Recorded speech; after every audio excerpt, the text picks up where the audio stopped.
Oops. Hi. Evening. How are you? I got one of those little slider things for my camera on my laptop, and I forgot that it was slid over. Oh. Sorry. I'm good. I'm good. Good. Hi, Gil.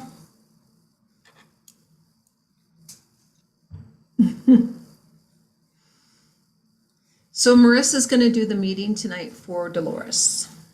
Okay. She's flying. Well, hopefully she's flying if it didn't get delayed. Yeah. Well, thank you, Marissa. Marissa's going to do the Of meeting course. tonight for Your what? That sounded like a weird echo thing. Oh.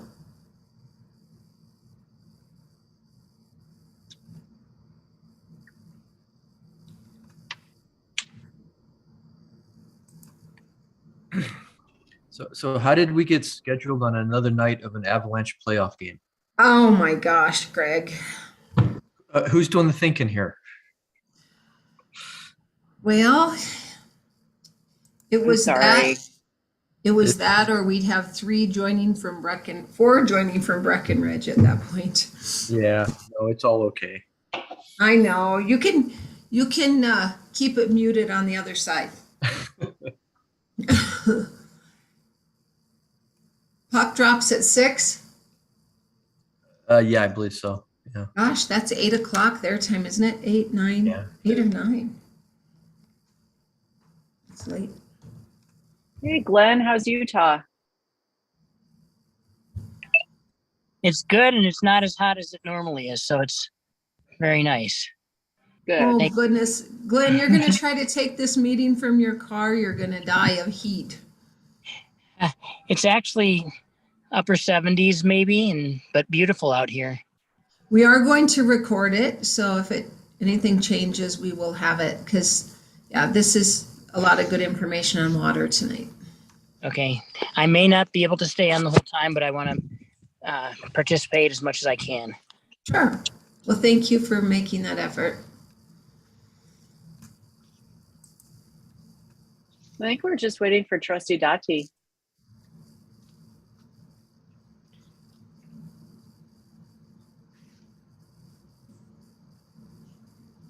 Hi, Paula. Hi.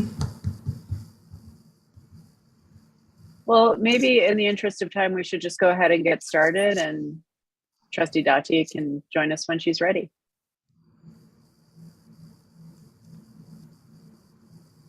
Well, thank you very much. I think Aaron and I are going to tag team this one to a certain degree. I did create a PowerPoint presentation to kind of help direct the discussion. It's by no means all we're going to do is just read off the PowerPoint, but we just wanted to have something to help direct the discussion as we move along. And so if it's okay with everyone else, I'm going to start sharing my screen so I can put up the presentation. I think for the most part then, Brandon, I was going to let you take the lead. You'll be controlling that, and it's a little tricky for us to go back and forth. But yeah, no worries. But and Aaron, feel free to interrupt me at any time that you want to break in it. I apologize. I'm trying to find. It's not showing up on my thing. I'll find it here in a second.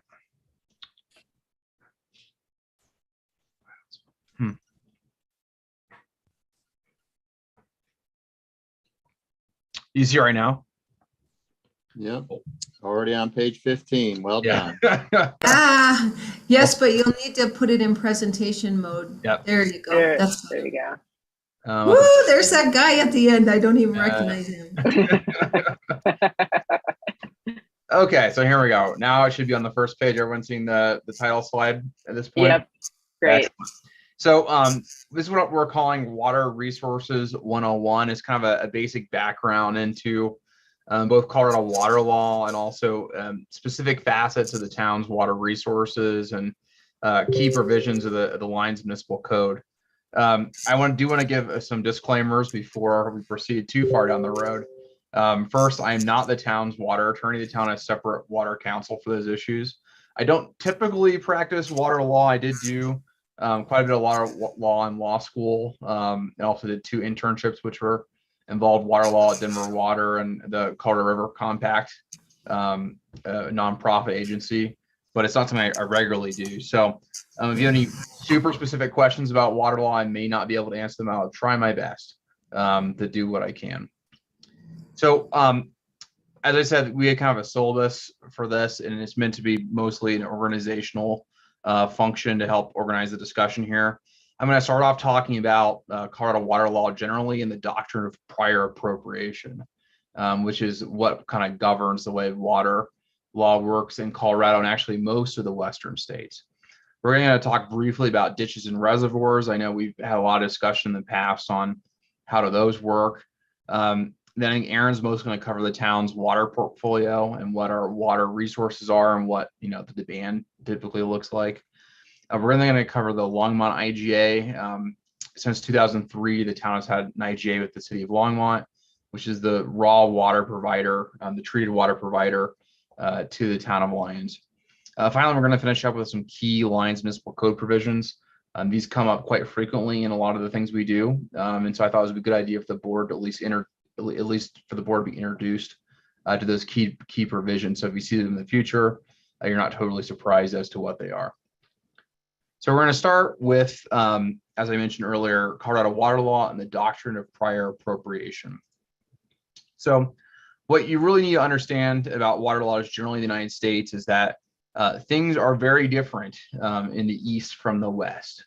And the reason for that is that once you get past what's called the 100th meridian, things get significantly drier. And that's mostly a function of elevation, but just the East is a lot wetter than the West. And so this the very famous book called Beyond the 100th Meridian, where things get much drier, they get much more complicated in terms of there being enough water to sustain agriculture and developed cities and towns. And so a different system of water was developed to deal with that problem. In the East, we have what's called Riparian Water Law, which rights to use water is essentially tied to the land, that you buy or own. So, for example, if you live on a river or a stream or a lake, you have a right to use the water that is adjacent to your property, so long as that you don't take out all the water and prohibit anyone else along that stream from having any. So a very simple form of water rights. That does not work in the West because we just don't have enough water to basically be able you to take whatever you want. And so we have a system called prior appropriation. And the way the system works in a simple explanation way of explaining it is that it's tied to basically the first person to use it.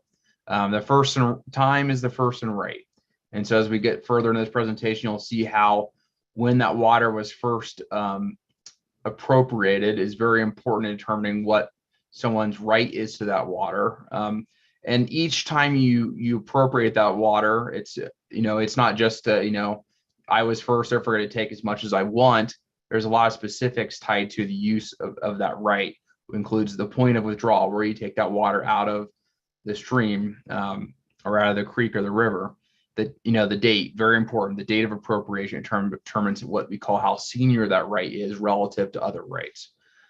Also, as we'll get into the ditches and reservoirs, you'll see, where I take out that water may not be where I use that water. It's not like the East where, usually if I a farmland, I'm right next to the stream. Here, many times you may take out water hundreds of miles from where it's eventually used. So the place where you use that water is a part of your right.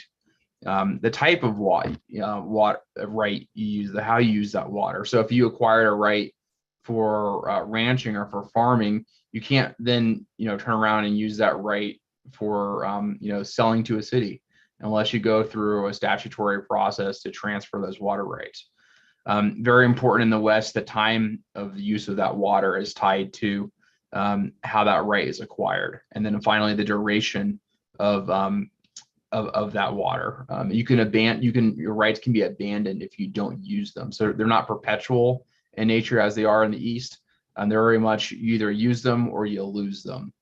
And so because of these environmental reasons, the West being drier, most of the Western states, at least the ones that are the driest, have adopted this system of prior appropriation, where it's very much time dependent, and it's you use it or you lose it.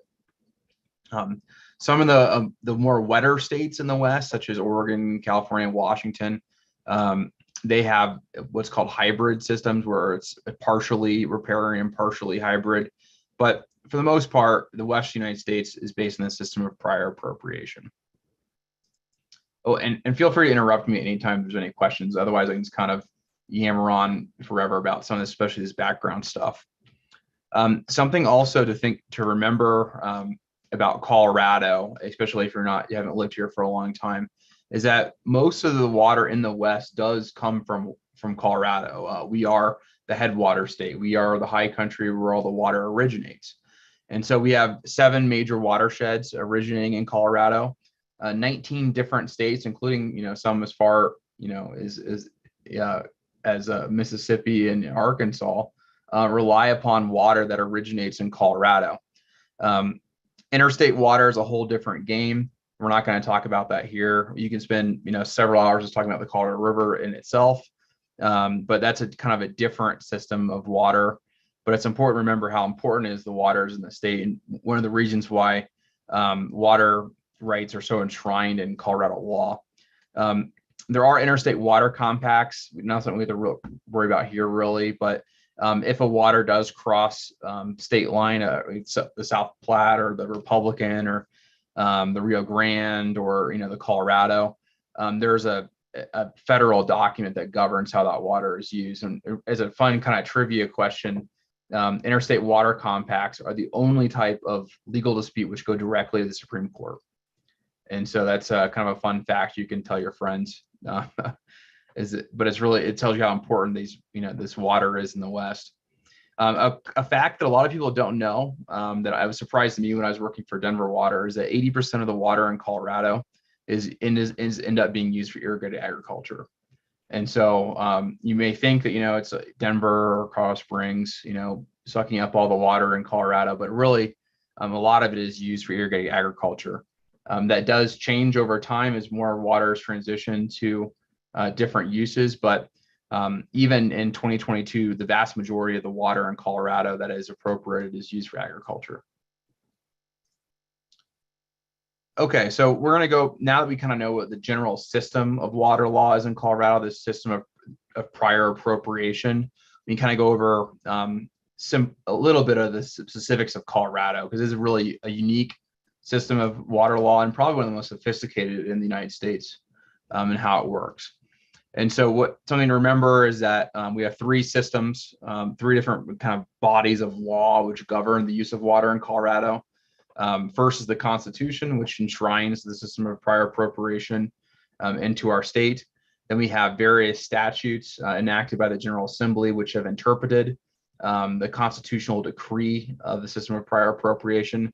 And then in Colorado, and many other states too, but Colorado, probably one of the most sophisticated systems of this, we have water courts, which are specialized courts that only decide water matters. And these courts interpret both the statutes and the Constitution, have generated quite a bit of case law interpreting the system of prior appropriation in Colorado. And so as we look to how water law works in Colorado, we have to kind of look at all 3 different pieces: the Constitution, the statutes, and the case law. So if you start with the Colorado Constitution, the important thing to remember, one of the things that's really unique in Colorado, is that all water is declared to be property of the public, dedicated to the use of the people, and of course subject to prior appropriation. That you may have heard in the past that you couldn't have a rain barrel in Colorado, and this was the reason for that, because the water is owned by the people. It's not owned by you until you have a right, it's decreed by a water court to own that water. And so this was the reason until recently why you couldn't have a rain barrel in Colorado, because all the water is owned by the people. So, in order to get that right to appropriate water, you have to go to a water court and get a decree. And you have to basically prove that the water is, 1, unappropriated, it's not being used by anybody else. And then 2, that you have a beneficial use, that there's a reason to take that water. You're going to use it for agriculture or a city, or even a whitewater park. But you can't just take water, and not have it used that's beneficial to the state for that water. And so if you have both of those things, unappropriated water and a beneficial use, your right to that water shall not be denied. And then here's really the key one for understanding water law in Colorado is that the priority of appropriation, who was first in time, shall be given the better right between uses. And we'll see an example later how this comes into play quite significantly for the state as a whole and also for the town of Lyons. So that's kind of the basis, the key parts of the Colorado Constitution establishing this this doctrine of prior appropriation. And then we have a number of state statutes which really expand upon this concept and really kind of flesh out how this is all going to work other than these lofty decrees establishing the principle. And so what Colorado did very intelligently early on was it created, as I said earlier, the system of water courts, these highly specialized courts that only decide water matters and adjudicate disputes between competing interests in water. So a specialized system that's has specialized knowledge to adjudicate disputes. We also have a state engineer, which is an administrative body. It's a person, but it's also an entire administrative apparatus that helps administer water rights in Colorado, determines things like abandonment when things have been used, determines when transfers are allowed, and also does things, trying to think of all the different things state engineers do, groundwater, really big into groundwater and how that works. So something Colorado did was it did establish a system of groundwater regulation. Surprisingly, this is not universal in the West. States like New Mexico have not regulated groundwater at all, much to their detriment, because I think as we all kind of realize there is a connection between surface and groundwater. And so the regulation of groundwater is very important. So you don't, dig a well somewhere and suck out a stream and then have detriment to those people who have decreed rights. We also have statutory, as you'll see later, statutory system of regulating ditches and reservoirs, which are really important for the funding of acquiring rights and getting those rights from where a stream may be to where the beneficial use happens. And then we also have very complicated procedures for the transfer of water, the augmentation of water, the exchange of water, the abandonment of water. It's a very complex and sophisticated system we still don't have time to talk about, nor is it entirely relevant to your purposes as a policymaker. So as I mentioned earlier, we have water courts in Colorado, which interpret both the statutes and the Colorado Constitution. Another kind of interesting factoid is that water court disputes are one of the only, I think, if not the only thing in Colorado that can be directly appealed to the Colorado Supreme Court. And so kind of like the US Supreme Court sees water as very important. And the case law has established, several principles, which I'll talk about, which are really important for how water law is administered in Colorado. First, as I mentioned, the Colorado courts were very early in this, and which has benefited Colorado greatly in determining that groundwater and surface water are connected, that you can't dig a well and suck out a stream and have not be considered to be impacting surface waters. We also have established since the beginning of time, eternal, and basically that there's a no injury rule, that your beneficial use of water cannot injure any other user of water, which is a right to use it. There's no expansion of use. So if I have a decreed water right, this is I can, I have a right to 3 acre-feet of water. I can't expand that use and take 5, even if I need it. You have to go back to a water court and get a new right or buy a right off somebody else. Something that comes up, it's come up a few times in Lyons, is that there's what's called the anti-speculation doctrine. You can't acquire water simply for the purposes of wanting to make money off of it. You can't be a water stock trader, right? If you're going to acquire water, you have to have some use for it, and you can only claim what you currently need, with one exception, which we'll get to next. There is a doctrine in Colorado called the Great and Growing Civics Doctrine, where municipalities and local governments specifically can acquire rights for future growth. They can say that we have a discrete need for future water rights, and that we can acquire those, and that doesn't violate the anti-speculation doctrine. And so it kind of balances out otherwise a pretty strict rule on not being able to acquire over what you need. And so I wanted to have a little bit of a graphical depiction of how this works, as you kind of understand, as it is pretty abstract. And I specifically need to thank Derek Turner from the city of Loveland, city attorney up there, for this graphic and some of the other content for this, because he did a really good job in explaining to his city council on how this all works. So I kind of borrowed with his permission a lot of the graphics. And so remember that the doctrine here is first in time, first in right. So this is a very simplistic depiction of how this works. The main river, for example, would be the South Platte. One of the largest rivers in Colorado, certainly the largest in the eastern side that's used, other than the Arkansas, but really the South Platte is the main one for most agriculture and cities in Colorado on the eastern slope. And we may have a side tributary like the St. Vrain that goes into it. And the one who has the most superior right to water, that ends up in the main river, is the one who established that right first. And in this case, it was the ranch who has a right to 40 CFS, and his right is from 1872.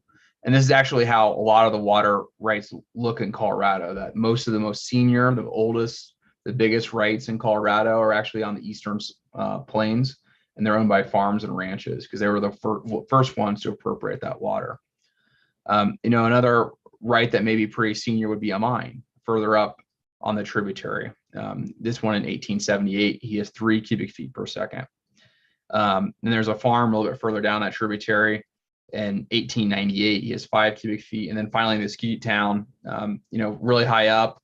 The ski town was built in the 60s, so he has the most junior rights on this system at 8 cubic feet per second.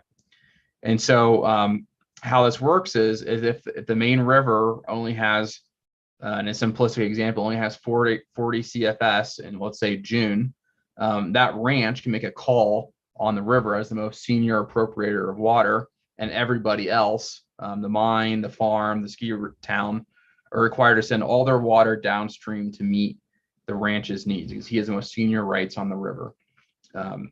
This is a very simplistic example, of course. The ski town's needs are not during June; they're during other times of the year. There's also flowback rights where when the ski town's use of the water melts, it goes back into the river and can be used by somebody else.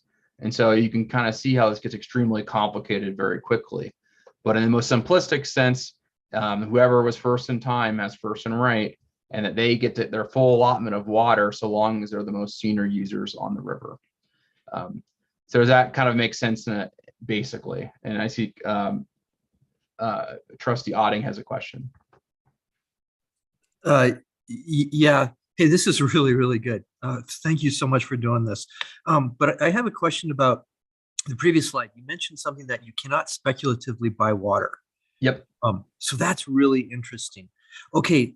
So does that means like I couldn't go out and just buy a water share? I have to prove that I'm going to use the water from that water share, right? Or have some firmly established need for it. I mean, okay, so that means the town can acquire water shares even though they might not be using them because their firmly established need is potential growth. Correct. And so that's one of the interpretations that the Colorado Water Courts have made specifically with regard to municipalities, that is called the Great and Growing Cities Doctrine, where that future growth of our cities requires, basically acquiring water rights for future needs. And so we're allowed to buy water in anticipation of future growth. Okay, so now do ditch companies own water shares, or are they something entirely different? Yes, they do. We'll get to them coming up here pretty soon. So but they do. They do own water indeed. Okay, but they don't. Okay, when we talk about it, they don't per se use it; they just transfer it, right? Okay. So typically, and I'm going to hold off most of my comments until we get to that section. But typically, the ditch company does own water. That's kind of the reason why it was established, and they convey the water, and that your ownership of a share of that ditch company entitles you to both the conveyance and the ownership of the water. Thanks. Does that make sense? And we'll talk about ditch companies here in a slide. Trustee Farrell, did you have a question? I think you had your hand raised. I did, but I want to do at the end a follow-up question. Okay. about this. So, but I'm going to wait in case you cover it. Okay. Thanks. Yeah, of course. And so this is a very, back to my depiction, this is a very, very simplistic kind of view of prior appropriation. As I mentioned earlier, it gets way more complicated with things like trans-basin diversions, reservoirs, ditches, which we're going to talk about here pretty soon, augmentation plans, transfers, and where I can take out at one place and someone else can supplement me, even though it's on a different river. It's extremely complicated, but in order for this purpose of this presentation, I'm gonna give you a very simplistic view of how this works. The slide, the deck where I took this from, had about 6 other depictions of how complicated it gets, but I did not want to, tie us up in that level of complication for our purposes. So we're going to talk about ditches and reservoirs, and ditches and reservoirs are really a legal innovation to deal with some of the complexity I just talked about, caused by prior appropriation. Where you need to use the water isn't always adjacent to the river, creek, or natural lake, where the right is that you acquired. So while I may have a right to take from the St. Vrain, where I'm actually at is, in Greeley. And so how do you get the water there? Well, you probably need a ditch or some sort of diversion structure to get it there. Another issue is, when you need that water, it is a lot of times when the water bodies are lowest. Most agriculture in Colorado, when they really need the water, is in July and August, not in May and March when the rivers, in April when the rivers are highest, or I guess our case, May and June. And so there was you can see the issues with my simplistic graph, where it just assumes that the rivers are naturally flowing, that we're all adjacent to the creek, and that we all need the water at the same time. And so the Colorado Water Courts and the Colorado General Assembly create these legal innovations, which are not just also engineering innovations of ditch companies and reservoirs. And we'll kind of see how they're, in this sense, are mostly legal concepts to deal with these problems. And so the first one was ditches. As I mentioned earlier, where you may want to use the water on your farm out in the Eastern Plains is not where the water is, which is on the South Platte, which is much further west. And so there need to be some sort of mechanism to transport that water and to fund the acquisition of water rights for collections of farmers out on the Eastern Plains. The concept of ditches was invented in Longmont, essentially. The left-hand ditch. It was the first ditch in Colorado. And so that's where the legal concept was more or less created. But how it works is it's basically a joint ownership program where we'll assume we're back in the 1870s. I, farmer, joined up this ditch company. I pay in to the ditch company, and I get, in return for that investment, stock ownership. And that stock ownership does a couple things for me.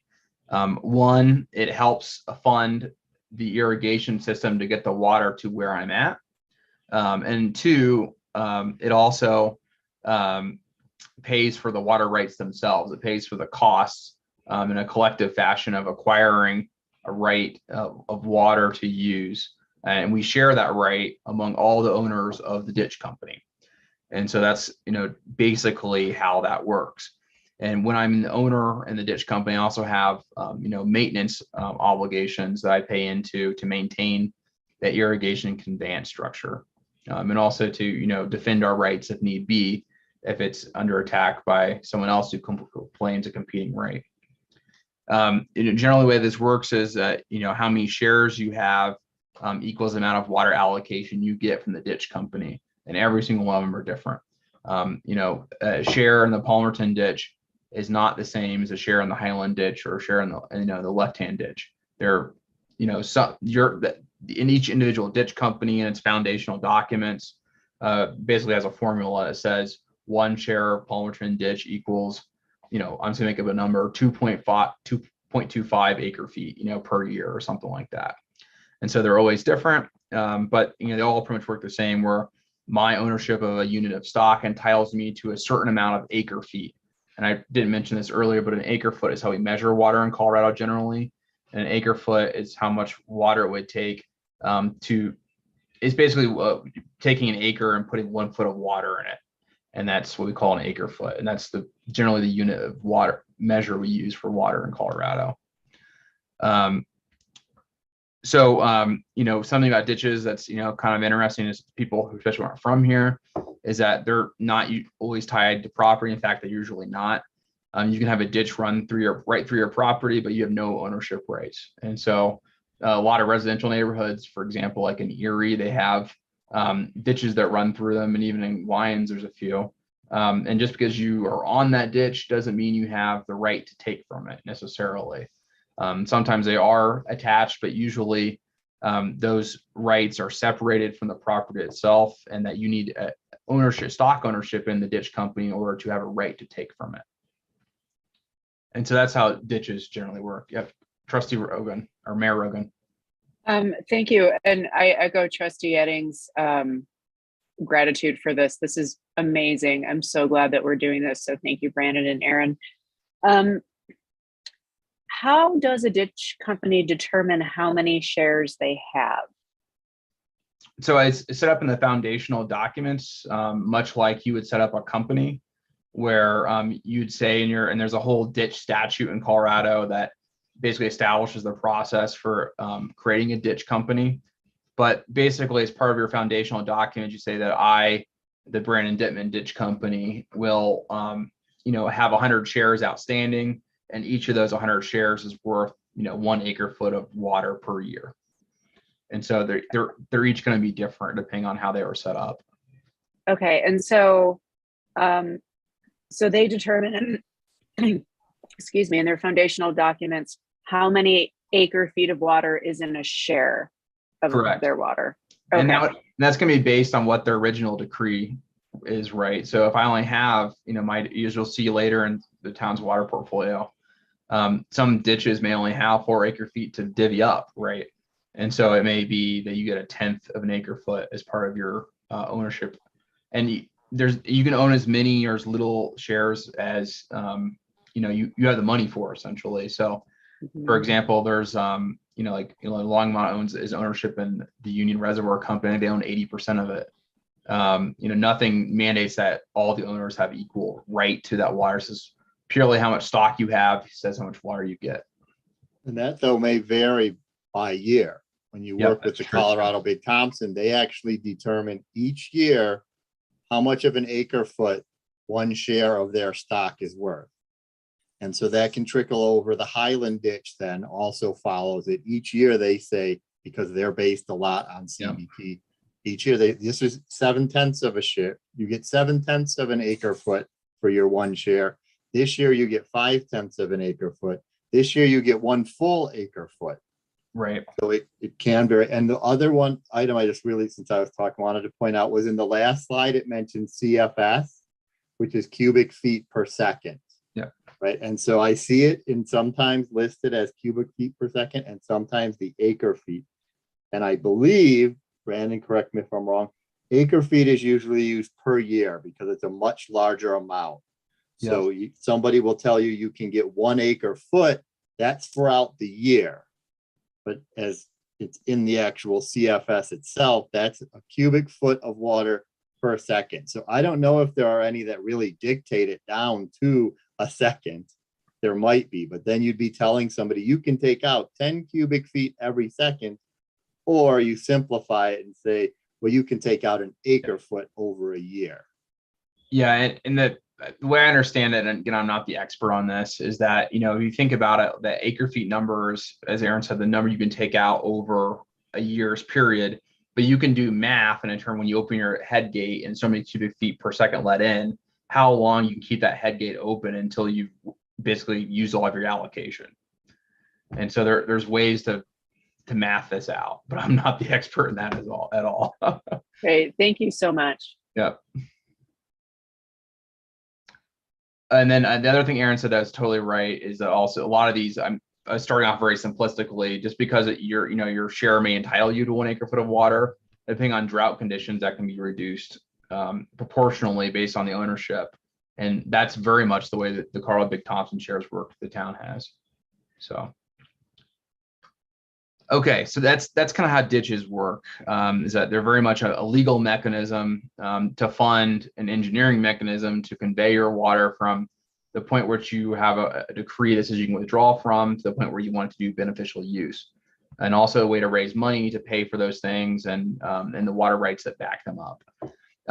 Reservoirs work basically the same way, and except that instead of just conveying the water, we're also storing it. So ownership of a reservoir company may either entitle me to just the storage. It may also include the water rights themselves.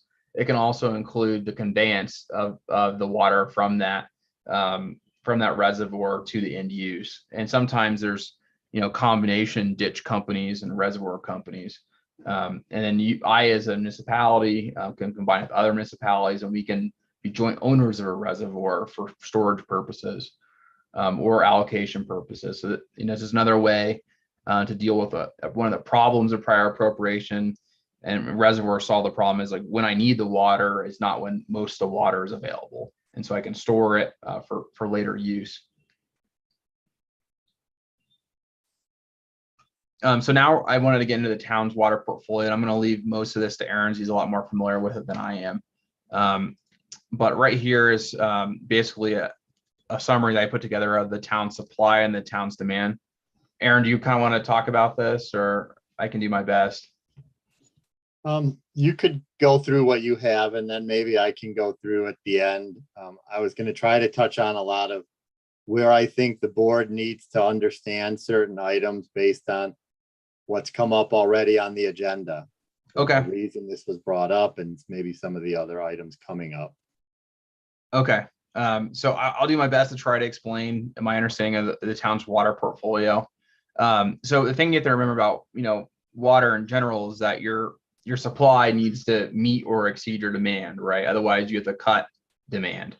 And so what we try to do as a municipality, we try to assemble a portfolio of water, which may come from different places and may have different priority rights, depending on how senior or junior it is, to basically add up to equal whatever our demand is and what our future demand is. And so the town's water supply can more or less be summarized as follows.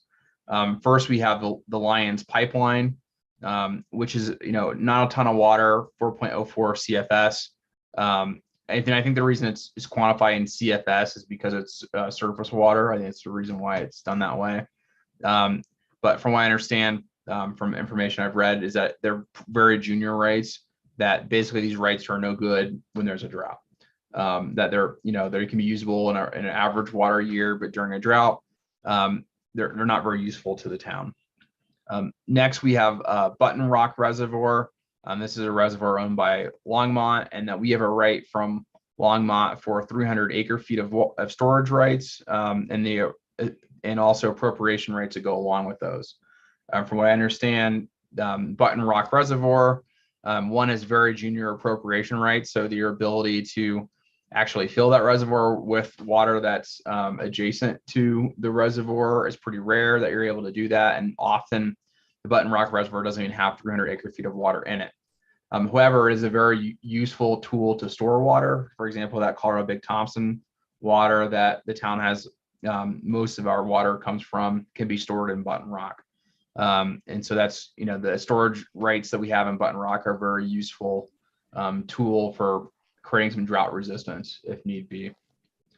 The majority on Yep. this Button Rock is that we are at the top of the line though for the actual Button Rock water. Once it's in there, we have the bottom 300 acre feet of water, at least the way it's listed in the agreement.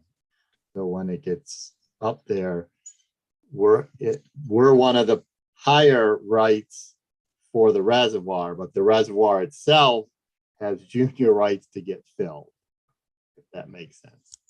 Yeah, so the reservoir may not get filled, but if it does get filled, then we have first rights to it. So that's kind of maybe the way to understand it. Next, we have the Colorado Big Thompson project, which if you ever, go out towards Kremling, you can see, the giant dam and the lake out there. It's really impressive. Green Mountain Reservoir and the Windy Gap Reservoir and all that stuff. that is the majority of Lyons' reservoir, of Lyons water. It's also majority of most places water on the northern half of the metro area. And so extremely important project. It's water that's actually diverted from the western slope to the eastern slope. So it's what's called a trans-basin diversion. Specifically with regards to us, we have, from what I saw, approximately 730 shares of Big Thompson water, and that yields about 507 acre feet of water per year. And those are a portion of those is guaranteed allocation. So we're going to get at least that portion of it, and other parts of it are reduced based on drought conditions and other. So on average, we have 507 acre feet of water from the Colorado Big Thompson project. This is often what you hear referred to as CBT shares. That's what this is. It's a right to take water from this project. And that really is the backbone of the Lyons Municipal water system. It looks like Trustee. Yeah. Go ahead. I was just going to say, it looks like Trustee Edding has a question. Yeah, real quick. So when Spirit Hounds came up, we asked them to purchase Macintosh shares. Can you explain, Aaron, why we would ask a company or some business in town to purchase Macintosh as opposed to Colorado Big Thompson? I mean, do we care? And why isn't Macintosh on? Well, I don't know that so much that we care as Longmont cares and the customer cares. So Lake Macintosh wasn't listed. It's a newer water right that we've been allowed to start using. It was just in 2018. I'd have to pull up the actual. It's on the next slide, but it's okay. 2019, and we'll get into that. But yeah, there is, since our water supply memo was last updated, we do have a couple Macintosh shares, and we'll get into, why we can accept that, and we'll save it for the next slide. We'll get into the Longmont IGA, if that's okay. Yeah, that's fine. Thank you. Okay. Trustee Williams, you had a question? Yeah, why would they be asking specifically for Macintosh? Okay, I mean, I can spoil it a little bit, but it's because it's a lot cheaper. Okay. That's why. It's a lot cheaper. I think it's what, Aaron, is at 12,000 for a Macintosh share versus like 60 something for a CBT. 10,500 Yeah. versus 65,000. But it's the same amount of water? It's the same amount of water. Actually, Lake Macintosh, you have to buy 1.4 units to equal 1 CBT. So it actually comes closer to like $15,000 for the equivalent. But we'll go to your next slide, Brandon. What is CBQ on here? Pardon? What is CBQ? Apparently it's a ditch company we have ownership in. Chicago, Burlington, something ditch. Never heard of it. There I think is it's the got Burlington. I recognize a minor one. I wasn't sure myself, but I can pull up in the BBA memo. I don't recall ever seeing that. Okay. It's in our, go ahead. Before we go further, if you see at the bottom of this slide, it says our annual demand is about 302 acre feet. So that's what our town requires to operate in a normal year. So what you have to remember in this case is when you look at that Colorado Big Thompson water, it says we average 507 acre feet. That's based on if they declare that year's quantity to be a 0.7 of an acre foot. If we go into a drought and we go to 0.5 equals an acre feet, we will just have enough water to meet our need probably. 365. I did the calculations earlier because I was curious. Oh, great. And so that's where that Button Rock water comes in as kind of our backup for very difficult drought years. But in general, we have a pretty robust water portfolio and lots of wiggle room and quite a diverse portfolio, considering what we have availability to in our area. Yeah, Victoria, it makes sense that we have a very diverse one, not just because of a drought, but it sounds like it's a very good thing that we could have the option for Spirit Hounds to buy Macintosh over Big Thompson. Yeah. Now, when we get to the, if you want to go that slide, Brandon. Yeah, we didn't really cover the ditch company ownership. So I just wanted to Go briefly. ahead and do that first. So Then we'll explain that. Yeah, the town. So you'll hear this come up during our term. That every now and then we'll have a Palmerton agreement on the agenda or something. And the town does have ownership in several ditch companies. The CBQ, which is the one we said nobody knows what it is. The Palmerton, which is a little more important, in the Lions Ditch. And those are non-potable water sources. Those are not things we can use for for drinking water, but they are used for irrigation in town parks. And so, go ahead. So I do want to comment, just so some of you have seen a map that show this. It's too hard on this little map, but the Palmerton ditch is the one that runs along Highland Drive. If you've ever been back there, that's the Palmerton.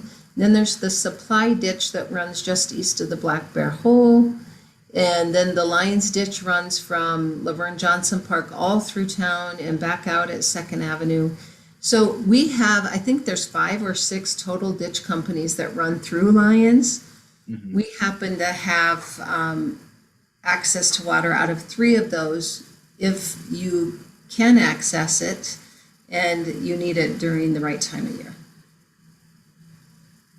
You've heard of Highland Ditch. That's another ditch. It's one of the largest, oldest after Left Hand. I think then comes Highland. Very big company. We do not own shares in Highland. Yeah, and what's really interesting, like I mentioned earlier, is a lot of times these ditch companies, they serve farming that's really far east. And those are the most senior rights in Colorado. A lot of them are before even the founding of the state. And so a lot of times, when you hear about senior rights, they're from 1874, and they're going to, to serve a farm in Yuma, and how it's getting there is through a ditch company like Highland. And so it's an important thing to keep in mind that, the cities along the Front Range weren't founded till well after those farms were. So a lot of times our rights are junior to those farms out east. Okay, so I think we've pretty much covered the supply and demand. I think it's clear that we have more supply than we do demand. The modeling shows that, at least the modeling I've seen shows that even during a tough drought year, the town should still be okay. But it's always a good idea to acquire more rights when possible for future growth, and then also for those extreme conditions. Another thing to think about too, another reason I have a diverse supply of water, and something that I had experience with when I was working at Denver Water during law school, is that an event may happen like a forest fire that could pollute your water, and you're unable to use one source of your water. And so it's good to have a diverse source of water, not just for this drought in itself, but in our case, we had a forest fire that put so much ash into a particular reservoir that was unusable for that season. And so that's another reason to have a diverse geographically and source of water as well. And that happened here last year. If you guys saw, the South St. Vrain was running just black, thick sludge from the runoff from the fires. We couldn't open that and let it run through our pumps to irrigate Bowen Park.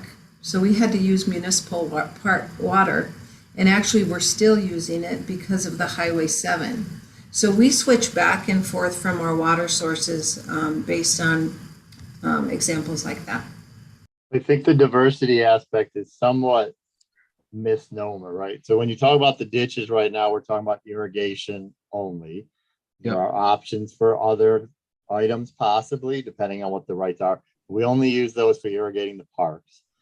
So when you look at that part, that's there. And we really have the Colorado Big Thompson, and now we're having some of this Lake Macintosh, but it really all is based on what Longmont can take. And now the Colorado Big Thompson project itself is very diversified. Yes. So by having those, you have diversification. But really, the biggest thing we have is the Colorado Big Thompson water shares as our very large part of our portfolio that gets used. Yeah. And you can see that in the map too, that shows that, there's so many different reservoirs that consist of the Colorado Big Thompson project. And, those ones up on the west side are really good because they have less evaporation, which is a factor a lot of times, and why It's one of the reasons why you'd prefer to have, CBT water over like MAC water, in a perfect world, because, those rights are more firm, or thought to be, because they have western slope water, and two, it's higher and there's less evaporation to worry about. So, okay, so let's move on to the Longmont IGA. So as we've alluded to a lot, in 2003, the town of Lyons and the city of Longmont entered an IGA. That IGA allowed the town to basically abandon its water treatment facility and to rely upon Longmont to provide water. Pursuant to that agreement, Longmont can provide up to 572,000 gallons per day of water, or 641 acre feet a year of treated drinking water to the town.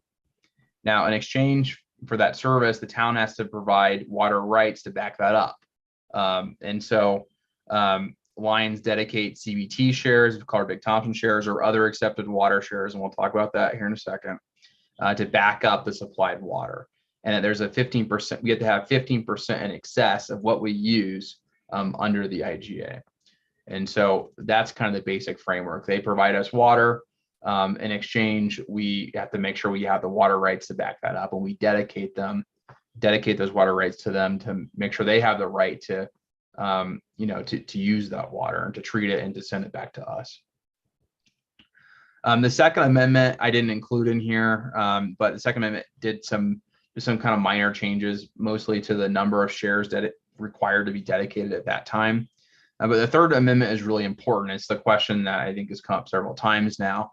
It was really dealing with the types of water that Longmont would accept.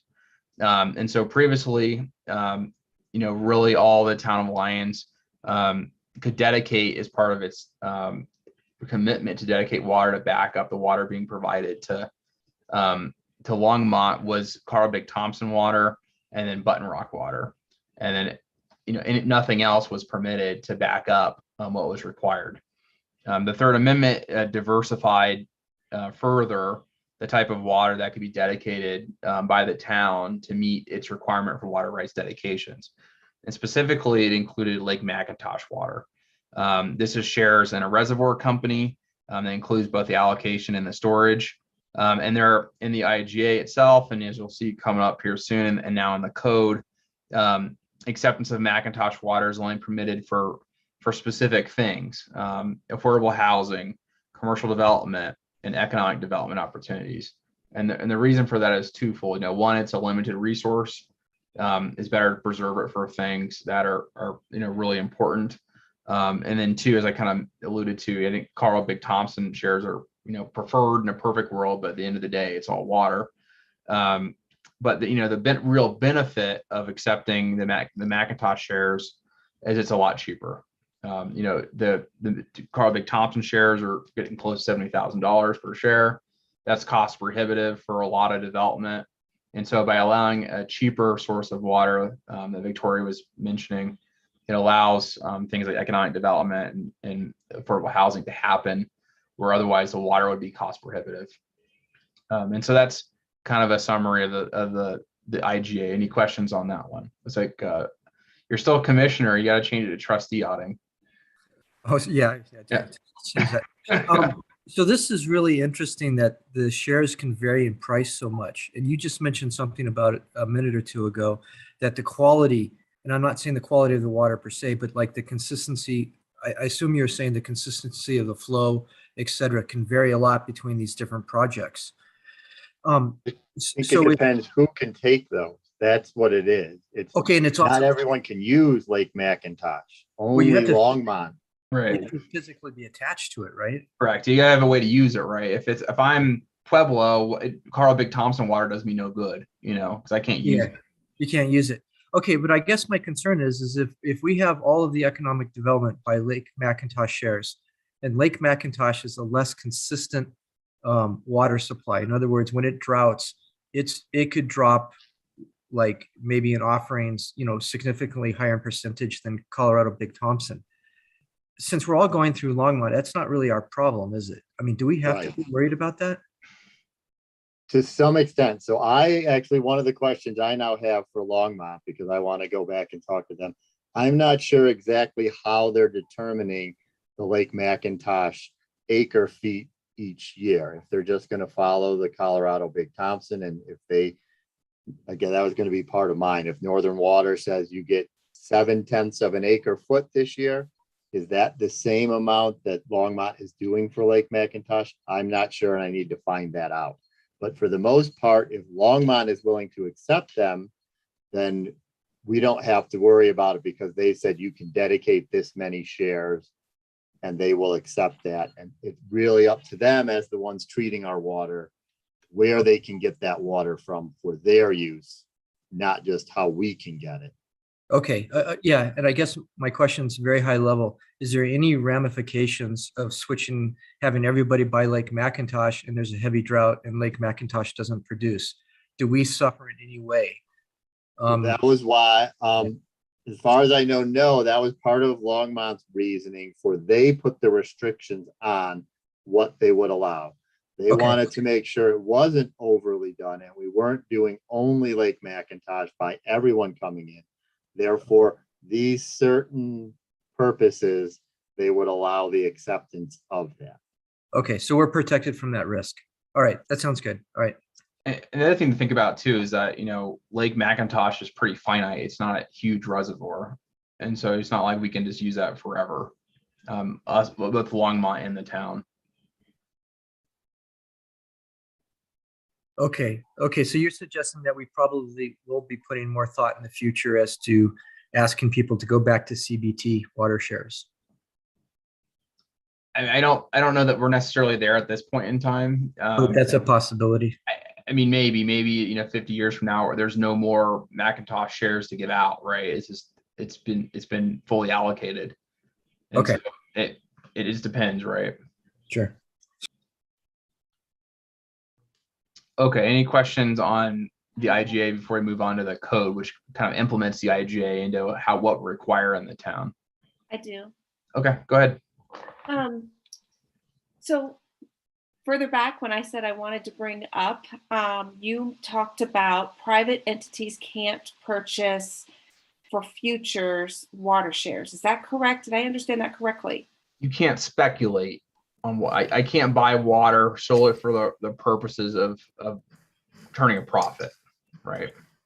So here's my concern. I feel like when the IGA first came up with Lake Macintosh, there were a certain number of shares that were on the plate, I guess, for lack of a better word. We scooped up 8. But I seem to remember there were some private entities that scooped up some of that as well. Is that accurate? I mean, I'm not sure what the private entities would be. I mean, I know we required several entities to buy Macintosh to dedicate to the town, pursuant to a board resolution that allowed for that. Any other entity outside of, what the town would require, they would have to have some use for that water. They couldn't just buy it for the purposes of holding it forever. I mean, and if they were doing that, then either the town, the reservoir company or any other user of that water could, potentially challenge that purchase in a water court and say they're speculating. Okay. Well, I thought I, for some reason, picked that up. But anyway, so I'm curious, Lake Macintosh water comes from where? Is it northern Colorado? But, Thought it was from Lake Macintosh. Yeah, well, I mean, they have an appropriation right probably from Button Rock St. probably. Brain, I imagine, and they basically were able to fill as much as they can with that appropriation right, and they distribute based on stock ownership. The water from the reservoir to the stock owners. Okay. All right. And so if the St. Brain was low or whatever their source water is from, I don't know what their rights are, how senior they are, then they wouldn't be able to fill enough to, and then and that's the thing was Aaron was asking about, is that he doesn't know what the calculation is. All the share owners would get less than whatever their full allocation is. I have one more thing to add on this slide. In case you're wondering why the town ever went with Longmont, the water treatment plant up at Apple Valley was unable to treat our water properly. And in 2008, we had a series of boil orders for the whole town and restaurants couldn't function. And so the town had to look at other options of providing water, either upgrading our water treatment plant or this arrangement with Longmont. So they entered into this agreement at that point because of our inability to produce quality water for our community. So I have a follow-up question to that.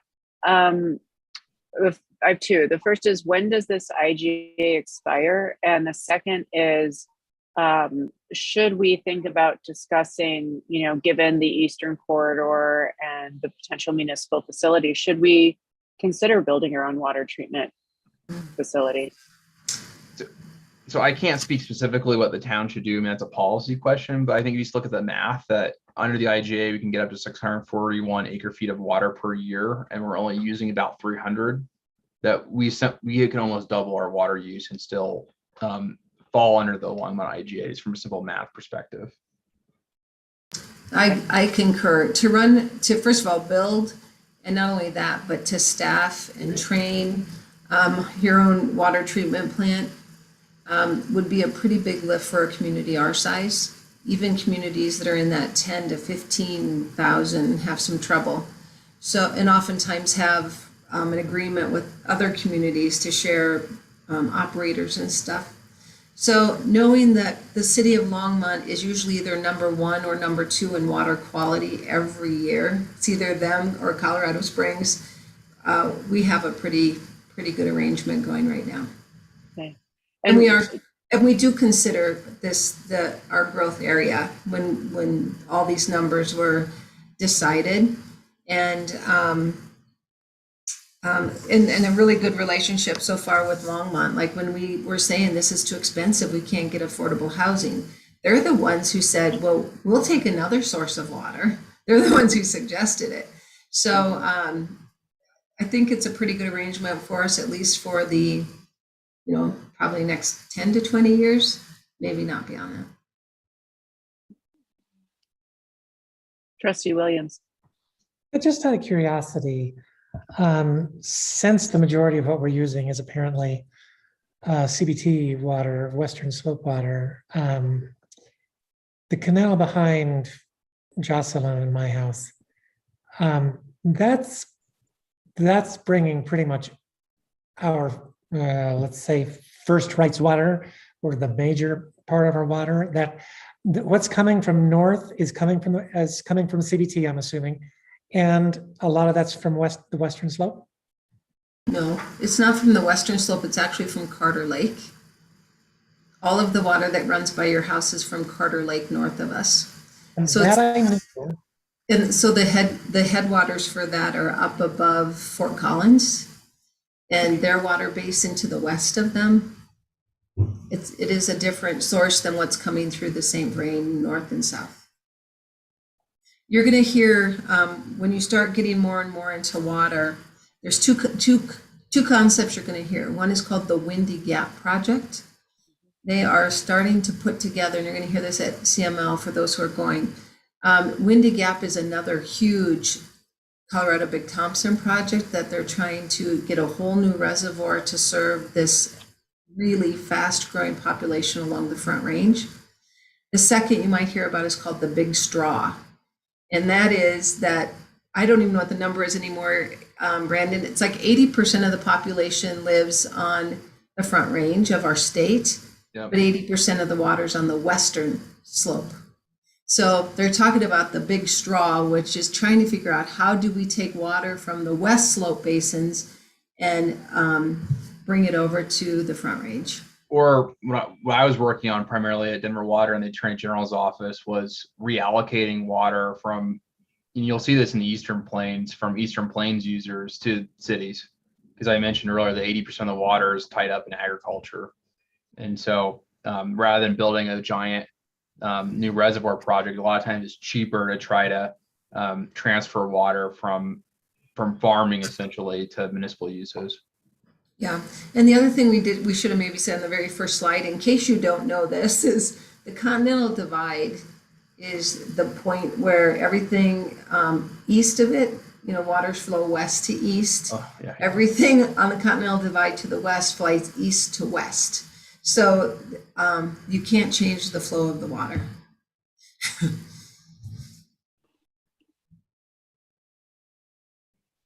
But I think the point is right that a significant amount of water and is transferred from the western to the eastern because of the people all live on the east and the most of the water is on the west. And that gets extremely complicated when you start considering the interstate water compacts we have too, with we're a member of the Colorado, the most important one, the Colorado River Compact, which Colorado, Nevada, Utah, New Mexico, Arizona, and California are all members too. And there's an allocation of water that's expected that's becoming very important right now, to California and Arizona and New Mexico. The upper basin states like Colorado have to worry about to some extent. So I have another question, and maybe you're addressing it, but I'm going to ask it now while it's in the top of my mind. So you said that we've got 507. We started out with 730 shares of Advort with an average annual yield of about 507. So to me, but that's acre feet, right? So when we talk about shares, though, we've gotten down to a number of around 21 total. So how are we going from? So I've gotten right down in the very last page of the workshop sheet. It talks about certain numbers in here where we were down to 98, and then we got down to the Longmont CBT 15, Macintosh Lake is 8. There's some numbers that I don't correlate how we go from hundreds to just a few that I've heard about. So which document? Really confused. Which document? It's in the workshop packet, and it's Right. in the last sheet, last page. And Aaron, you're gonna have to pull that up because I had the presentation up, so I can't look at it. Or maybe Right, so I'm you just guys- wondering, it sounds like we were talking about the number of shares that have not yet been dedicated to Longmont. So there's still a whole nother couple levels to go down. Okay, But we have water shares. Of all those shares listed, the 700, we have to dedicate a certain number to Longmont to cover the number of service connections. right. And that was part of what I was going to get into in our discussions from the previous boards. Some of you may remember there was talk of, we only have 2 shares that have not been dedicated. And there's property in town that could come online and we would need to dedicate a share. Well, it turns out after doing some research, we really had 21 shares that were not dedicated. So So help we me have understand. room for that many new properties. I guess that's where I'm struggling is we've got the number of 730 down to 21 not dedicated. So I'm really struggling with understanding what's the difference between those two, because in this document, it talks about Lions had 98 shares of CBT remaining that were not yet dedicated to Longmont, which is great. But now you're saying we're down to 21 because we have some that were dedicated, which you're estimating about 5. We really have to get into the pre-existing commitments. And this is some of what I wanted to go into on my topics, is how much water, how many shares do we have to be concerned about donating or dedicating to Longmont and not getting a new share from them. So I would have to go through a little bit more to do that, which I can do. I think, was there only one more page or so on yours, Brandon? Aaron, it may make sense to, if it's okay with you, to go to the next slide where we talk about the code Right. requirements, and then it'll all make sense how this all ties together. And then I would hope you could see the math better kind of work out that. That's what I'm struggling with. Right.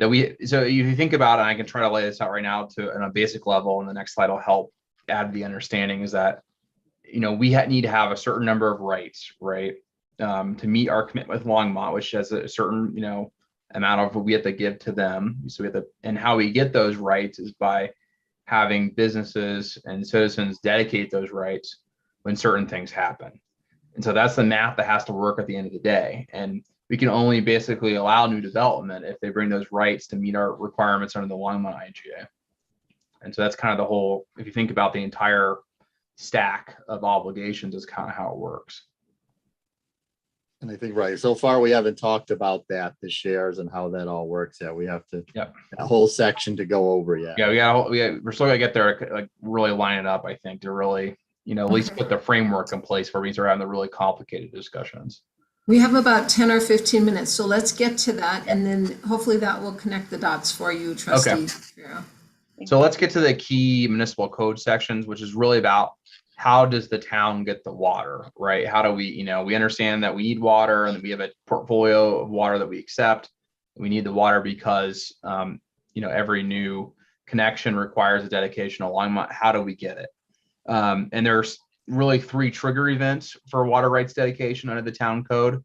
The first one is annexation. So if I annex into the town, I need to provide water to back up my property at annexation to the town. The second one is subdivision. This is going to become really important here really soon for you guys. Every time that I subdivide property, the code presumes there's going to be a new connection because of that, or multiple connections depending on how you subdivide it, and so that you need to have water backing up that subdivision. And of course, the code's a lot more detailed in what that requirement looks like, but these are the trigger events. Can I point out real quick in that you'll notice it's nothing specifically about connecting to the water. It's not when you connect to the water system that triggers it. So that's important because right now somebody could connect to the water. If they didn't go through one of those other 3, we have no way of getting water right. So I wanted to point out what's not there to trigger a water right. Yep. And the one we haven't talked about is a new one in the code, but an important one is modifying existing connections. So if you have increased water use on your existing connection, let's say you increase your tap size, you're expected to bring water to back up that increased use. So that's a relatively new addition to the code. There is the ability to waive this. This has come up before. You may have seen in former board meetings. It's going to become important to you here really quickly. And there's several different instances where the code allows for a waiver. One is a conflict with the existing development agreement. There's been several subdivisions in town that have an agreement that says that they're going to dedicate water at a certain schedule. It wouldn't make sense to require someone to dedicate water twice, and so we follow what the existing development agreement says. Next one, the board can waive for no negative impact on the town's water resources. It can waive a dedication. And there's kind of what I consider an nimbus requirement to waive pretty much all utility requirements, including dedication requirements in 13390D. The Longmont IGA, of course, is the foundational document for what type of water we accept, but the code also more or less codifies those requirements in 171410A versus what type of water we will accept. There's a couple other documents you have to read with that and to fully understand the dedication requirements for Macintosh shares. We just talked about the Third Amendment to the IGA, and also the board has enacted what we call the Lake Macintosh share policy, which kind of lays out instructions for what an applicant needs to do in order to prove that they should be able to use Macintosh share water. And so that's kind of how this all lines up. The legal requirements, the portfolio of water we have, what our requirements are with the Longmont IGA, and then finally, how do we get that water, which is really enacted through the lines of municipal code. And so that's kind of the framework. As Mayor Pro Tem has rightly brought up, it gets way more complicated. We start doing the math, but I at least want to give you at least the basic framework. Does the hotel fall under modification of an existing connection, or would the hotel fall under modification of an existing connection? You were muted, Director Kaplan. Sorry, I was sitting there saying yes, yes, yes, it is. Yeah. All right. The hotel had to provide a lot of water further development.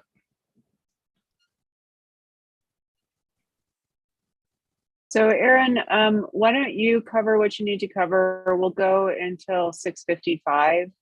And then maybe we can follow up with questions after if we have them. And I think I'll try to keep it on the simple level and not get into the specific numbers. But in 2003, we had, maybe it helps to use the numbers, 598 shares of CBT, right? Longmont required us to dedicate 500 at that time for however many properties we had. I think it's important to note this was not a 1-for-1. That's the whole crux, is that we didn't have to dedicate 1 share for each service connection that was existing. They just said, okay, you're using this much water, dedicate 500 shares to us. And now inside the Lions Longmont water planning area, there's all these properties that are already existing that are not connected to the water system. Those properties would have to dedicate, or the town would have to dedicate a share to Longmont when those properties came onto the water system. They would be a new service connection. So we dedicated 500 shares of our 598. That left 98. Over the years, we've been connecting new properties in town. And so we were up to, we thought 596 shares being dedicated, and we only had a couple left. Well, it turns out there was something missed back in one of the IGAs. We really had 21 shares that have not been dedicated. In looking over the properties in town, it looks like there are only 5 that would be considered these pre-existing properties. So when those 5 come to get water, as I mentioned, when they connect to the water system, there's no requirement for water rights. It's only annexation, subdivision, or modification. So previously, we just had a new property on First Avenue that just connected to the water system. They were pre-existing. They were considered to have a right to the water shares that the town had in 2003. So we are now down to 5 properties that are left that we feel are entitled to not have to give the town a water share. Anything else that annexes in the eastern quarter, any place that subdivides and builds a new house during the subdivision, during the annexation, you are required to bring water rights to us so that we can then turn around and dedicate them to Longmont. But there are 5 properties that are pre-existing conditions in town that don't have that requirement. So Aaron, so we'll we have to dedicate 5 of those 21 shares. Okay. So 5 of those 21 are spoken for, is what you're saying. Yes. Okay. So you could consider 21 to be our slush fund. No pun intended.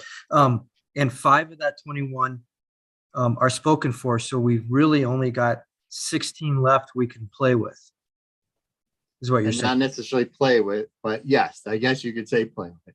Yeah. Okay. Plan for future growth with would be the legally correct way to say it. Yes. Understood. Yeah. But does that include Macintosh, or is that just CBT? That's just CBT. So if we include Macintosh, we go back to 23. Well, we have 8, and we're getting 49 are all but ours, except for being on the dotted line from Summit. So May I make a recommendation? My recommendation would be, could we see a spreadsheet of exactly the numbers and who is what? I would actually even appreciate an address to go with the 5. There aren't. That's what it is. That's what I'm saying. When the town came on, there's not 1-for-1 necessarily. The town said, here's all the properties, dedicate 500 shares, but it was not 1 share per property. You want just the 5 properties that still are left that would have to owe a share, that don't owe us a share, we can list the 5 properties. That would be, I think maybe that's what I'm asking for. Okay. So I guess I just would like to, I need to see it maybe in an Excel spreadsheet if we could. starting back from what the 2003 agreement was, the 2019 adding Lake Macintosh, the 2021 revitalization, the connections, and how we get down to 16 or 20. Erin, it might be, we do an annual water letter to Longmont where we say these addresses came on, these went off, da da da. You know, we account for it through an annual water letter to them. And it wasn't until these last couple of years that we've put addresses. Previously, as he said, when however many parcels of land were platted and approved that went along with the original 500 shares that we transferred, you know, we don't, there is what's called a water book, and it's literally a 3-ring binder with paper that they tracked it all until the last 10 years. But I also have the whole portion that I can give. We'll have to do another workshop that really goes into some of that. Again, because what's important is the total acre feet that we have to give Longmont and the total demand that we have. The critical number to see is that we have the, whatever Brandon had on there, 600 acre feet worth of water, and we only have to dedicate 360 acre feet worth of water to Longmont. Because potentially we could go ask Longmont to say, shouldn't it just be 7/10 of a share for each service connection instead of 1? Or they could turn around and say, hey, we want 1.5 shares. So it's really the overall water that's important. How many acre feet do you need for your demand? And how many acre feet of water rights do you have in your portfolio? Yeah. The 1-to-1 doesn't really line up. Longmont's not going to care really where it is. They want to make sure you have that total amount. Okay, so Aaron, that makes complete sense. So my question would be, at this point, Spirit Hounds went to a larger tap size, and so we asked them to buy water shares. What would happen if Spirit Hounds got really big, decided to move to Longmont, and that building became a Harley Davidson dealership again, didn't need that tap, went to a smaller tap? Do we get water shares back? No. No. We actually had to work out a special deal from the flood because we wouldn't necessarily have gotten shares back there either. But Longmont worked with us. They said, well, you can't necessarily go back, but you could have these shares to use again somewhere else. Okay. As long as you're not making money. But that wouldn't necessarily happen for the other. No. It just like adjusts the amount of water we can take from their system, right? The more shares we dedicate, the more water we can take. Okay, so I guess what I'm trying to process in my head is, do we need to be concerned about what kind of businesses come into Lions? Do we need to think, oh, wow, we can't have 12 breweries, but we could have 12 shoe stores? Should we be thinking in that? Long-term or high level? Yes, that's the concern with the hotel. That's the concern, yes, with the expansion. How much before we get to our limit in the IGA? Okay. And that was part of Oscar Blue's reason for moving on, was our water quality couldn't suffice and their production was going to be tremendous. So when we think about the Eastern Corridor build out, we should be thinking about what will be the water consumption of the businesses that might want to go there. Not this, because now we require that they bring a share with them. Yeah. So it should always be okay. What's more, it also connects to what the wastewater content is of that business. As well. So yeah, there's several, but yes, we should always be thinking about the makeup of our water customers. Right. Okay. I don't think it's a concern from a water rights perspective because they will bring the water rights. It's a concern from the overall total in the IGA. But Longmont, we haven't discussed whether they'd be willing to negotiate if we needed more or not. So that may be an option too. So I don't know how much of a concern, but it is, again, yeah, something that needs to be considered at a high level as different things come into town as different, right, different types of business. I mean, if you look right now, we're using about 300-ish, acre feet a year, and the IGA allows us to go up to 641. So there's quite a bit of room for growth, just from a total water availability perspective. And I didn't have the chance, again, I put it in, we have a letter to Longmont where we have to project out the next 5 years, and that added in Summit, and that adds in a pretty large size for the hotel. I don't remember exactly what, but I put it in that we'd be up to 114 million, we'd be up to 350 acre feet possibly in 2026. So still a long ways to go before we reach that 641 number. So again, with all due respect, it would be really, I'm a conceptual person. And so when we discuss this verbally, I have a hard time following along. I would love to see some kind of where we are and then what our projection numbers are. And it's written in some level of a graph or Excel or something that would be so helpful. Okay, excuse me, Trustee Dottie, and then we'll need to wrap this up so that we can start our regular meeting. Sorry, I just want to be clear on what our utility director, I'm sorry, Aaron, Director Kaplan, what he was saying. So he said in 2026, we would need a total of 356 acre feet, and that's including the hotel, the brewery, and the Summit Housing Development Project?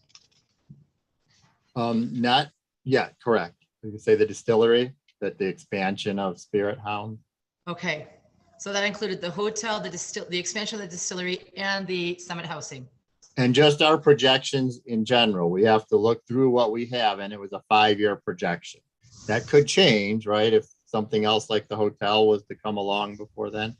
But yeah, so that's the one where I could seeing that in a graph or a spreadsheet would be a good thing to have so that you all could see that. But again, that's the projection based on what we knew last fall.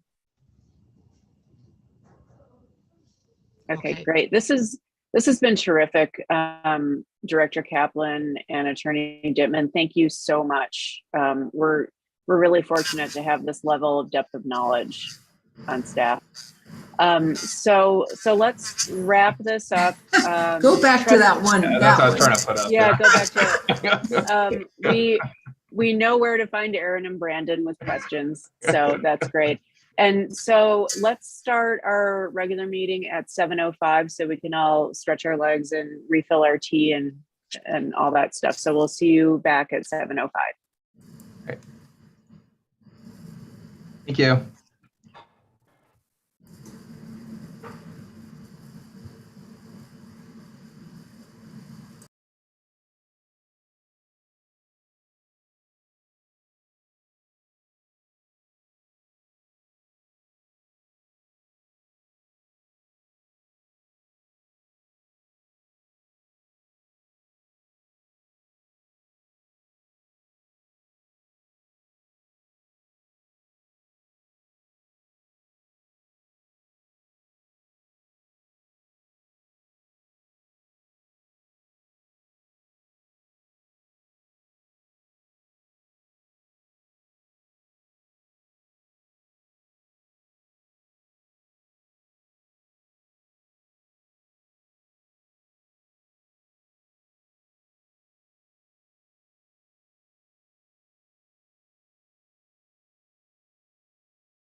Hey, Bill, how are you?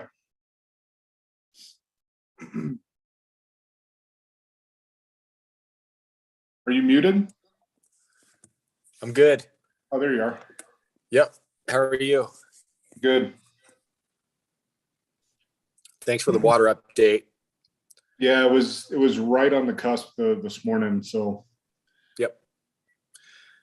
Yep. I was going to give a quick report on that and go from there.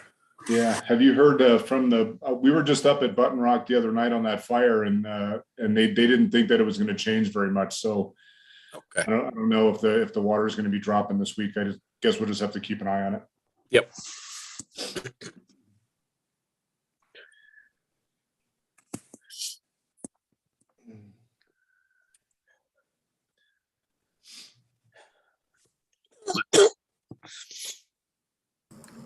Hey, everyone, the board is going to be starting at 7:05. They just finished their workshop and are taking a quick break.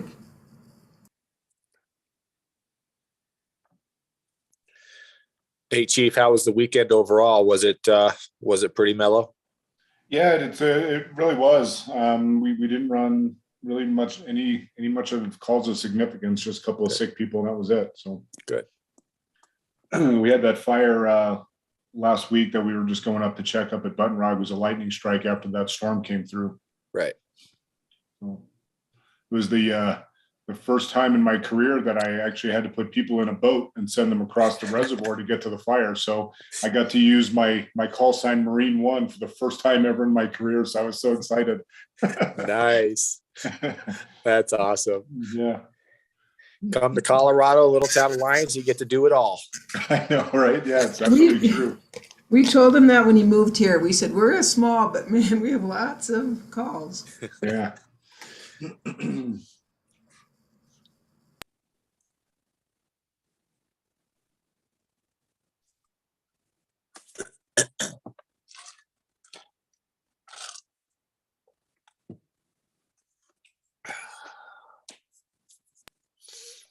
Evening, everybody. Thanks for giving us a couple extra minutes. Our water workshop went a little bit over, but it was really great. So we'll get started in 2 minutes.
I think we're just waiting for Trustee Edding, right?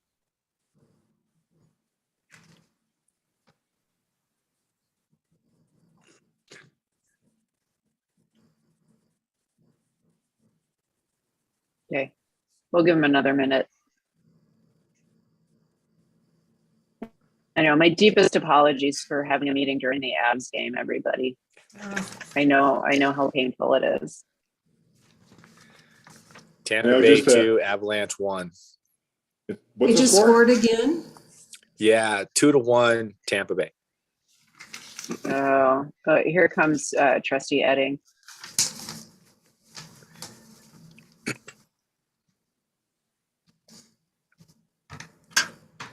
Okay, I will call the Monday, June 20th, 2022 Lions Board of Trustees meeting to order. Clerk Davis, would you please call the roll? Mayor Rogan, Present. Mayor Pro Tem Farrell, Present. Trustee Delman, Present. Trustee Edding, Present. Trustee Elson, Present. Trustee Daddy, Present. Trustee Williams. Present. Terrific. Before we stand for the Pledge of Allegiance, I just want to acknowledge that today is a town holiday, and we have staff here with us tonight who have been working very, very hard. And I just want you to know how much we appreciate that and hope that you can take the day off at another time. So just want to acknowledge that we have to be here. We're elected people, and staff is going above and beyond. So thank you for that. So let's stand and say the Pledge of Allegiance. Pledge allegiance to the flag of the United States of America and to the republic for which it stands, one nation, under God, indivisible, with liberty and justice for all. Our land acknowledgement. We must acknowledge with respect as non-native people that the land on which we stand, live, and learn is the traditional territory of the Ute, Cheyenne, and Arapaho peoples. We also recognize the 48 contemporary tribal nations that are historically tied to the lands that make up the state of Colorado. And do I have a motion to approve the agenda? And I'll remind you, since we're online, please use the raise hand function instead of actually raising your hand, because that helps me see better. So do we have a motion to approve the agenda? Trustee Edding. I motion we approve the agenda. Terrific. Do we have a second? Trustee Dati. I motion to second. Great. Is there any discussion, anything anybody wants to change in the agenda? No, great. So we'll vote on approving the agenda. Again, let's use the raise hand function. So everybody, to approve the agenda, raise your hand. And this will help Clerk Davis count. Recording in progress. We're going to need a verbal from Trustee Edding if he's not going to be visible. Oh, his virtual hand. Yep. Okay, Great. got it. Okay. Thank you. Can the clerk acknowledge the vote, please? Motion passes unanimously. Thank you. Thank you very much. So we'll have a reflective moment of centering silence before we begin.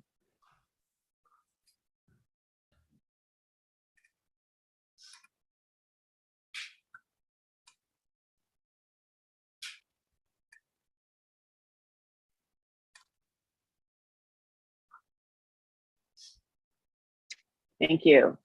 Now's the time for audience business. So anyone can address the Board of Trustees. Please state your name, your physical address, not your PO box, and you will have 4 minutes. We don't have any second readings tonight on the agenda, I think, so the floor is open. You can turn on your video camera or raise your hand.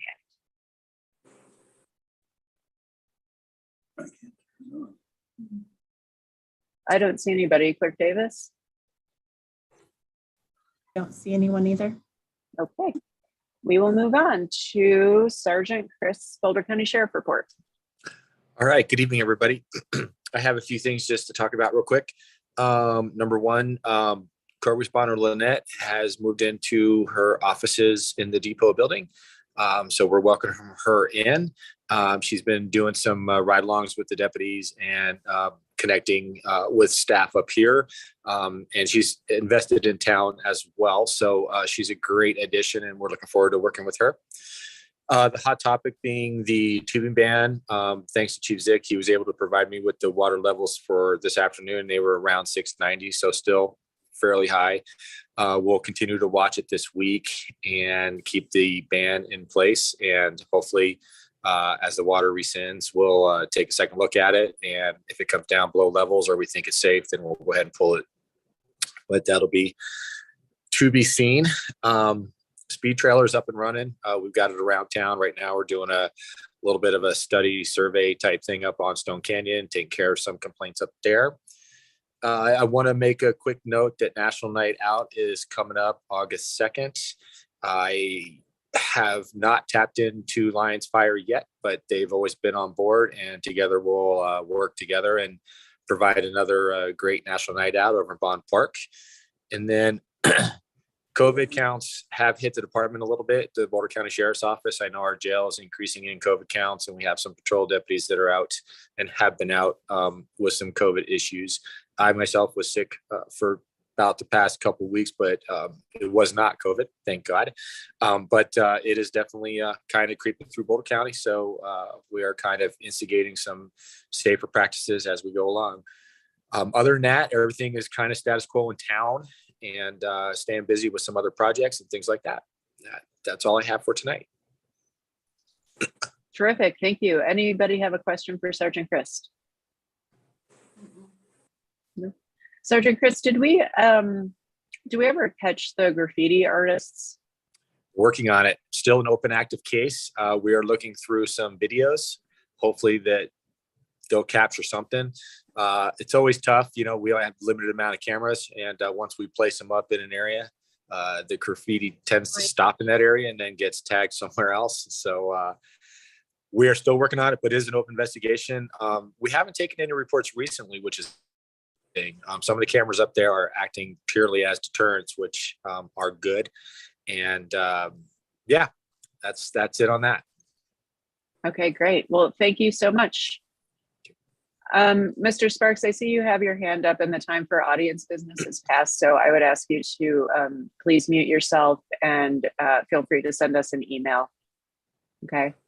And so now it's my great pleasure to introduce Fire Chief Pete Zick, who is going to tell us a little bit about himself and hopefully give us an update on the Fire Mitigation Task Force. Yeah, thank you, Mayor Rogan, and thank you to the whole Board of Trustees for inviting me. I hope it's okay that, like Sergeant Chris, that I can come to you every month and give you updates on what we're doing. So I really appreciate the invitation tonight.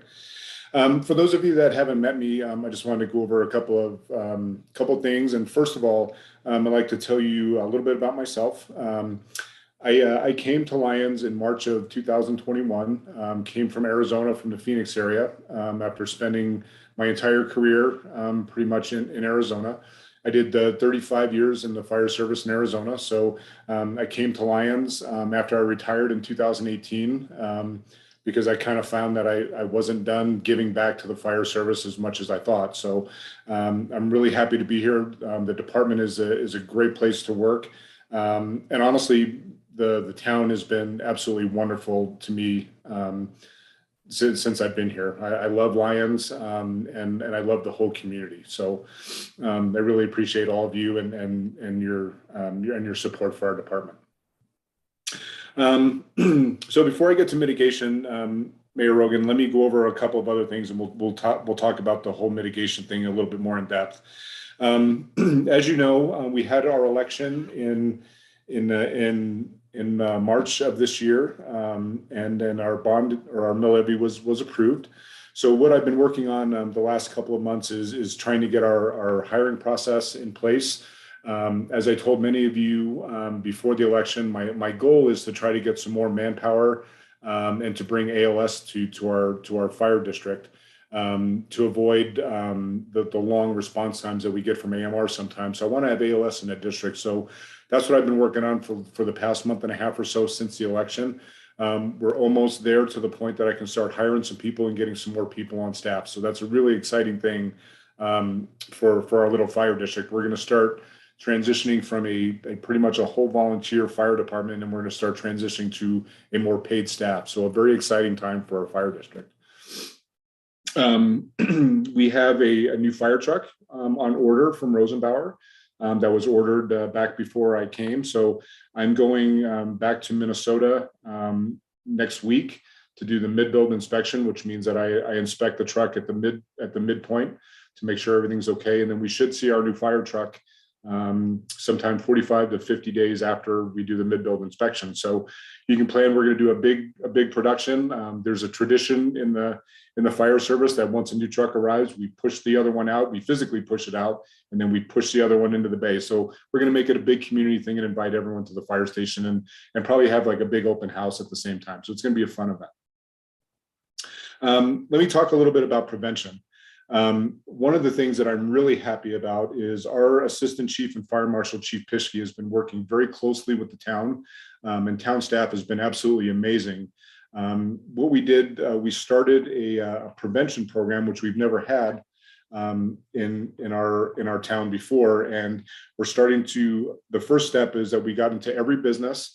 We introduced ourselves and our prevention program to all the businesses in the town of Lyons, with the understanding that we just wanted to get information from them, and that in the future, we're going to start doing inspections every year on every business in the town, obviously to keep our businesses safe and to keep our town safe. So the town has been absolutely great to work with. Chief Pischke says nothing but great things about town staff. And we really have a really good working relationship with the town. So I'm very pleased at that. So let's talk about mitigation. We met with the new task force. I guess he's the chair of the task force now. He came to the station and met with Emily Gubler and Chief Pischke the other day.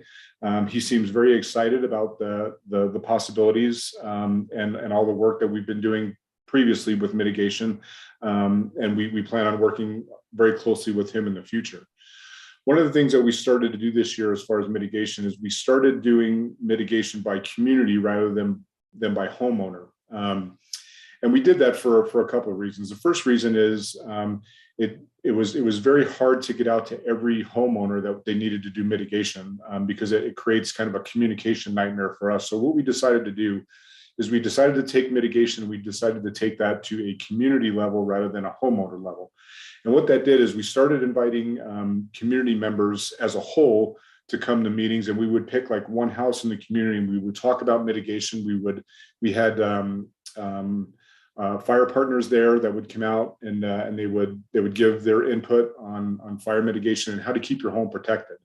Because what we found is in communities where people were really into mitigation, you can mitigate your specific house, but if your neighbor didn't do it or your neighbor down the street didn't do it, and their house caught on fire, as we saw with the Marshall fire, once one house starts to burn, it's very hard to control. So we decided to do this as a community project rather than a homeowner project. It's been very successful. We've met with a couple of homeowners associations, and a couple of homeowners associations said that they didn't want to get involved. So we actually had a group of people that got together on behalf of their HOA, and we started doing mitigation work. We've gotten nothing but great reviews, and people are really happy that we're starting to do this. So it's been a really successful program so far. So, is there any questions on mitigation that anyone would like to ask me real quick? I would, if you don't mind. Sure. So you mentioned a new chair. Who is the new chair? You know what, Mayor Rogan, I wasn't at the station the day that he came. I don't remember what his name was, but they met for like an hour and a half that they were in the station. That was our new code compliance officer. Awesome. Yeah. Great. Zach, yeah. Thank you. Yeah. Mayor Pro Tem Farrell. Hi, I just wanted to say that I attended the mitigation meeting group tour of a house here in Stone Canyon, and I thought it was excellent. It was very powerful. One of the questions, though, that did come up, and since it sounds like Chief Zick, you're kind of alluding to it, maybe perhaps, was that some HOAs don't. The impression I got was that HOA lawyers don't really want to get involved with mitigation for the neighborhood. And so that might be something that I'm going to bring forward from a Board of Trustees standpoint, because I'm very curious how do we overcome that in order to make sure that we can actually make some progress. And so I don't know from an attorney standpoint, but I think that that's something that we should explore, because otherwise it becomes an individual homeowner at a time versus a community effort that we could really, I think, be further along down the road quicker if possible. So I don't know what the issues are there, but the HOA lawyers are kind of like, whoa, you know, just mentioning that. Yeah, and that's a really great point. I would have thought, and I understand from the HOA standpoint of if you hire someone to do mitigation and something goes wrong with the mitigation and something catastrophic happens, I can understand there'd be liability there. Honestly, what I think is, I think the HOAs are going to get pressure from the insurance companies here very soon after the settlements with the Marshall Fire and all the stuff that's coming out of the Marshall Fire with those homes. I think you're going to see that start to change a little bit. And again, I understand the litigation or the feeling of responsibility if they do that, but I honestly think that we're going to start getting more pressure from the insurance companies that if you want to be insured, they're going to force you to do that and be part of this program. Mm-hmm. I hope so. I hope so too. So yeah, is there any more questions on mitigation that I can answer for anyone? Okay. Obviously, we've had a couple of big calls, and obviously the first time talking to you, we had the 37E fire that happened just north of us in Larimer County. And again, thank you to Administrator Symington. We were in close contact during that day about trigger points in case we were going to evacuate the town. So, you know, again, I think it is so great that we have such great communication that when these calls happen, that I'm instantly on the phone with Victoria, or she calls me or I call her, and we start getting the ball rolling on a lot of these calls before they become issues. So the relationship with the town is amazing. And then obviously you guys know we had a catastrophic accident in the river last week where we had a gentleman that rolled his car and was ejected into the river, and unfortunately he passed away. So we've had a couple of big calls in Lyons. But all the people are doing really good. And the department seems to be reacting after the catastrophic event that we had with Griffin Ferguson, obviously that happened. And the one thing I wanted to say is thank you to all of you and the whole community as a whole for coming together like they did and helping my department get through that. It was a really, really tough time for us, especially for those of us that were on that call. So I just want to say thank you for that, and we really appreciate all your support.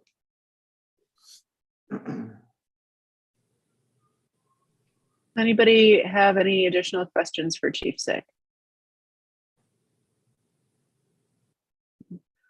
Well, Chief, thank you so much. I think getting regular updates from you is fantastic. If you're willing to spend a couple minutes on a Monday evening, absolutely. I think the community would love to hear from you. So really appreciate it, and big gratitude to you and to your entire staff and crew. We are so grateful and we're so fortunate. And now you can go watch the Avs game.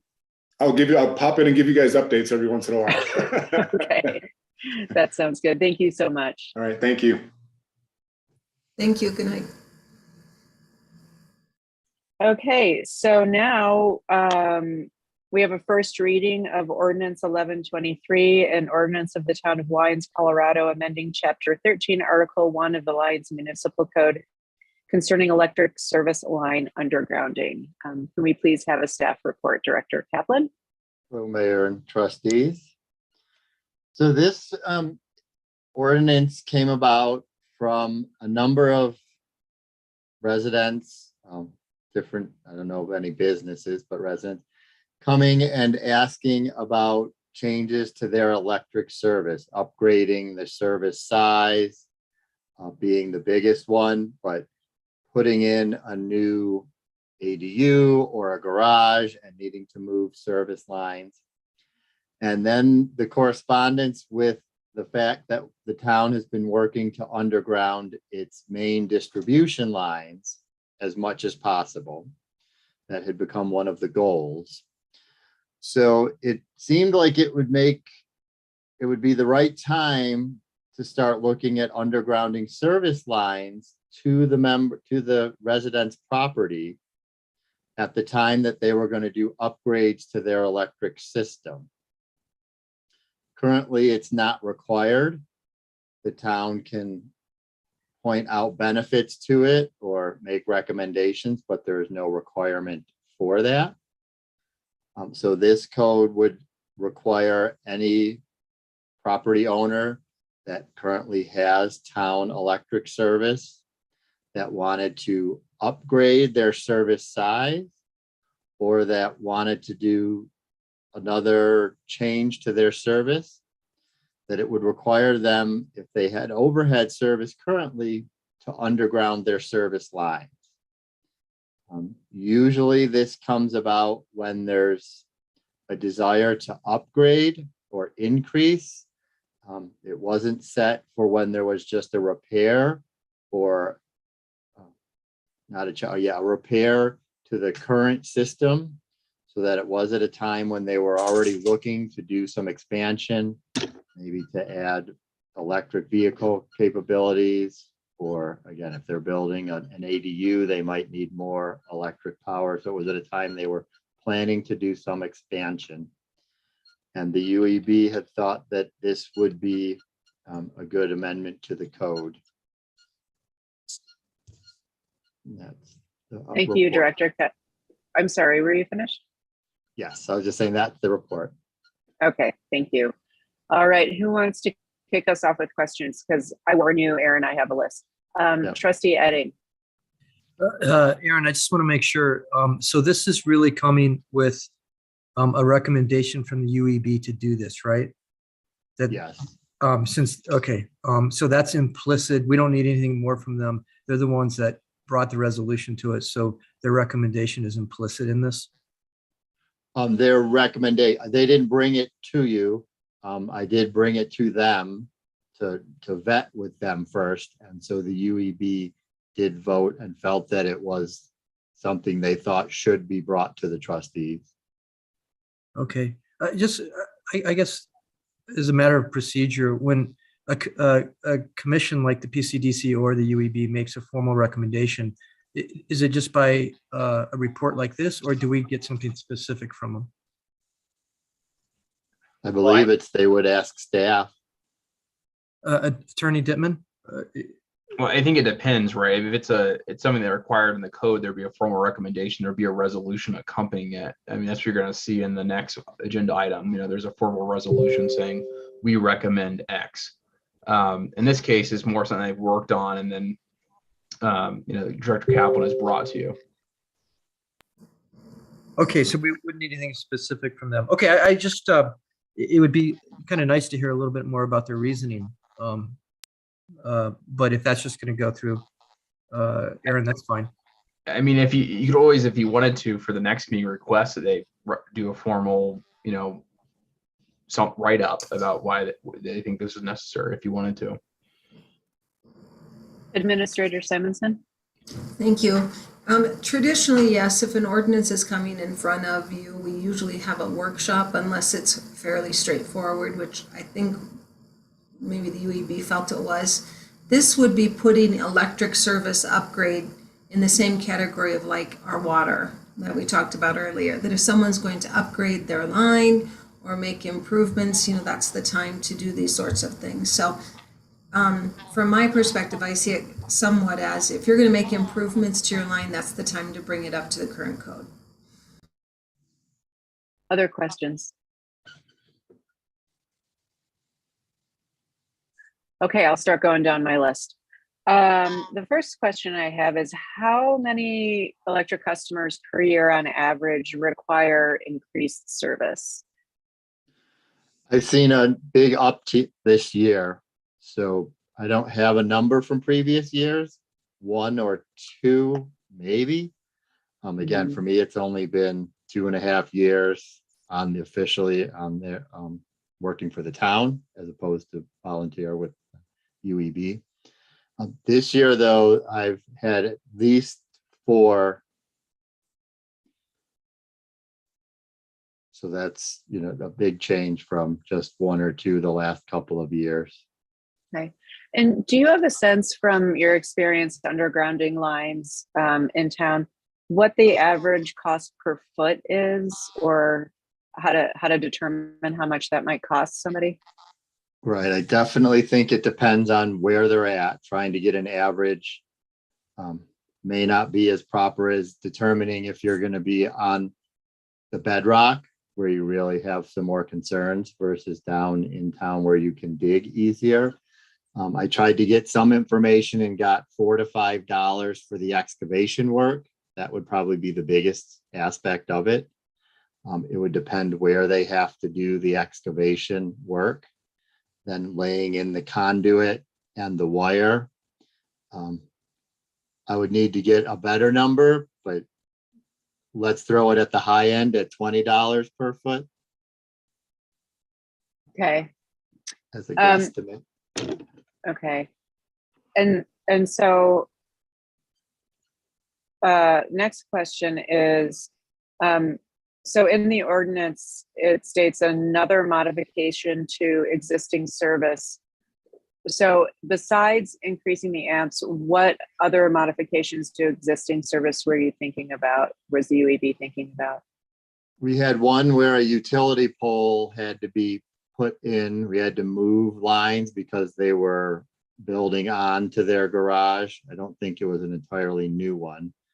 I've just talked to somebody else who is also putting in a new structure and so would need to move lines. I think that would be one of the biggest ones, is if you're just moving your lines somewhere else. We also had Usually you're only increasing wire size if you increase the panel size, but there might be a need for them that they need a bigger wire than what they currently have. Okay. Administrator Simonson? Yeah, we also recently had a tree fall during a windstorm and took down the power line. And their bill is going to be well over $10,000. So in that case, undergrounding that will prevent, you know, those kinds of things from happening before. And it did take out some commercial businesses with it during the time. Yeah. That's another example I can think of. Okay, and so my last question, and thank you very much for these answers. My last question is there a safety risk in needing more power and not actually upgrading?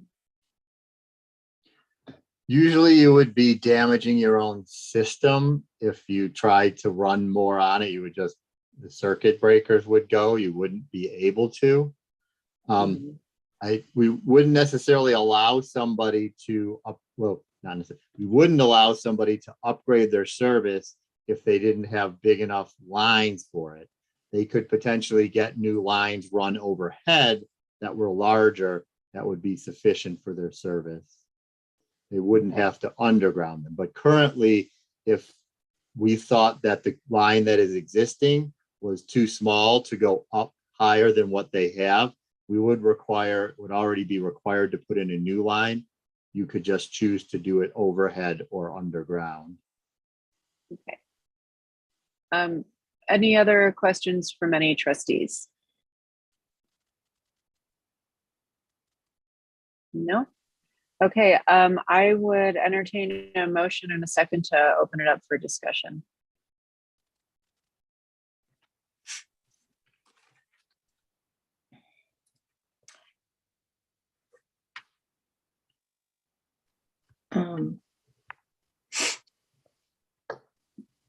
Mayor Pro Tem? Yes, I move to approve ordinance 1123. Terrific. Do we have a second?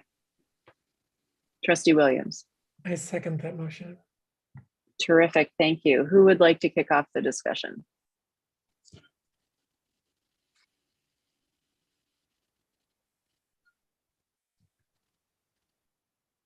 Trustee Edding? Yeah, I think the only thing I'll add at this point is if this comes with a recommendation from the UEB, having attended the UEB meetings, that's a phenomenal commission. There's a lot of smart guys on there. So I would take the recommendation very seriously and go with it. That's my only comment. Thank you. Great. Mayor Pro Tem?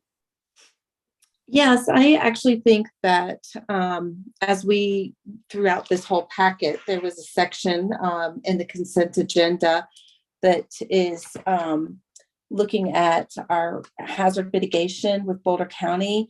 And, they talked about this in that particular document and a need for this. And I think that from a safety standpoint for our community, when we talk about wildfire, wind, and snowstorms, this makes it's not just one person's property. It really is your neighbors and your area and our town as a whole.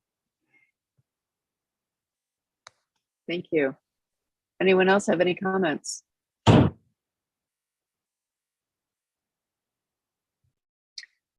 I have a couple comments. So I think, first of all, I fully support undergrounding electric. I mean, in my dream, this entire town has undergrounded electric.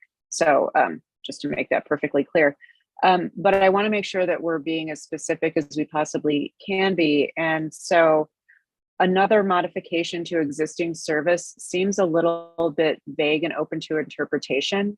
And I would think that homeowners are going to want to know when they need to do this because it's a considerable expense. It's not just we don't know how far we have to dig and all that, but you might have to repair landscaping. There could be a lot involved. So I wonder, Director Kaplan, if you think it's possible to be more specific, and if you need to take this back to the UEB to ask, that's totally fine too. That was a question or just discussion? I'm sorry, I veered away from discussion to ask you if it's possible to be more specific. I think we could put in location wise, one option that I just been thinking about is from the mast up, any work that was from your service panel up the mast dealing with the wire. We could look at it, yes. Okay, thank you. Trustee Delman? Besides the cost, are there any negatives to having it underground?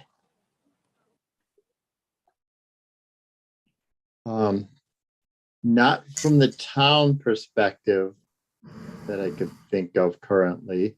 The homeowners would have to deal with their property concerns on there, what they'd have to go through, landscaping, issues like that. They'd have to get locates more frequently, probably. And again, a lot of areas of town do already have it underground. This goes back to the older portions of town that are not undergrounded. Attorney Dittman, did you have something to add? Well, I was just going to ask to Director Kaplan that would it be possible maybe for second reading to bring back a list of more specific reasons to consider. And then also this might, even if we can't get as specific as we want to, we may be able to come with an administrative regulation in the future to further outlining what specific reasons would necessitate undergrounding that service line. Okay, yeah.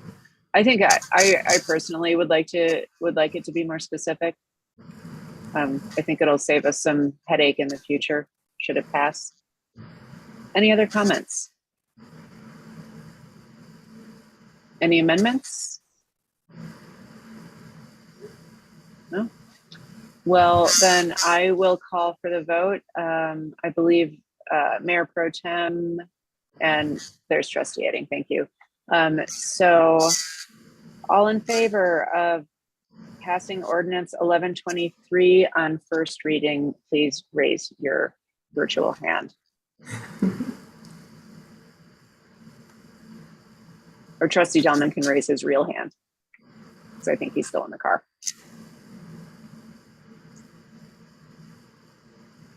All right, passes unanimously. Terrific, thank you. So on second reading, we'll get those specifics and really appreciate it. And thank the UEB for us, please. Okay, the next item on the agenda is public hearing resolution 2022-62, the resolution of the town of Lyons approving or denying the minor subdivision of 423 Reese Street. Staff report, please. That will be me again. And Attorney Dittman, if there's specific procedures, feel free to let me know as I'm going through this. I'm not looking at the screens out there. So this is a request to subdivide a previously undivided parcel of land at 423 Reese Street. The property owners are seeking to divide a property which is now in a condominium association with 2 detached single-family dwellings on the property.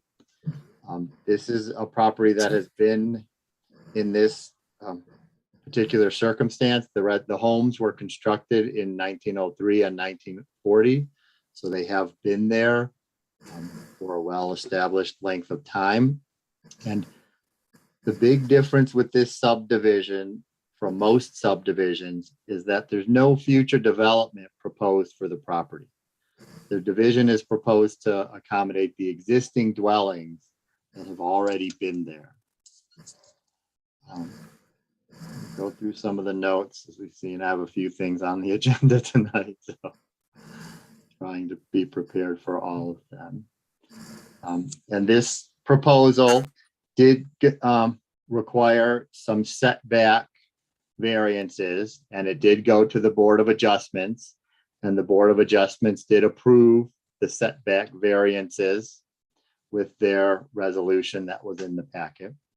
It also went before the Planning and Community Development Commission, and it did meet their approval with their resolution with some conditions that I will get onto.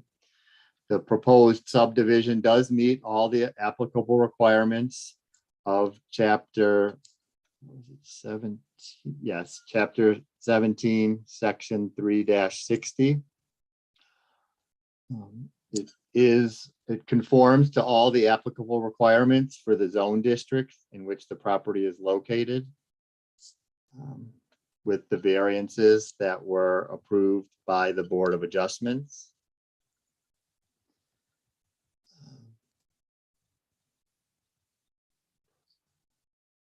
It does conform to the goals and policies of the comprehensive plan to the extent that such goals and policies do not conflict with provisions or requirements of this code, and to the extent that such goals and policies set forth requirements that are sufficiently specific to permit the Board of Trustees to decide that the application meets or fails to meet such goals or policies, including the housing objective to promote safe, stable, diverse neighborhoods, housing strategy 1.1.1 to review and revise the Lyons Land Use Code to promote mixed-use buildings, accessory dwelling units, and a variety of lot sizes.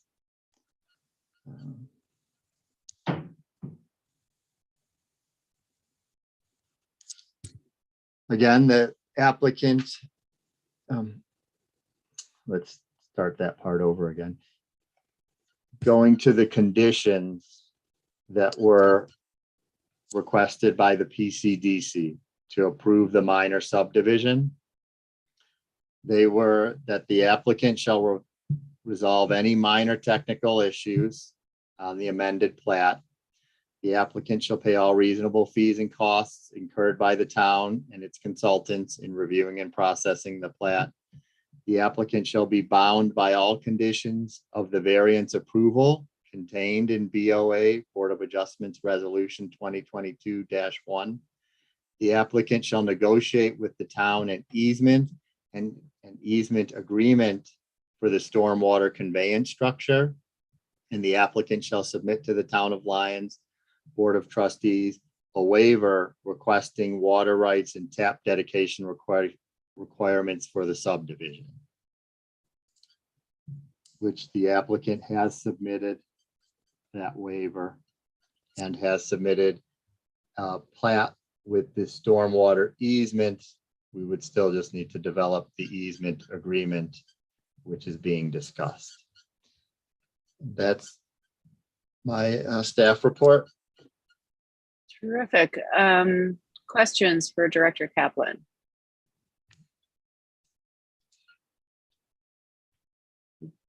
I have one question. So you referenced the Board of Adjustments condition. What condition is that? Attorney Dittman? And so I'll handle that one. So the Board of Adjustments had a condition essentially that they wouldn't expand upon the non-conforming use.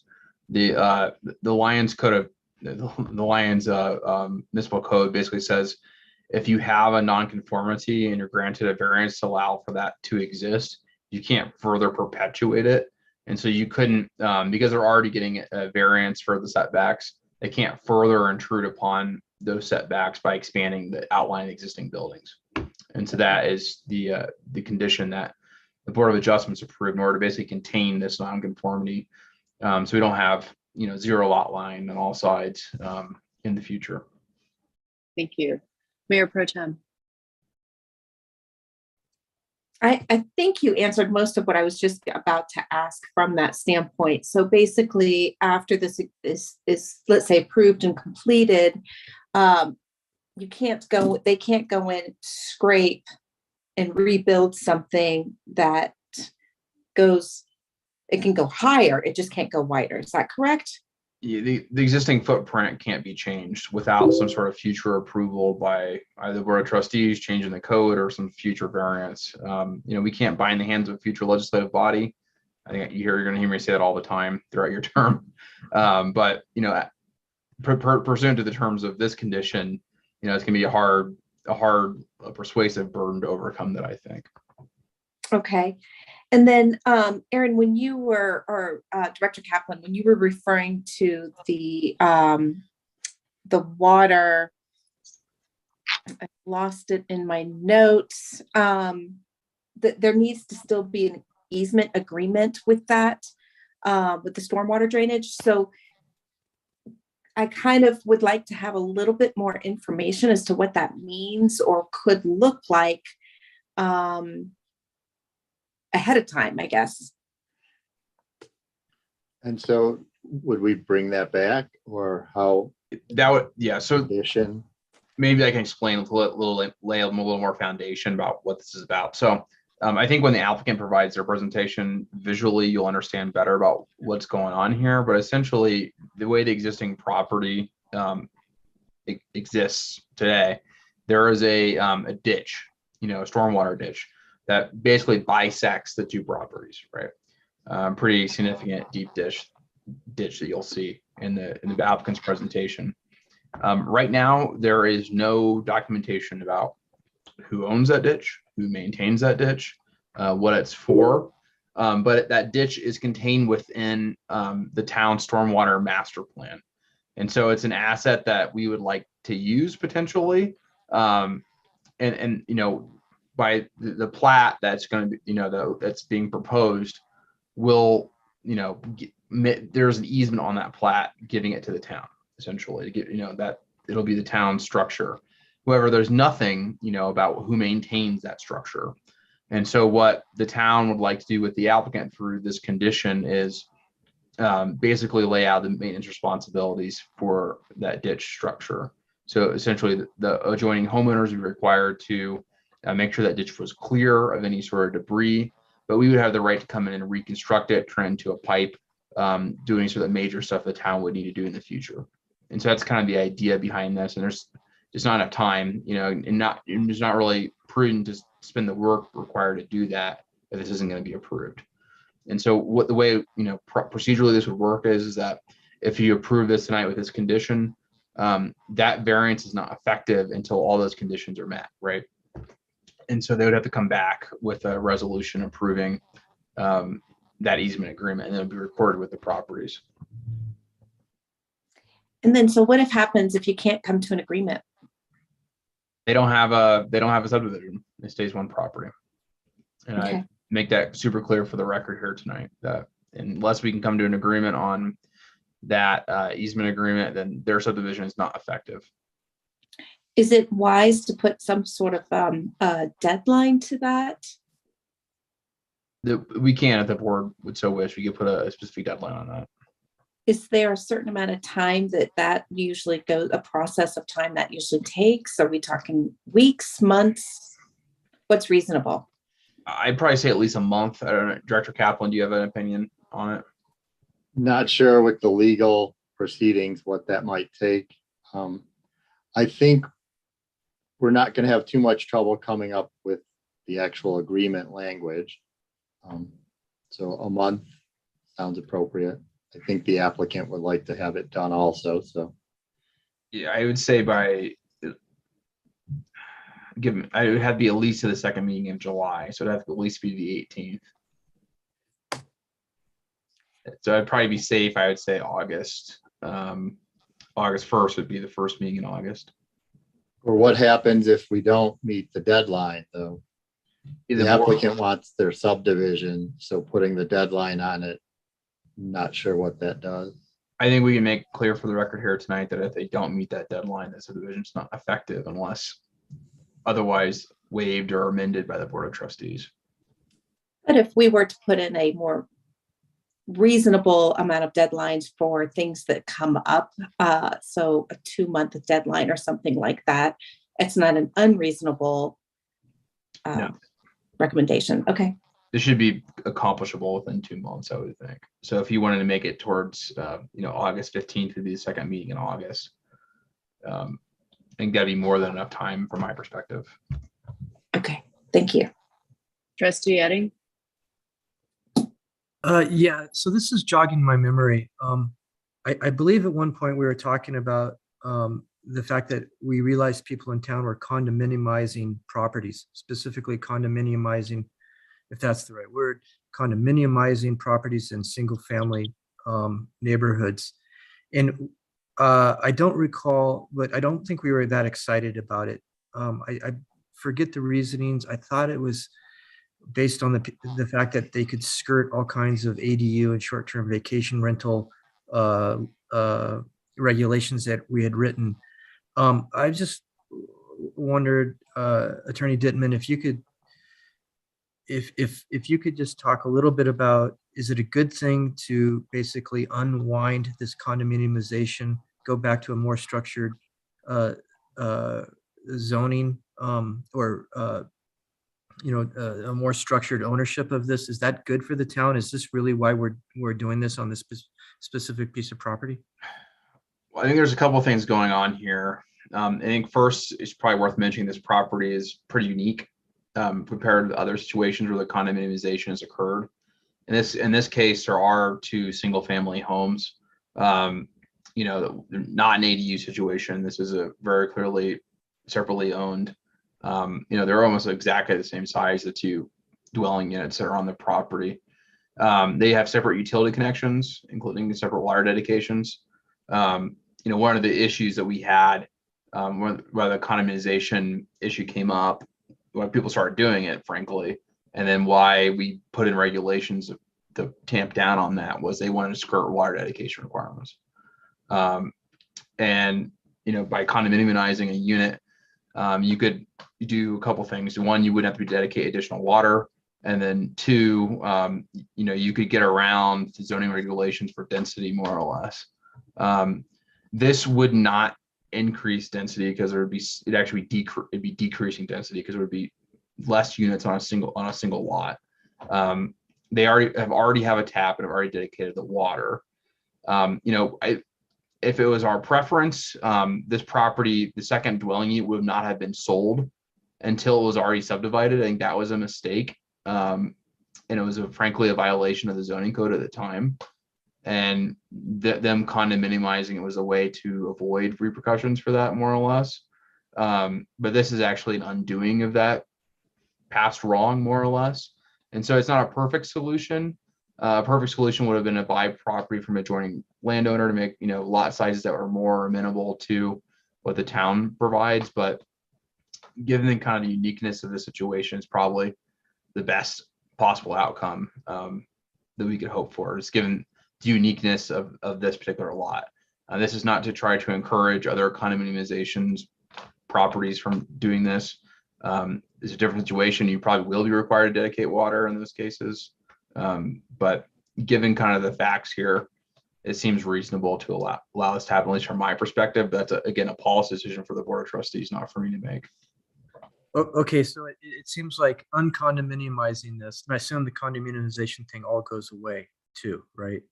It does for this proproperty, right? For this property, yeah. I mean, they'll still have to go through the legal process to break it up there. unwind that condominium, but it certainly doesn't do away with the other.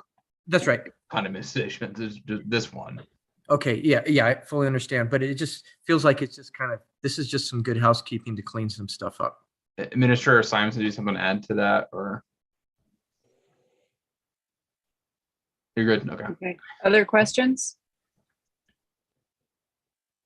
No. Attorney Dittman, so now we have the applicant present, yes?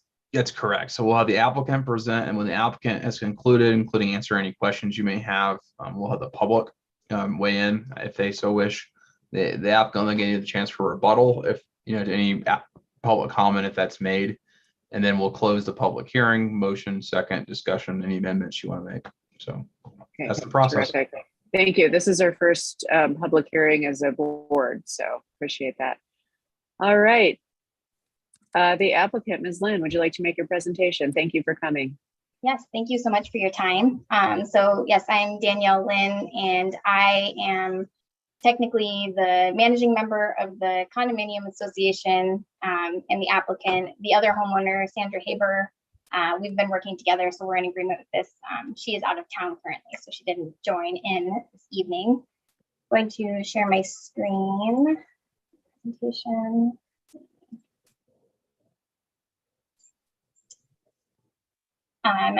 So here's kind of a diagram of where our lot is and these two existing homes. The one on the alley, the home that I reside in, is actually the larger of the two homes. This one was built in 1940 and is 3 bedrooms, almost 1,200 square feet. The one up front on Reese Street is a 2-bedroom unit built in 1903 and is about 936 square feet. So these homes were built prior to any zoning code, any building code. So there were no requirements at the time they were built. So this lot has had this existing nonconformity to use, as you're not allowed to have 2 single-family homes on one lot in R1 zoning district. So it was already non-conforming to that.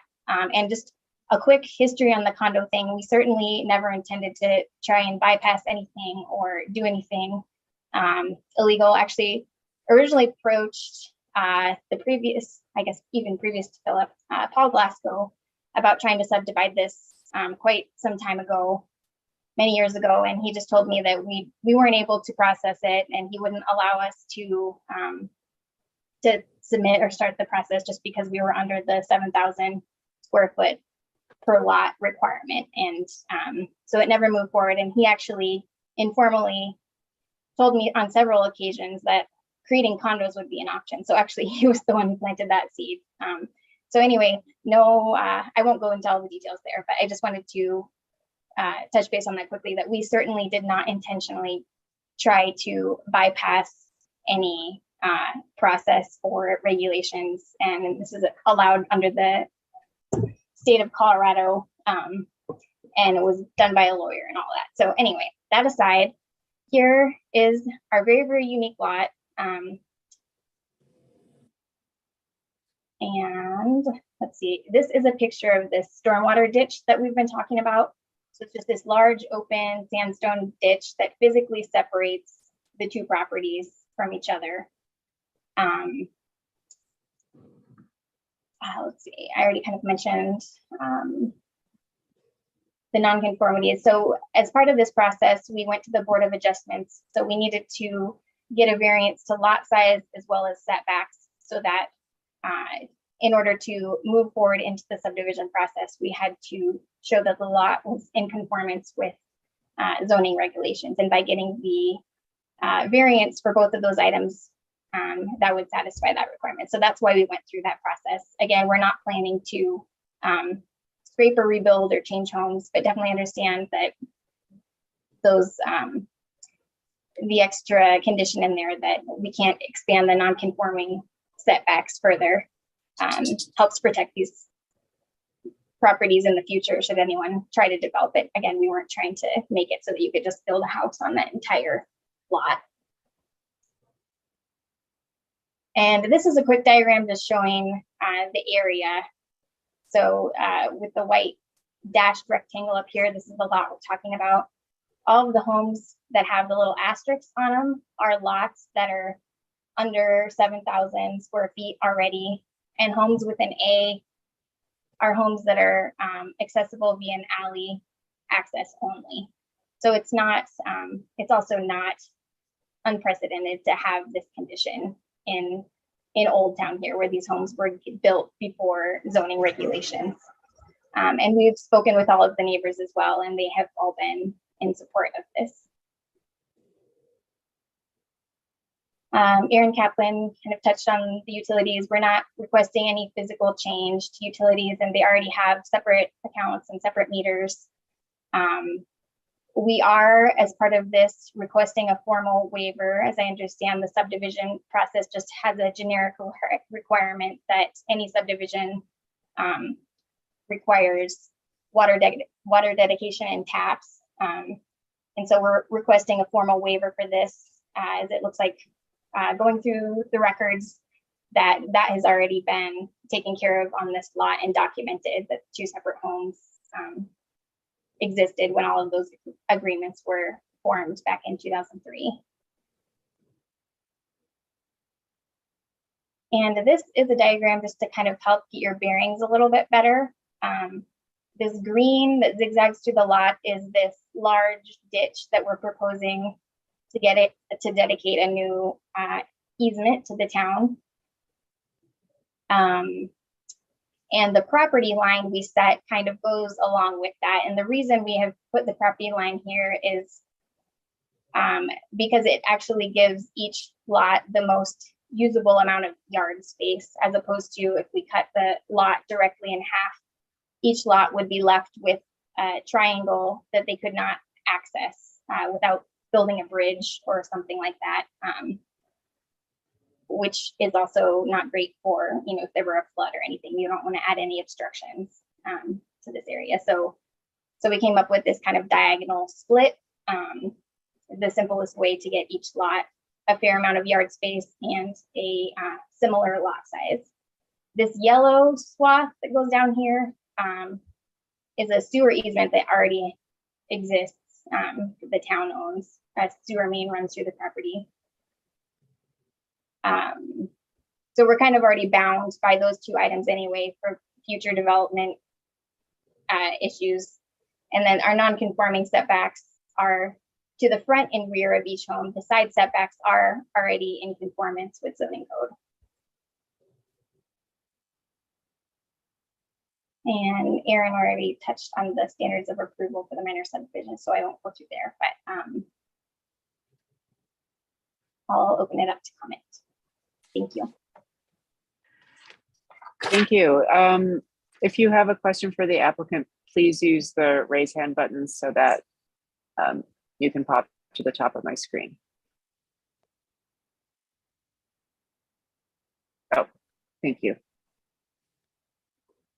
Any questions for the applicant? No? All right, then I will open the public hearing. Is there anybody on the Zoom who would like to comment?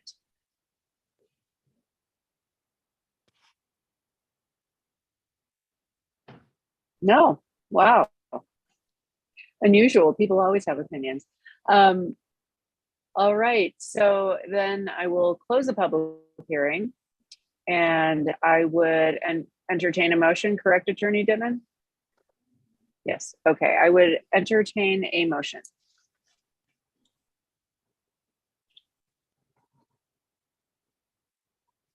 Trustee Edding. Can I just say I motion to approve? Will that be good Yes. enough? All right, Yes, that's what I did. thank you. Trustee Williams. And I second resolution 2022-62. Terrific. Is there any discussion, any amendments?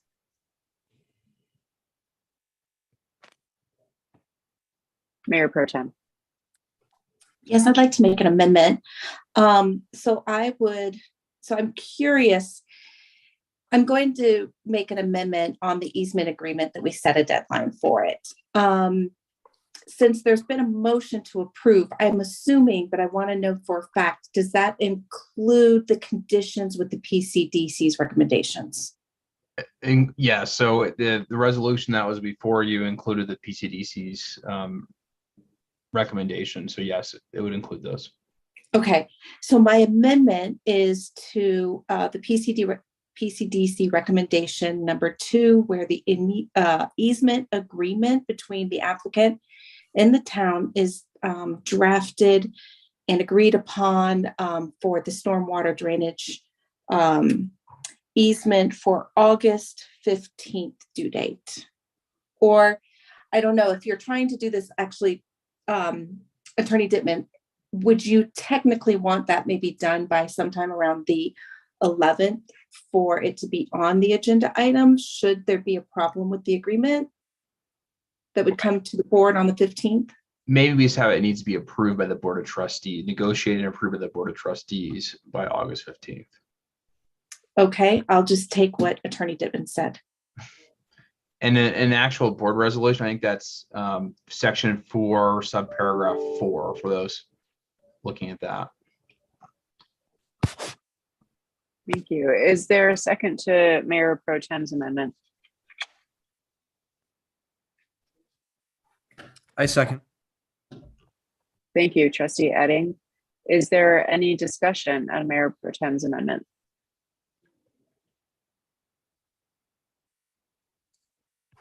All right, so I think now, Attorney Dittman, we vote on the amendment, correct? Sorry, I was looking for the unmute. Yes, we're voting on the amendment now, and then we'll vote on as the resolution as amended. So okay, great. So all in approval of the amendment, please raise your hand.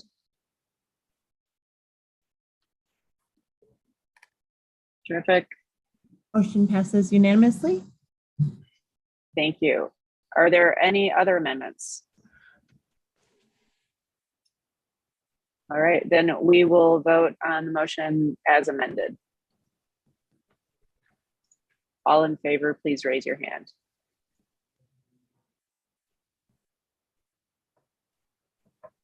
And motion passes unanimously. All right, congratulations, Ms. Lynn. We look forward to seeing you in August and getting this all wrapped up. Thank you so much. Thank you. All right, next up we have the consent agenda. Clerk Davis, will you please read the consent agenda into the record? Resolution 2022-63, a resolution of the Town of Lyons, Colorado declaring surplus property and listing for sale. Item number 2, resolution 2022-64, a resolution of the Town of Lyons, Colorado approving a professional services agreement with Crest Insurance Group of Colorado, LLC for benefits broker services. Item number 3, resolution 2022-65, a resolution of the Town of Lyons, Colorado adopting the Boulder County Multi-Hazard Mitigation Plan. Item number 4, June accounts payable. Item number 5, June 6, 2022, Board of Trustee meeting minutes. Terrific, thank you very much. Is there a motion to approve the consent agenda?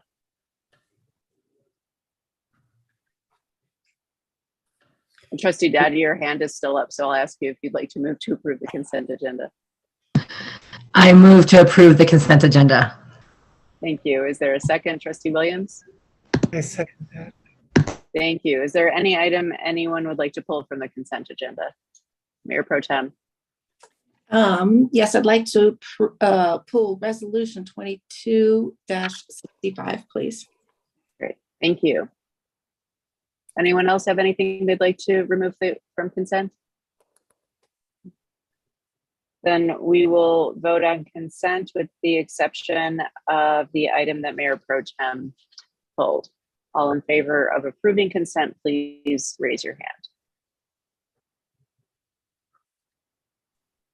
And passes unanimously.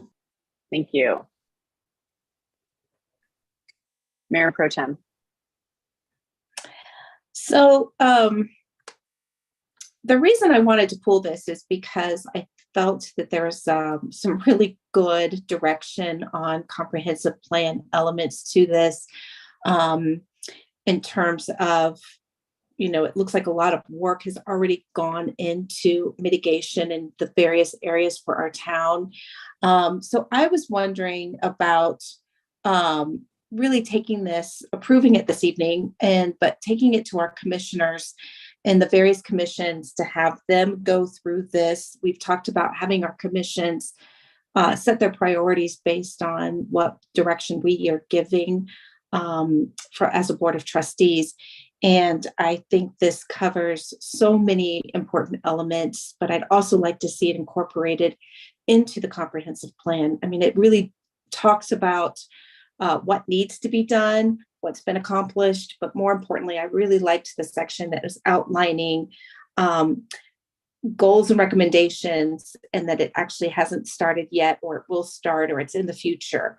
And I think that's really important for us to outline in the comprehensive plan process. So it's important for PCDC, but I also think it's really important for the Utilities Commission. And then the other commissions might certainly want to have a say and a voice in this as well. So I'm open, obviously, I move to approve this, but I'm hoping to give direction.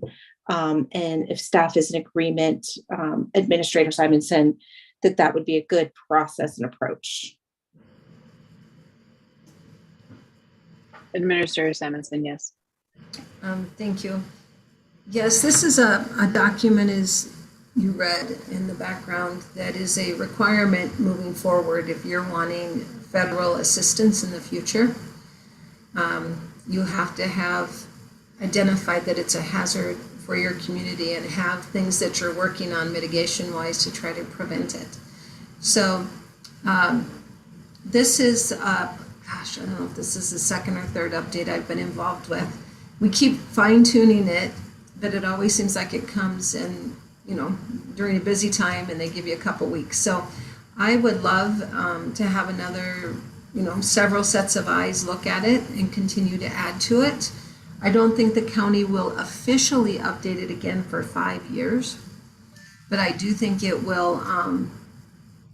It's a good tool. Some people probably don't even know we have one of these, and it should give some other ideas to folks too on areas that we could improve upon moving forward, and grants to apply for and things like that as well. So that'd be great.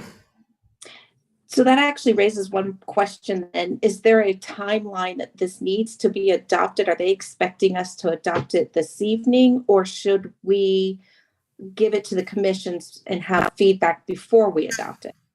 Actually, what they're asking is for all the communities, because we've had it for about a month, and FEMA had sent it back to the county saying they wanted more details. So then they sent it to us and said, add more details. So we did not send it out. It was probably about the same time you guys were seated, maybe, you know, right about then. So no, they are expecting that everyone will hopefully adopt it in June, so that FEMA, so we're all covered moving forward. And then I was going to inquire, based on what you just asked about, is there ways to make amendments or updates as we get them? So they would really like to see it in June if possible. Thank you. Trustee Edding, did you have a question? No, because I think Administrator Simonson, you answered it. In order to get FEMA money in the future, you have to actually have that listed as a risk in a hazard mitigation plan. Is that what you said? Well, that's what the goal is. You have to at least have an adopted plan by the county. Some communities have their own large communities, but in Boulder County, we've all agreed to be under the Boulder County Hazard Mitigation Plan because they are our emergency manager. So you don't have to have a specific item listed, of course, because we never can guess what's going to happen next. But they want to see that you have identified that you have risks and that you are taking steps toward minimizing those. Yeah, that makes complete sense to me. I think that's a really good thing on FEMA's behalf. So to go back though, since this is the last Board of Trustees meeting for the month of June, and you want to have this approved and submitted this month, if I understand correctly, we could approve this as this is our baseline. Yes. And we're giving directions to still the comprehensive plan as well as our commissioners to start with this. They can continue to make recommendations that we as a town could go ahead and adopt. We would only be adding to the plan, not taking away from. Correct. Okay. Correct. I think when you read the resolution, because this is the same resolution they're asking all of us to adopt, it's very broad. And it's just saying that we have a multi-jurisdictional mitigation plan for FEMA, and that it's been prepared in accordance with their requirements. It doesn't say that this is all inclusive or anything like that. Okay. I just saw a typo in the resolution. Darn it. Section 2, hazard has 2 Z's. I'll correct that. That sounds like me, sorry. Oh, no, that's all right. Unless anybody else has I'm sorry, go ahead. No. This is just very high level, saying we are participating with the county in this plan. So I'd like to make a motion to move to approve resolution 2022-65 with the edits on the word hazard. And but I would also like that we use this to build our comprehensive plan mitigation off of and direct commissioners to add to it as well as a priority. Okay, thank you. Is there a second? I second. Thank you. All right, all in favor of approval of resolution 2022-65, please use the raise hand function. And motion passes unanimously. Great, thank you, everybody. So now we have an update from Housing and Human Services, and I believe I see Julie Jacobs around here somewhere. Hi, Julie. Thanks for coming tonight. Thanks for having me. And we also have Kay Sparks on here somewhere, who's my partner in crime for this. I'm sorry, we have a request from Kay Sparks to enable Gil Sparks on the screen. She's using his computer. If you could do that, Marissa. Do we still see Gil Sparks? Yeah, Gil. He's in the green I see box. Gil. Yeah, he should be able to turn on his video. There you go. There we go. Great. Thank you. All right, so thank you so much for inviting us here tonight. Kay and I are actually the 2 newest members of the Housing and Human Services Commission. So we are happy to talk to you about what we're doing now and what we plan to do moving forward. If you have a lot of questions about what has happened in the past, we will note those questions and get back to you because we don't have a lot of history. I just real quickly going to jump in and just repeat our mission, Housing and Human Services Commission. Our mission is to provide coordination and communication with various private, nonprofit, and county entities in an effort to assess and fill the gaps in human service provision and identify unmet needs in Lyons and Greater Lyons area. So that's a big mission. Human services, identifying unmet needs. So we focus on a lot of different topic areas: housing, physical health, mental health, resiliency, aging community members, transportation, diversity, inclusiveness, a lot of stuff. So we're looking right now at 3 initiatives for the near future. The biggest, most exciting one is the Summit Housing Project to get some affordable housing going on. That's a long time coming, and we're all very, very excited about it. What we would like to do and what we think our role might be as a commission is to really help get the word out to the community members who are going to be eligible, and to help streamline the application process. It can be really complicated and difficult to figure out how to gather your pay stubs and your bank statements and what's actually needed and what ID and all of that stuff. So Administrator Simonson is really helpful in helping us identify what the requirements are going to be for those applications. And then we want to kind of get a list of the two priority groups. The main one is flood displaced people who want to come back, right? So try to identify those folks and actually reach out to them and say, hey, this is happening. These applications are going to be accepted. And then put together a couple of workshops where we can actually sit down and invite folks in, or do it virtually depending on the situation, and let them know these are the documents you're going to need. Here's how to access those. Get them ready to submit their applications on day one. So that's a big thing. We're hoping to do a workshop in October for the flood impacted folks, and then do another one in November for just the second priority group, which is just folks who live and work in the Lyons area. So that's one of our biggies. Super excited about that and all the work that's gone into that over Lord knows years. So applause to everyone who's been working on that forever. I'm just going to go through, and then if you guys have questions at the end. I'm used to doing PowerPoints where people stop all the time. So the second thing that we're working on is there used to be, well, it still exists. I guess there was like a vulnerable citizens list of folks in Lyons who might need extra assistance evacuating in the event of an emergency or things like that. So somehow before my time, the town had identified some folks and was actually actively outreaching to them during crises, during fires, during floods. We realized at some point that's not the best way to do things. That could create liability, that could create an expectation that they don't need to know what's going on because someone's going to call them and rescue them. So we've sort of flipped that model on its head, and what we're going to try to do now is reach out to those folks on that list and help get them signed up for emergency alerts. Help get them signed up for the reverse 911, help them develop their evacuation plan, their list. There's so many good resources out there. We don't have to reinvent the wheel. We can just connect them with the resources and then actually help walk them through the process. You know, for us, it's really easy to sign up for emergency alerts, but not for everyone. So really do some hands-on. And that way we're empowering them to create their own plans and help themselves. And they're not going to passively expect someone to reach out and rescue them. They'll have a plan in place.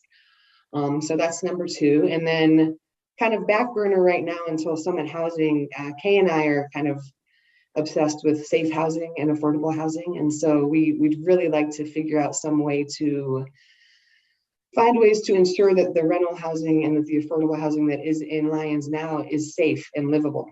And so we had talked about some ideas about trying to do sort of a carrot and a stick approach. We want the houses in this town to be safe. We don't want to disincentivize people from renting their houses, right? So we don't want to make it painful to be a landlord. We are very early in sort of information gathering and figuring out what that looks like, but I think that's a priority of this Board of Trustees. So we're excited about at some point trying to look into creating safe housing for the folks who are here, who are renters in our community. So that's it. And then I know Kay wanted to talk about the comp plan and how we might help out with that and all that good stuff. So I will turn it over. Okay, thank you very much. Trustee Beatty came to our last meeting. And I'm sorry, Kay, could you maybe hang up your iPhone? Because I think you being on the computer and having that iPhone on is making that echo. So if you could hang up from the iPhone and just use the computer, that would really help. Thank you. Mike, now? Good. Our last meeting, Trustee Beatty came and shared with us what you all had been doing in terms of prioritizing what you can practically do in 2 years. And then she shared with us what you would appreciate from our commission in terms of, as Julie said, that I consider it sort of a laundry list of what the kinds of areas we deal with.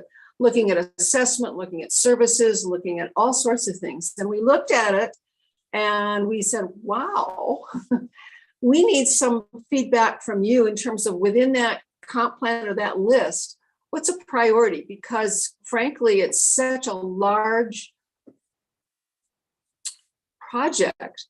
We need to know, as you look at that section of the comp plan, the economic development, housing, what is both priority and how would you like us to go about doing assessment, identification, et cetera. We have two empty spots on our commission, so we don't have a huge amount of people power. So we'd like to do the best job we can. So at some point, if we can get some feedback from you all, what you see as a priority within that large goal, that would be very appreciative. Thank you. Does anybody have any questions for Julie or Kay?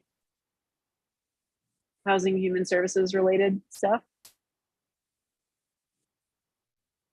Yes, Mayor Pro Tem.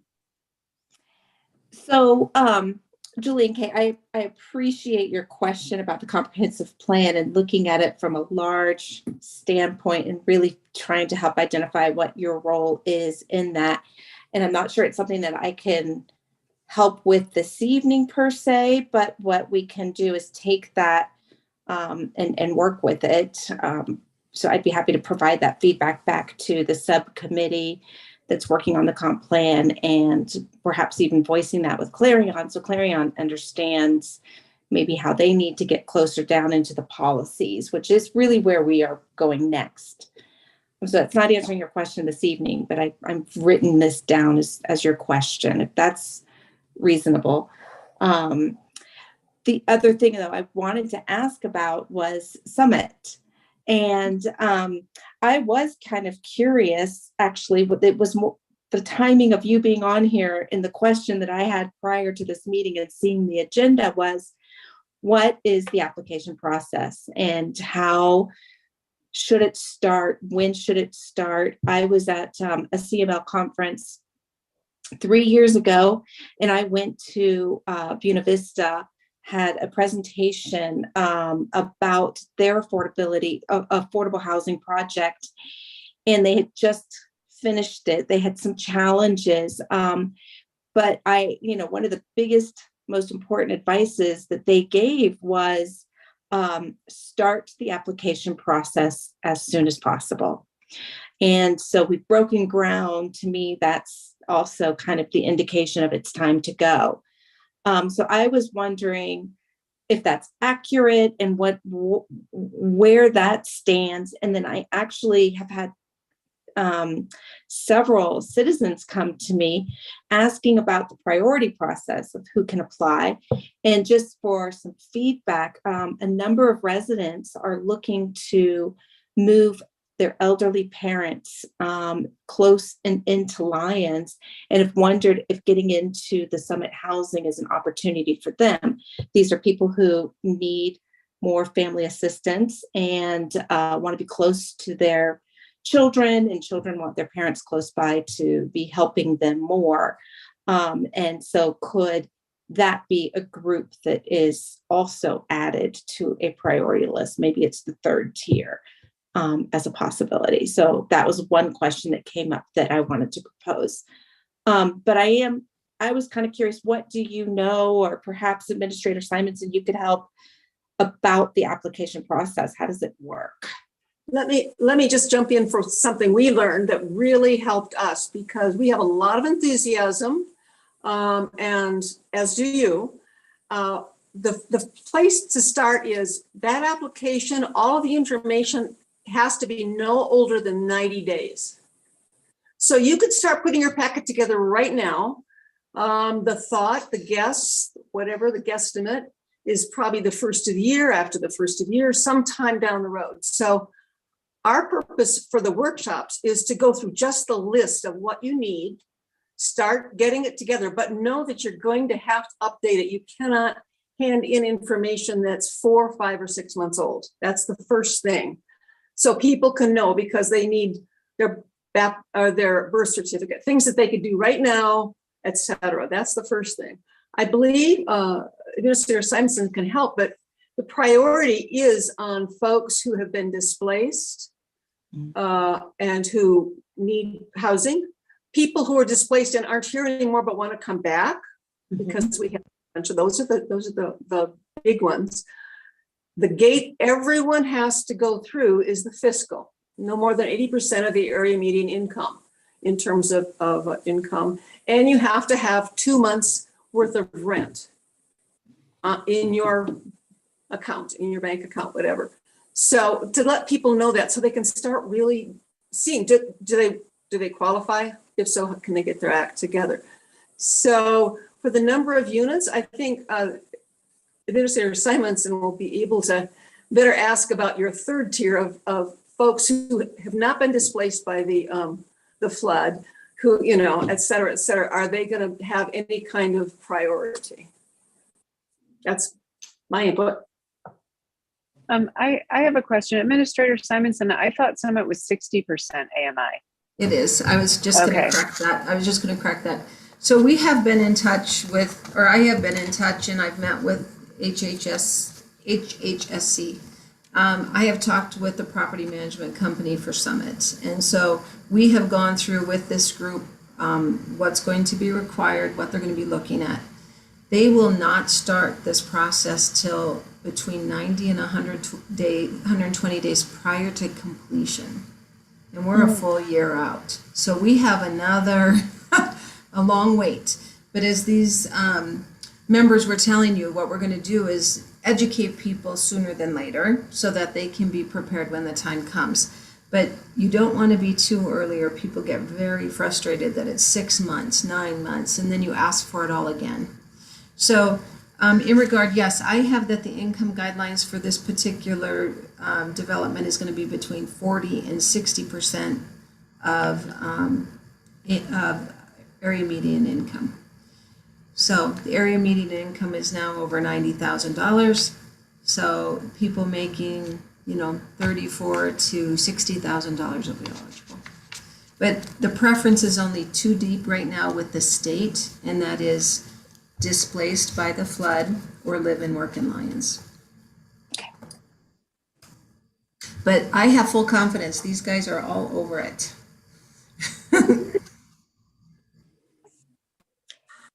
Trustee Detti. Yep. I just wanted to add something that I learned the other day from Administrator Simonson. Section 8 vouchers will also be allowed. That's great. That's really great news. Thank you for sharing that. Any other questions anybody has? No, you guys are getting off easy. Thank you so much for the update. And so you all have how many vacancies? 2 right now, I believe. 2. Yeah. Okay. All right. So let's recruit for those, because you guys are doing such great work. Really appreciate it. Thank you so much. And thank you for coming tonight. Really appreciate that. You bet. Thanks for inviting us. Okay. Thanks for all you do, everybody. Have a good night. Thanks. Okay. Next up, we have Railroad Avenue options with our flood recovery. Tracy, please. Evening, Mayor Rogan and trustees. As you know, we have the Broadway project in design, and part of the requirement of that project is that we provide a multimodal trail from 5th Avenue to the existing corridor trail. And there's been a lot of discussions about utilizing Railroad Avenue for that multimodal connection. So I'm going to share my screen. There's 4 options that I'll go through, and I'll be very quick and concise, but we're really looking for direction on this. There's a lot of mixed feelings and ideas on this, but we do have to provide this connectivity because it's part of the intent of the funding that we receive from CDOT. And so we can't not do it or do it later. We have to come up with an option now, or as part of this project, or we could lose the funding for the entire project. So it's just important that we try and find, make a decision here on this. And so we're hoping that the board can give us some direction. So our first option, so again, this is what they call a living, this is concept is called like a living street or a WUNRF. And it's where it's shared road with cars, bicycles, golf carts, pedestrians. So the first option that we have here, and hopefully you guys can see all of this, we have a road here with shifts in it, which are called chicanes. And this would be a 5 mile an hour per hour zone for cars, and they can only go westbound. And then these zones here, these striped zones, are pedestrian safe zones, and they have delineation. They have 88 delineation in red here. Anytime that you're leaving the safe zone and entering into the shared area. So again, this would be one way to cars, but two way to bicycles and pedestrians. Golf carts, I think that's a little up in the air. I think generally they have to follow the same rules as a car, so they may only be able to go one way as well.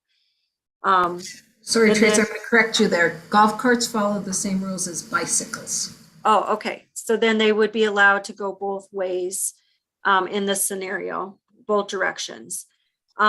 We also would be putting in, I believe, speed cushions at the entrance down here. I think this is cutting off just a little bit as you're entering into the road here. They would put it in a speed cushion to let cars know you got to slow down. You're coming into a 5 mile per hour zone, area, and you've got pedestrians and stuff here. The only exception here, this is the driveway for the fire station. And this is just really for their employees or if they have classes. And we've met with them, and as long as they can continue to have access in and then back out, they're all good with this scenario. The parking lot on this side will not be accessible. You would only be able to access the parking lot from 3rd Avenue here. So there's option 1. And then we'll scroll down to option 2. So option 2 is a very similar layout. You would still have the one-way road for cars with some shifts in it to keep the speed down to 5 miles per hour. And this area would be utilized for both bicycles, cars, and golf carts. And then here, on the north side, you would have a 6-foot wide lane for pedestrians only. And all these areas also are delineated by flexible, like bollards type material here. And again, you have the red are the ADA delineators letting, detectable exits out of the safe zone for pedestrians. And again, you'd have the fire station still allowing them access in and out. And no, the parking lot would be closed on this side here. And again, the speed cushions at the entrance of the road. So here is option 3. And with option 3, we would have a 8-foot wide trail here or lane here for bicycles and pedestrians, and then the vehicles would be able to go along on the south side of the road, and golf carts. This is a little less, again, we would probably dictate a 5 mile per hour zone, but you have less speed calming type measures in this scenario because you're going a little straighter, so you may not be able to keep the cars going at that speed. but still you have a completely separate safe zone for bicycles and pedestrians on this side. And then our very last option would be to shut down the road to vehicles altogether and just allow this to be a free zone for golf carts, pedestrians, and bicycles. Since we would have to allow this access for the fire station into their parking lot still, we did add this path here for pedestrians, just to keep them safe when cars are coming in and out here. But that's essentially it. Those are the options that we came up with. So are there any questions regarding these 4 options?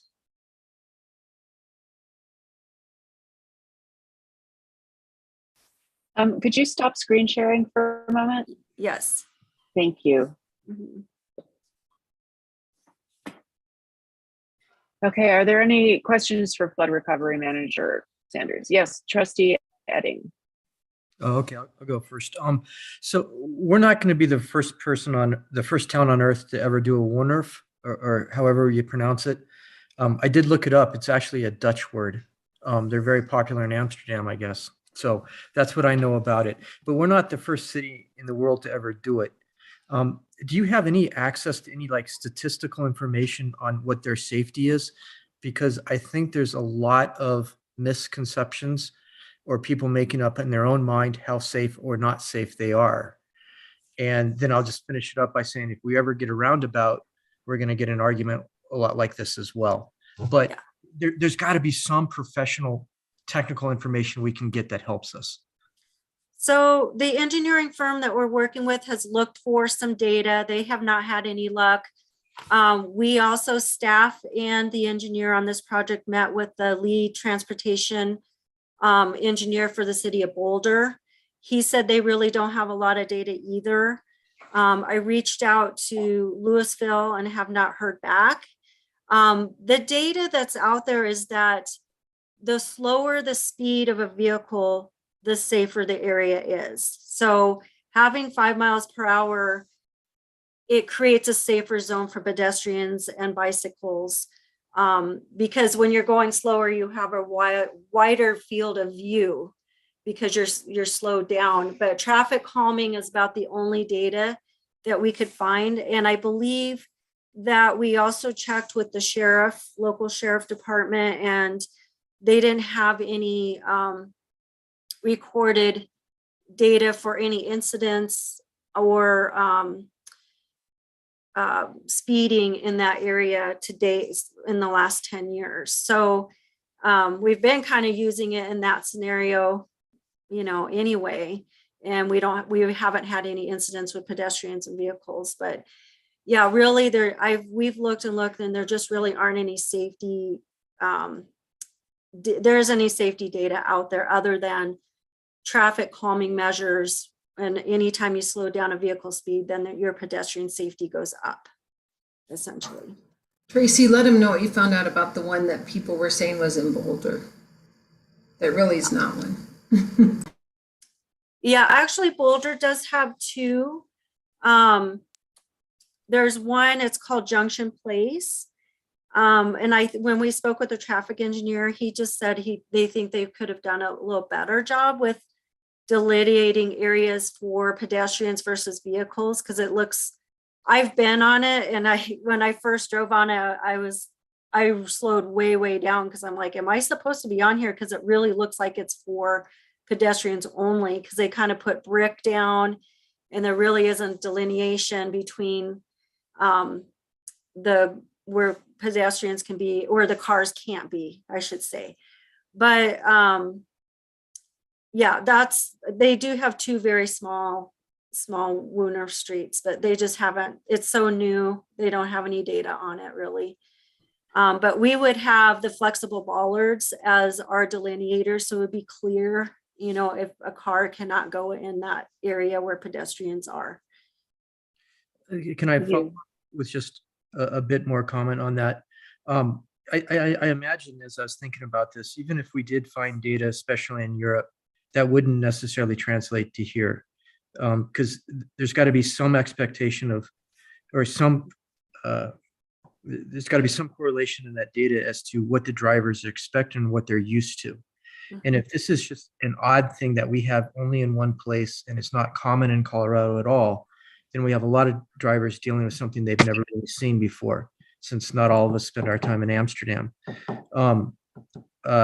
So I guess the last question would be, do you see these things growing in popularity? Like, because I know as we see more and more roundabouts, people get better at them, but you don't want to be the town to have the only one roundabout. I guess that's my point. So any thoughts on that?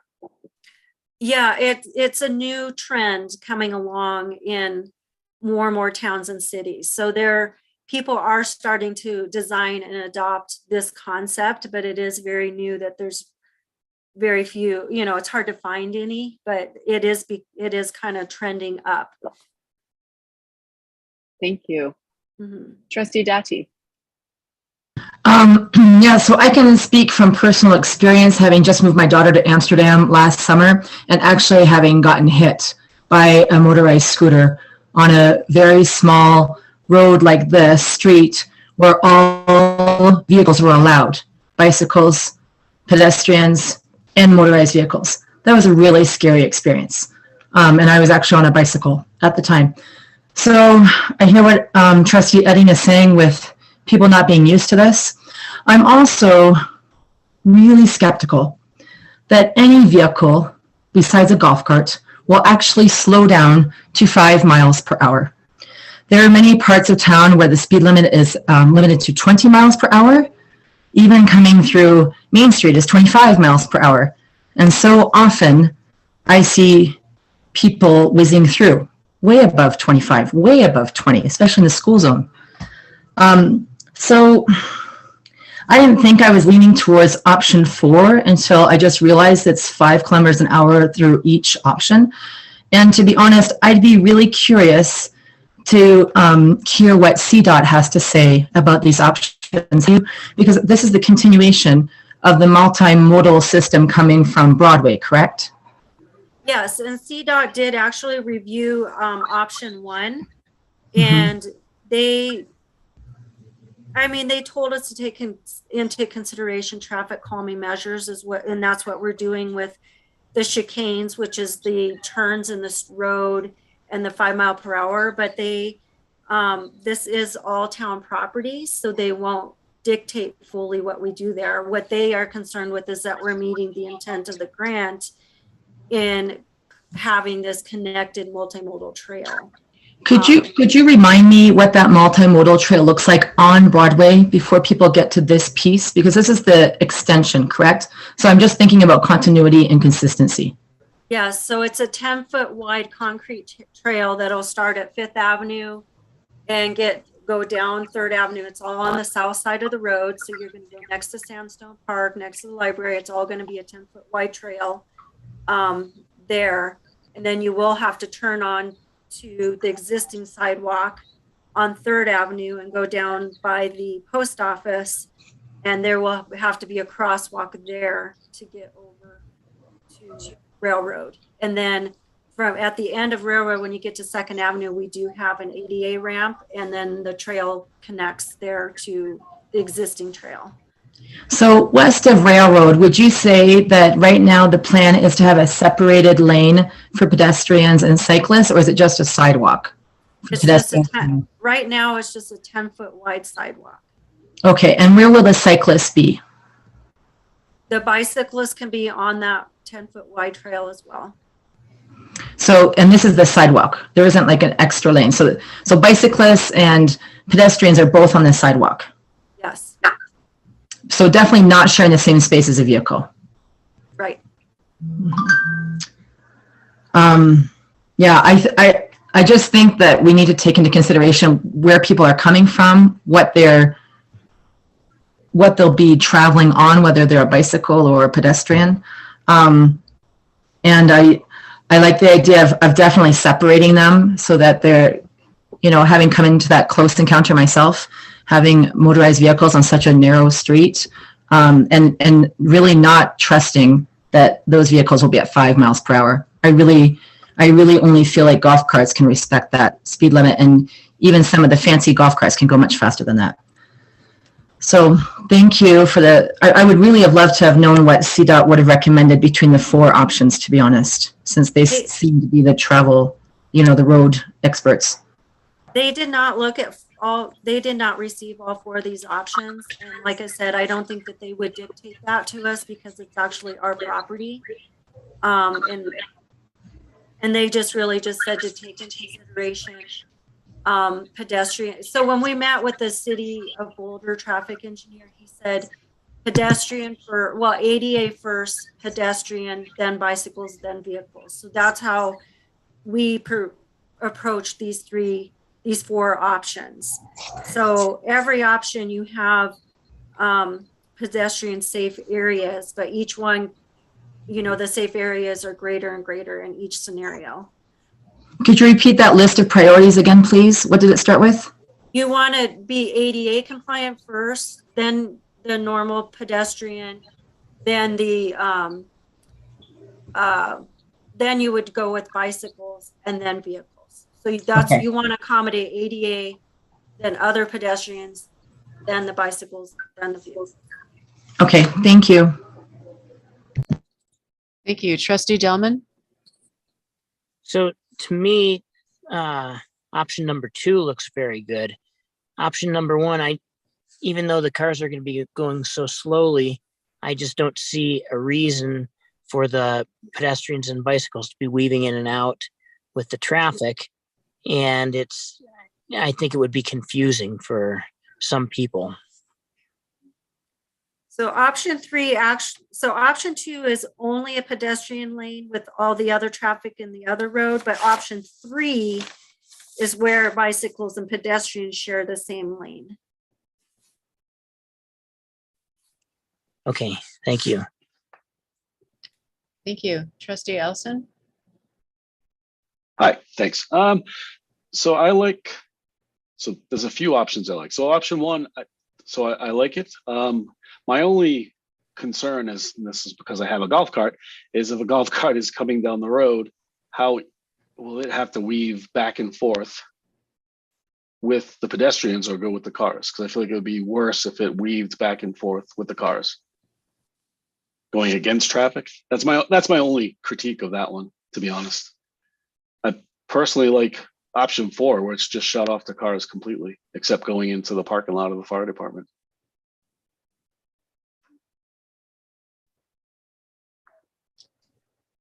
Trustee Williams? I much prefer option 4. Okay. I would like to ask, I prefer option 3. I think a separated lane is probably the safest way to go.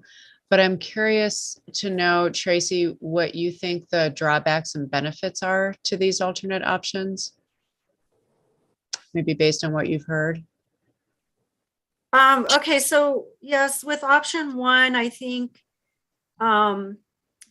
with someone with a disability, I think it's a little more challenging, even though, because we only have safe zones, you don't have a dedicated area for pedestrians, so they can weave in and out of the traffic. So that's kind of the feedback we received on option 1, even though we've added the ADA delineators detectable so that you're leaving a safe zone.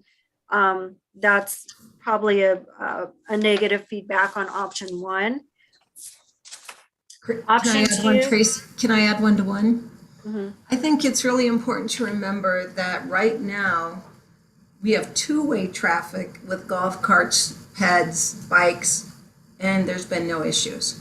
So even if you would go with option 1 or any of these options, I think are much safer than what we've been doing for the last few decades, because traffic will only be going one direction, and then we're putting in all of these added on protection measures. So even though 1 is very different for us, I think it's much safer than what we have currently. And we have to remember that road's going to have been closed for like 9 months. No cars have used it. We haven't had any calls at town halls. So just FYI, so you guys know it. Go ahead. Option 2. Okay. Option two, I think this may be has the most benefit, where you're keeping your pedestrians completely separate from all other traffic. And you still have your traffic calming measures, because you have your speed cushions, you have the chicanes, which, should slow a vehicle down because they have to kind of weave around. It's not a straight shot. And then you have your delineators. So your pedestrians are very safe in this option. I don't know what any negatives would be on this. I would have to say Public Works may not love the speed cushions for plowing. I think that's a little difficult for plowing. And then option three, you're having bicycles and pedestrians share an 8-foot wide path. And so again, your pedestrians are going to have to mitigate some traffic, but sometimes you do that on a sidewalk as well. And then you have more of a straightaway for vehicles. And I think in option three, you have more of a potential for vehicles to speed, because you're losing some of your traffic calming measures there. So I think there's a more opportunity for speeding in this scenario. And then option four, of course, I think was probably this, it more represents what we have now, except you won't have vehicles on there. I have received some concerns that closing down the road would push traffic onto Evans Street and into that neighborhood.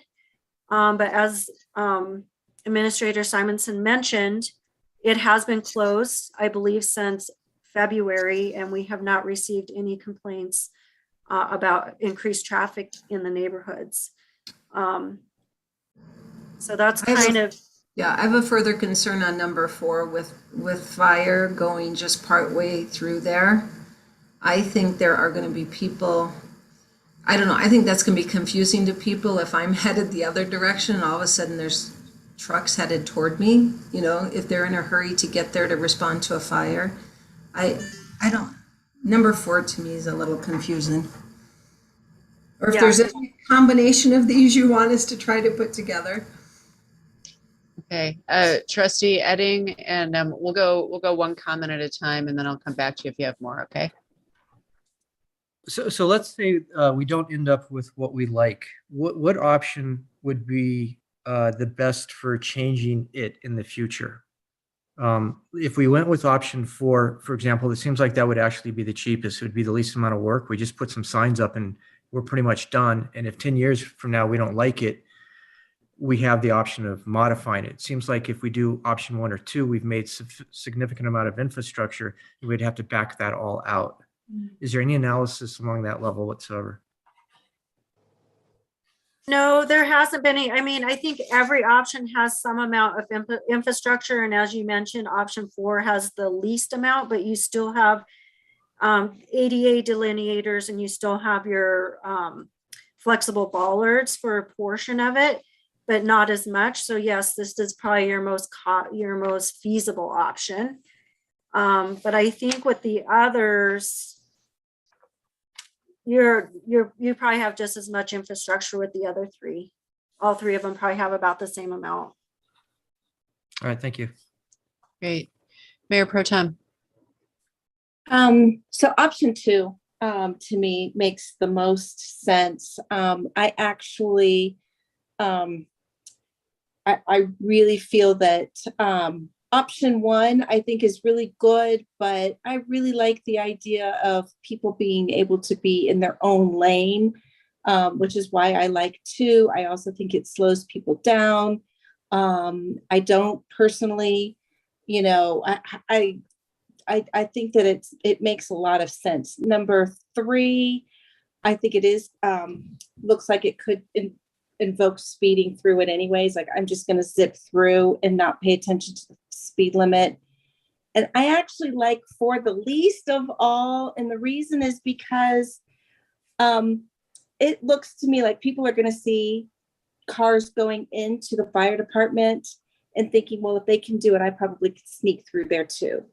And it just makes it too convenient to break the rules. That's my thought. So I'm in favor of number 2. Thank you. Trustee Dati? Yeah, I just have a question for Ms. Saunders. I'm curious, has anybody thought or talked about putting a sidewalk in for pedestrians? So the problem with the side, there's a couple issues with putting in a sidewalk. First of all, the road is very narrow. So we would have to push to the north if we put a sidewalk on the north. And there's such a grade change there. You would have to put in retaining walls, which is very costly. And also there's a portion of that area that's private property, which is the fire department's. And although I'm sure the fire department would work with us, the process with CDOT to go through what they call acquisition can take 6 months to a year. So we're trying to avoid acquisition, and also we're trying to avoid the retaining walls because it can be quite costly to do that. And we got to be able to fit vehicles and bicycles as well. Okay, thank you. So I think if there are no other questions, I think the way to do this is maybe go option by option. We can raise our hands in favor of a particular option. So, sorry, Trustee Dati? Do we get to choose more than one option in that case? No. No, unfortunately not, because, you know, we need to get this direction done so that this project can move forward. What if we're still undecided as to the best option? You want me to make a decision now? Kinda, yeah. We're in the same boat. If you can, that would be ideal. Can we do like a priority list, like 1, 2, 3, 4? I don't know that we have the capacity to do ranked choice voting in this meeting, but I appreciate the suggestion. Okay, yes, Tracy. Maybe can I suggest that maybe even if you pick an option, it's not your favorite, but probably your best option, if you could say what you don't like about it, we can look at improvements to that option. If you want to, I would just like to suggest maybe some feedback that like, this is a good option, except this, then we can look at that as a design team and see if we can make improvements on that option. The suggestion maybe. I think that's great.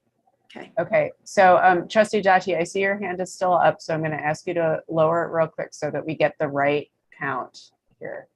Okay, so everyone who would be in favor of option 1, please raise the hand.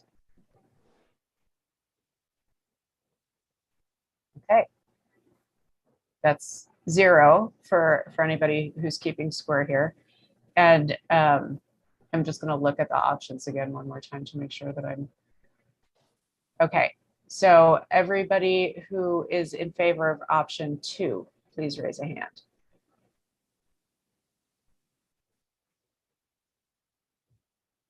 So that's 3, 4. Okay, so I guess that's it if that's 4 of us.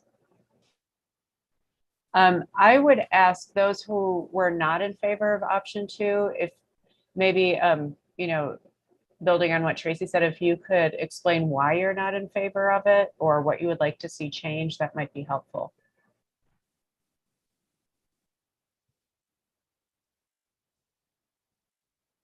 Trustee Dati? Oh, okay. Trustee Eddy. I was in favor of option 4 because I have no issue just turning off the road completely. I understand other trustees' concerns that you probably couldn't do that, or somebody could like accidentally get onto the road.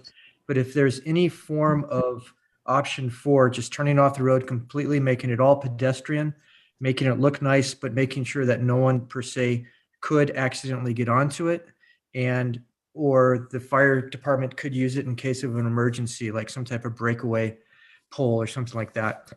I'm totally for shutting it all off because I've lived there for 22 years. I've driven that road twice. Now I know that's anecdotal and I hate to argue by anecdote, but I just think it could be a total walking path. Thank you.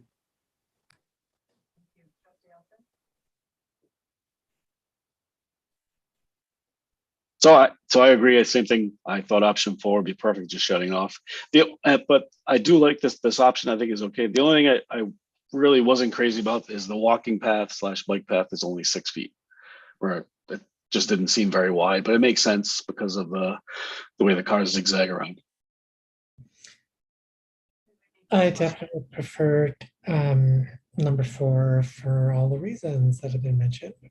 I can live with 2. I think back to being on the South Platte Trail in the year I lived in Denver and riding my bike on it, and it's 6 feet wide, and it just really isn't enough for bikes and pedestrians. So I don't think it's a big issue to shut the whole thing down. But I can go with 2. It's fine. So Tracy I'm sorry. Oh, Trustee Delman has to go yet. So I think even though the bikes and pedestrians are slated to be on the same path, my guess is that most bikes will be in the road separate from the pedestrians, and there's so few cars that are on there, it's not going to cause a problem. So this option is pedestrian only in that path. So yeah, the bicycles will be sharing the road with the cars. So either we have a 6-foot path and bikes and vehicle share, or we look at maybe an 8-foot path and bikes could be on there, 8 or 10. That's what option 3 is.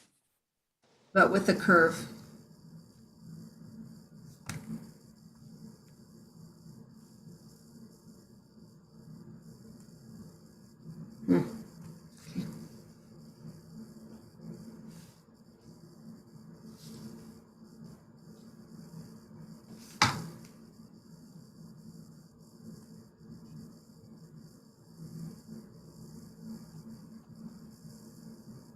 Mayor Rogan, I couldn't hear you.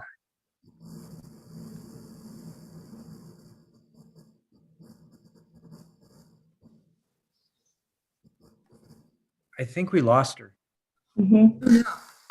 Can you hear? Still, There we go. You're back. Sorry, it's been like nothing but technical difficulties today.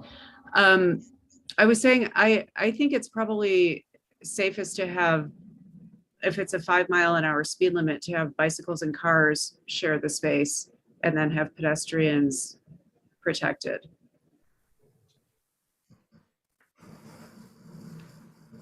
I agree. I think that's best. And that's what generally happens anyway. Yeah. Okay, so it seems like, Tracy, do you feel like you have your direction? Yep. We can move this forward finally? Yes. Yes. Yep. Okay, terrific. Thank you. Thank you, everyone. It's great discussion. Yeah, thank you very much. You're welcome. Administrator Simonson, did you have something to add? Well, I was just going to say bicycles and cars are currently sharing the highway with no bike lane in that section. So it's probably, all options are probably safer than what we have. Yeah. Okay, so it is 9:10. We still have a couple of things to get through. I personally would like a 5-minute break. How does everybody else feel about that? Yeah? Okay. Sure.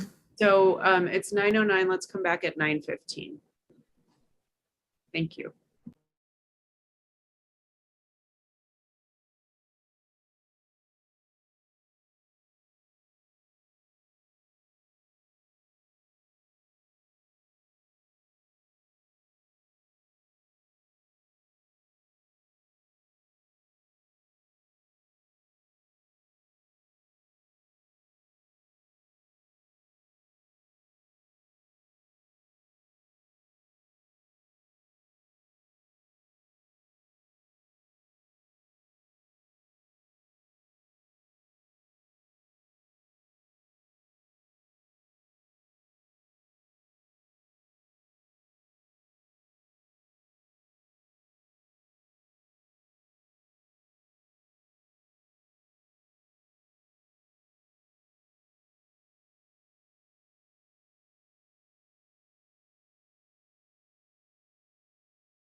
What's the score, Trustee Edding? Oh, it's wasn't a good night for the Avs. But the good news is, since they lost one in Tampa, they could come back and win the series here. Because if they would have swept them, they would have won it in Tampa, and we wouldn't be able to have a riot in downtown Denver afterwards. So, Yeah, that's what we're all aiming for. that's what we're all aiming for. Could riot in downtown Denver.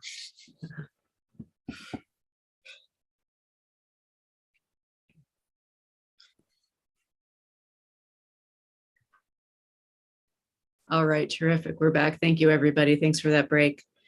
Okay, so moving on, our next general business item is clarification on town role in CMEX subcommittee. Administrator Simonson? Oh, this was actually added to the agenda upon a request of a couple of trustees to just clarify the CEMEX committee and how it's configured in their goal. So we've included in your packet the workshop from May 3rd, 2021, at which time CEMEX and the Board of Trustees met and had a workshop about it. This was never formalized per se, such as a board or commission or even an official task force. And as you can see in the minutes from that night, it does have the proposed membership, and a Board of Trustees member is not one of those. So that's kind of the clarification that some people were seeking. I've since been contacted and asked if members of boards and commissions can still serve, and obviously there were intents of that, looking at who is listed as the proposed community members. Also attached were the next minutes from August and September of that year, where there was some discussion, but there was never ever a formal appointment of anyone from the Board of Trustees on this. So Mayor, I think you wanted to clarify that role. Yeah, thank you. So I think the question now is, so there was never a trustee on there. I personally would prefer there not to be a trustee on that committee. And I think the discussion now, if everybody agrees, is, are we okay with having boards and commissions folks on that committee? I know Trustee Edding, you attended one of the meetings. So, open to anybody's thoughts. Trustee Edding? Yeah, so I did attend one of them. I think there's a bit of a unique situation though, because they did ask for the student advisory committee to be on this committee. And that's, our local high school students, right? And so I did go out with Miss Kaplan and what's Cassidy's last name? Miss Batts. I think it's a bit unique because they are technically minors, right? And they're students. So I went out there because I kind of wanted to know what he was talking to them about. Found out really not about a whole lot. So there's no big deal here. But I do think if the student advisory committee sits on something, that might be one situation where the trustee pays a little bit more attention than in the past. That's my only comment. Thank you. Okay. And Trustee Edding, would you be willing to attend those meetings with the student advisory committee as the liaison?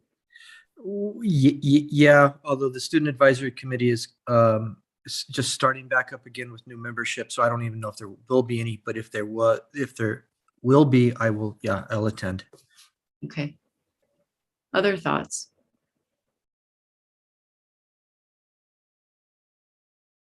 Mayor Pro Tem. Would that require, though, that Trustee Edding would have to recuse himself from making the decisions in the referral, but this is referral, we're not. Well, Attorney Dittman said this was not quasi-judicial, right? Right, okay. And there's no decision to be made really at this point. And I mean, the difference is, in the other case, there was perceived to be a personal benefit conferred by CEMEX of some kind, which rendered a judgment impossible. So a fair, like, impartial judgment. So I don't think this would rise to the level of requiring recusal from my perspective, unless the trustee felt that they couldn't be impartial because of it. Got it.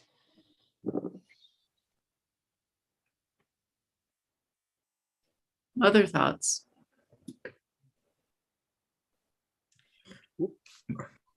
Well, I think the board needs to make a decision here as to the Sustainable Futures Committee.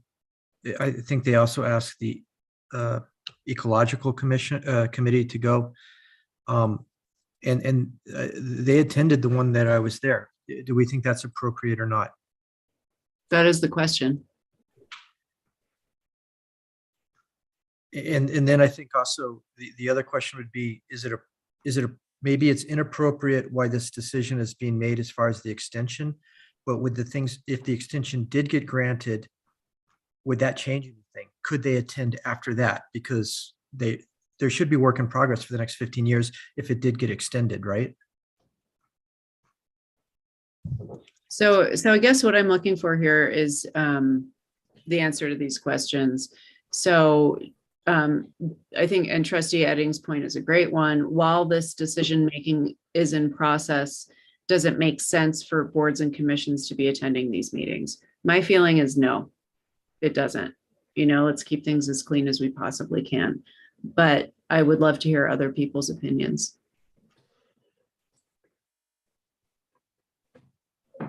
Mayor Pro Tem?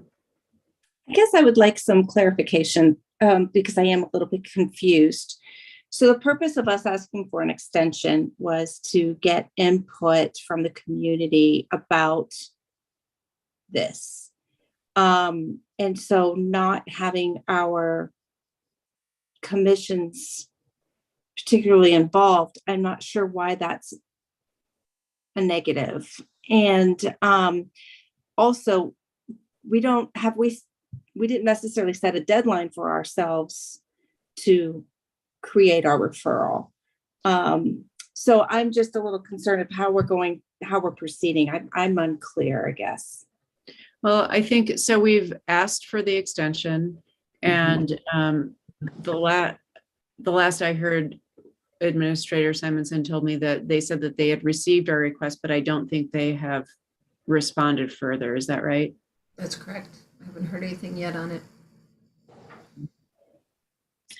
So I guess if we are to assume that they're not going to grant us an extension, we certainly don't want to not have submitted an opinion, which seems to me, I guess the deadline was July 22nd for anyone. Is that right? For some reason, I have that. June 22nd or June. What was the date? June. It was June 10th. That was for the referral. And then public comment is going to be open until the commissioners hear this, which sounds like it might be in August, according to what we heard at the town hall. That's right. So I feel like maybe we need to do a self-imposed deadline if they don't give us any kind of a granted deadline. Well, yeah. So you're talking about our referral to Right. CMS. What we're talking, the decision we're making here is it appropriate for boards and commission members to attend these committee meetings while we're doing that? Does that make sense? Yes, and I guess I don't understand why we wouldn't. I'm not sure I've heard the justification to not do that. That's why I'm confused. Well, my concern would be that boards and commission members would hear things that we might not necessarily hear or know about. So it's not like an open hearing situation or a formal hearing situation. So I would be concerned that boards and commission members might hear things or have discussions that they don't even think to tell us about that provides information that we might want to know. And I just see a sort of breakdown of the potential for a breakdown of communication and sort of a telephone game situation. And I just want to avoid that. But So I think I now realize where my confusion is. So if I could clarify, we're talking about the fact that CMEX has had basically this advisory board ongoing. And you're discussing that versus us asking for our commissions to help give us input on a referral. That's a whole different committee in essence. So my confusion, I thought we were talking about perhaps creating a committee to help give us input on a referral. And I agree with you. No, I do not think that we should have any more boards and commissions going to CMEX at this point. I think it needs to be cut clean. Is that what it's, okay, I'm on the page now. I'm sorry. I've had a long day. I might not be explaining myself that well. Trustee Edding? Yeah, I just want to underline what Trustee Farrell was concluding. I think I mentioned this the last time. The one meeting I did go to was a little odd. It wasn't exactly clear what the meeting was about. Were they lobbying to try to get the extension, or were they just trying to work with the different commissions to be a good partner in the business for the next 15 years? I believe the commission should exist, like we were saying before, to work with them if they are here for the next 15 years, but the commission should not exist to be a part of the referral, or to have anything to do with this decision. I think those committees should stay silent on the 15-year extension. And I was a little uncomfortable with how they were CMEX was trying to work both sides of the street. Mm-hmm. So. Trustee Williams? Actually, I agree with the Trustee Edding on that. I think better off if they're not involved, but if they are, no opinions. Trustee Elson? Oh, I just want to say I'm in the same opinion as everyone else. Same. Attorney Dittman? Yeah, I didn't know if you wanted to clarify at this point in time too, whether this is an official committee of the town of Lyons, whether this is a committee that exists outside of the town that Lyons citizens or just happen to serve on. And I think that's been a point of confusion as well. And I think it's the latter. It was never formed as an official board or commission or committee. That was my understanding as well, but I just want to make it clear if that is the case on the record that it's not an official committee of the town of Lyons. It's CMEX's community committee. Okay. Yeah. Trustee Edding? Yeah, I think after we get clarity on these additional 15 years or not, we should consider either making it or not making it an official committee. In some respects, I think it's not a bad thing to make it an official committee in the future, depending on which way this decision goes, because there could be a lot of good that comes out of it. Yeah, and I agree. Okay, so who haven't we? Yes, Administrator Simonson. Just one other thing to continue. If this becomes a town committee or commission or task force, then they have to follow all the public meeting rules, minutes, and all that stuff. So this was CMEX's community committee. They were just asking for representatives of different sectors to participate. So just to clarify that, I don't think you want it as a town commission. Yeah, that's a very good point. Yeah. Trustee Dati? Well, as you all know, I served on this committee for the last several months, and I do feel like there is a benefit to having that dialogue both ways. And you may think of me as naive, but I do believe that they were really trying to understand how to help the community. And that could be really helpful if they are around for the next 15 years. I think it is a partnership that not necessarily the trustees want to be on, but maybe, they had requested somebody from the ecology board. I was representing the NGO piece before I became a trustee.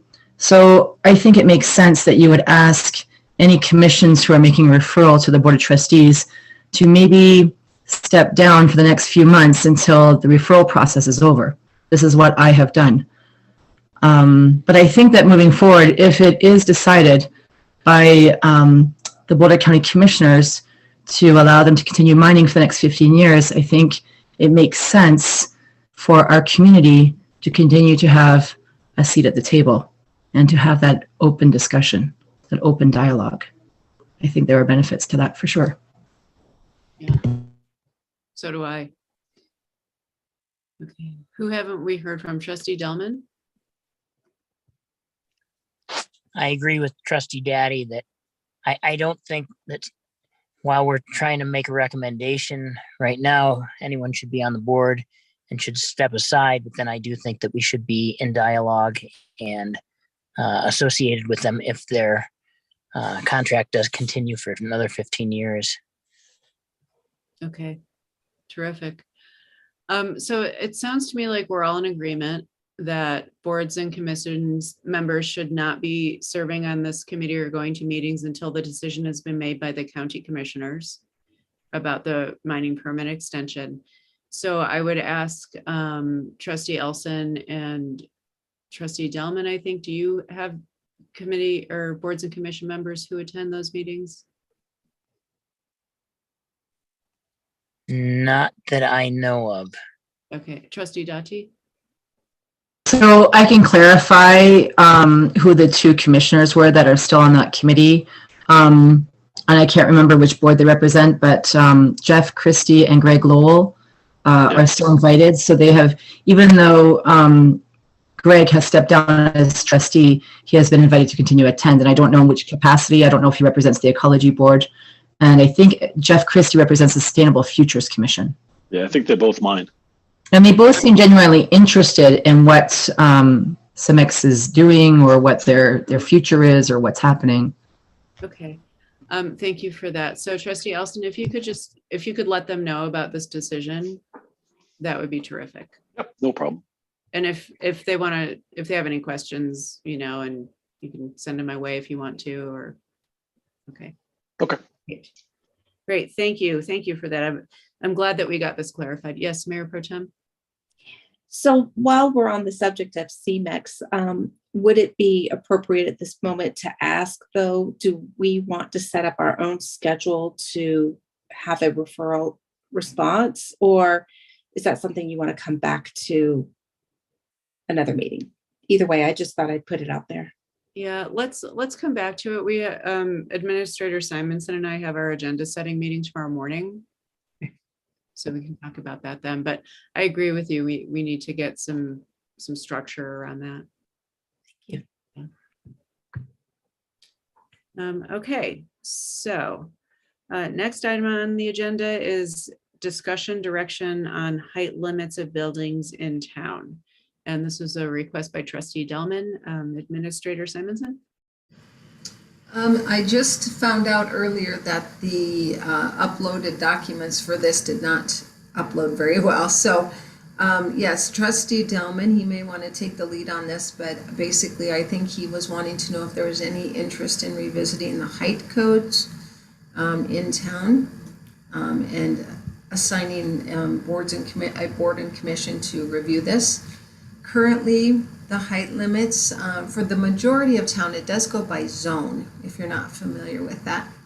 Some zones have a 35-foot height limit. Some have a calculation that's so many feet above its width. Others have a 40-foot height restriction. So, Trustee Delma, what particularly were you hoping to get direction on tonight? Well, I don't know a whole lot about how to pursue this, but I do think that having 40-foot heights in a small town really can not have the small town feel, which is kind of why I think a lot of people, including myself, like living in Lyons. And I know the hotel is going to be higher than that, but it'd be nice if we didn't have more buildings that are that high. The hotel is below the 40-foot height limit. Okay. But I don't have any more direction on that on how to pursue this. So considering that there were some issues with the upload of the documents, which I think Administrator Simonson were historical documents about the height limit. Is that No, they were all just code references to the height limits in different zones. Code references. Okay. So, Attorney Dittman, do you know of any other municipalities that have essentially lowered height limits? It's well within the power of the municipality to set the height limit, whatever you want it to be. You know, the thing is, it wouldn't, you know, anything that's existing already has, you know, development rights at this point. It wouldn't apply to, so it would only apply to future buildings. Okay, so that's important. That's an important point, is that if we do pursue this, it wouldn't change the fact that our buildings downtown could build up to, is it 35 or 40 feet? 40. 40. So that wouldn't, it wouldn't change that. It wouldn't change the ones which have vested rights to construct their project. So the hotel being the obvious example, but anyone else who has currently the right to develop that height could do so. But if it would apply to any future building that wanted to get to that height, a redevelopment of an existing building that is not yet at that height would apply to those. I think you're right that overall the trend is to increase height limitations, but it's not unheard of to decrease them as well. Okay. So if we were to decrease them and somebody bought a building downtown and tore it down and wanted to build, let's say we decrease it to 30 feet, and they want to build to 40 feet. If they knock the building down, they can't redevelop it at the higher height, right? That's correct. Yeah. Okay. So does anybody have any questions to ask about this issue? And then if not, I'm gonna see if we want to pursue it. Trustee Edding? Yeah, I applaud Trustee Gelman for adding stuff to the agenda, but I would I would prefer to move forward understanding what strategies we're working on and then work on the tactics for that strategy. This feels to me like we're just going after a tactic when there's a larger strategy of how do we maintain the character of Lyons that I'd like to think about more holistically and possibly include other things in as well. And I believe this will be something that comes out of the comprehensive plan, because it always comes up in the comprehensive plan to maintain the character and the charm of Lyons. But it could be a much broader topic than just one specific thing, and that's the height of buildings. It could be the historical maintenance of older buildings. It could be design characteristics of the downtown, et cetera. I'd like to deal with it more holistically than just going after it piecemeal. Thank you. Thank you.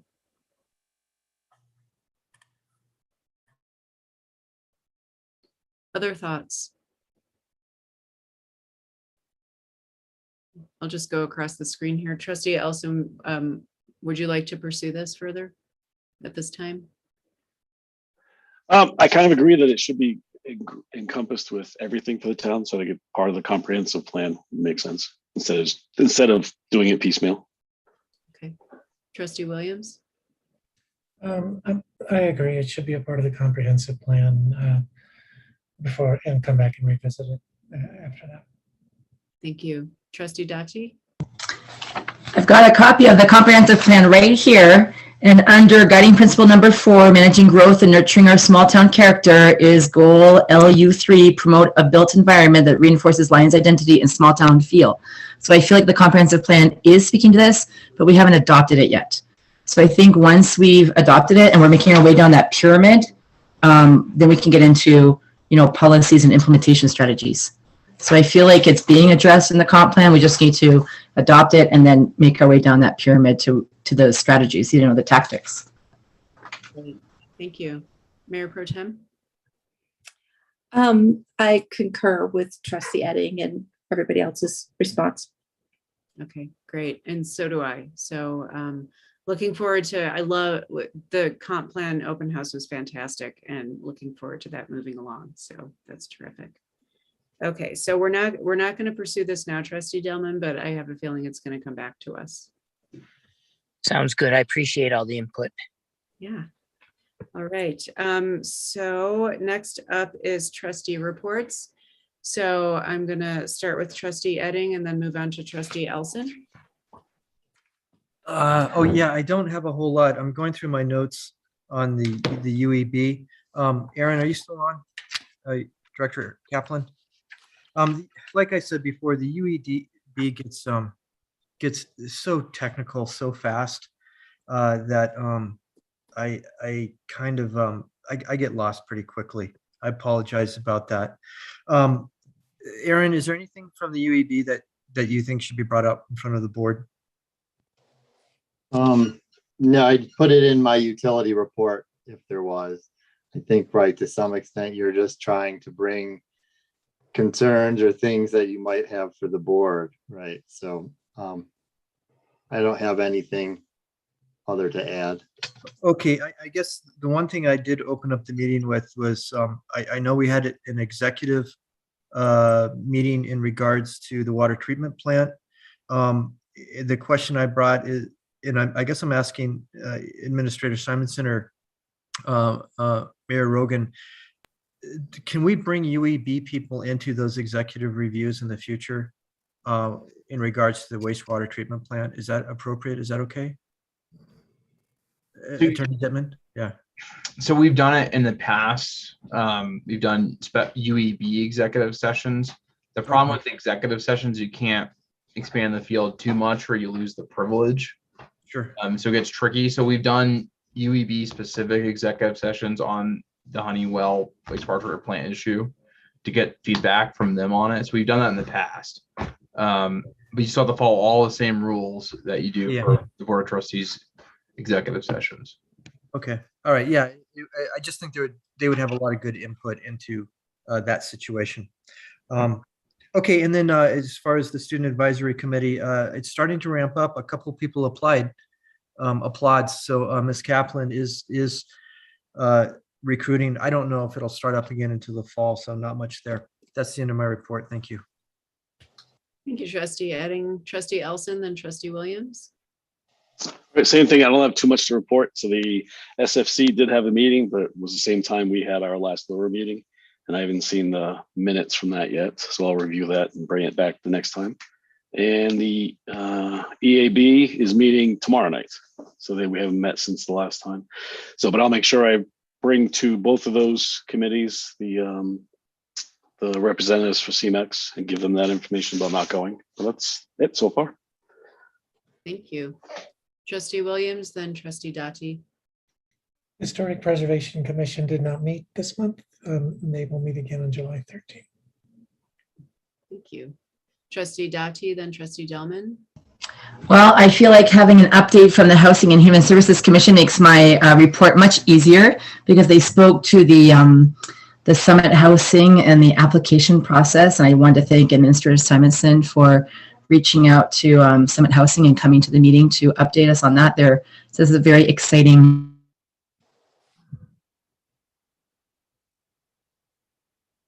Oh no, I think she froze. You froze.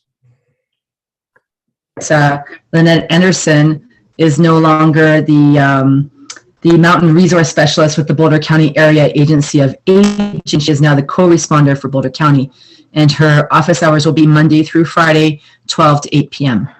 So I suppose I could share her number in case anybody needs to reach out to her for mental health issues or any other issues that are coming up. Did you want me to share that here or maybe by email? Administrator Simonson. Why don't I have Director Mitchell work with her on a press release about her role, and then she can share whatever she's comfortable with. That would be perfect. Basically, she shared her business card with us, and I have her number. So that's all good. She's moved into the depot, so that's all really good news. And then the Economic Vitality Commission met last week. Unfortunately, I was not able to attend. I had a court hearing to attend, and those minutes have not been posted. What I did ask the chair of the commission to bring up to the commission was just to get some feedback regarding some of the goals and priorities we had talked about on the spreadsheet. And there were a lot of them regarding economic development, how to increase overall town revenues, how to strengthen economic sustainability, how to offer essential services in town, those kinds of things. So unfortunately, I didn't get to hear their feedback and I haven't been able to read about it. So maybe next time I'll be able to update you once I see the minutes. I'm wondering if there's a way to get minutes posted in a timely fashion when we're missing them. That's it. Posted within 5 days of your meeting as draft minutes. Okay, thank you for that. And we have 2 vacancies on the Housing and Human Services Commission and 1 vacancy on the EVC Commission. Thank you. Trustee Delman, then Mayor Pro Tem. So for the Parks and Rec Commission, a couple updates. The work on the dirt jump park has begun, and that should, I believe, be done by the end of July. And there's fencing going up around the recycling center to, I believe, keep some of the recycling stuff from blowing away.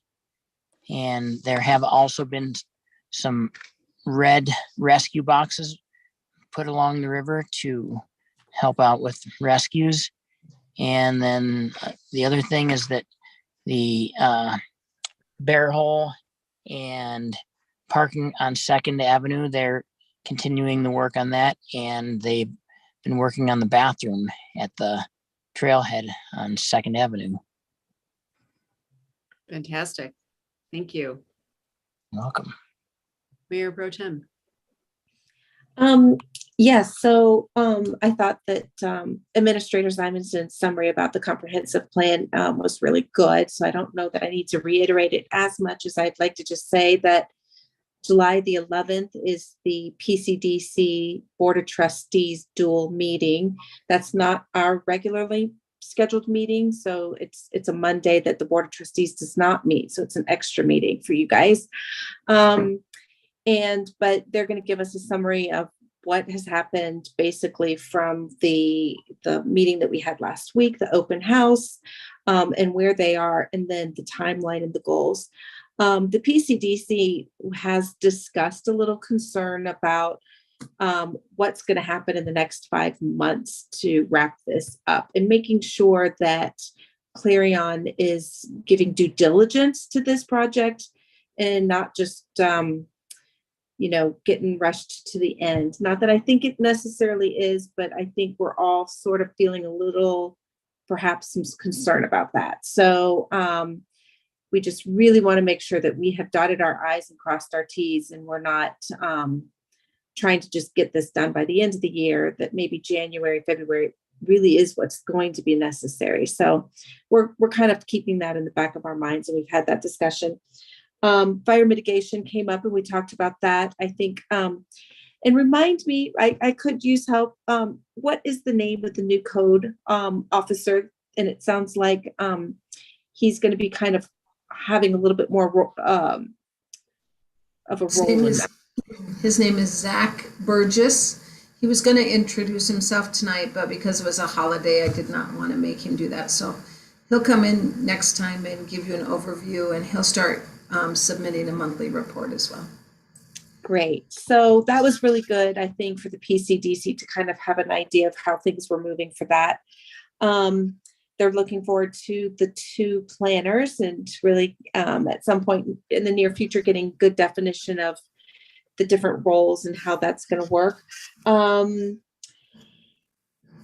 And so I think that covers the PCDC. I had just wanted to bring up a request, not for this evening, of course, but or perhaps in the future, if we could talk and address the algae in the ponds. It looks like it's come back again, and I don't know if it's the normal amount or if perhaps the bubbles aren't quite working and the fish aren't chomping enough. So just thought I'd put that out there. And then I was curious about parking. I think that was one of the priorities that has come up, and I'm wondering if anyone has taken on an action to start that planning process. So I just was looking, perhaps next meeting we could have some direction on that. Economic Vitality Commission has a subcommittee looking at parking. And actually, one of the things I've been thinking about option 4 when we go back to Railroad was if we had closed off that road, wouldn't it have been nice to extend that triangular parking lot to include more parking? But just a thought. Thank you. All right. Thank you, Mayor Pro Tem. I'm sorry, did you have anything else? No, that's all. Okay. Dr. Cog's Subregional Forum and the Dr. Cog Board of Directors met. We talked about 2 and 4 year targets to reduce congestion. According to federal levels, we talked about the possibility of a regional economic development district, which could bring some funding our way.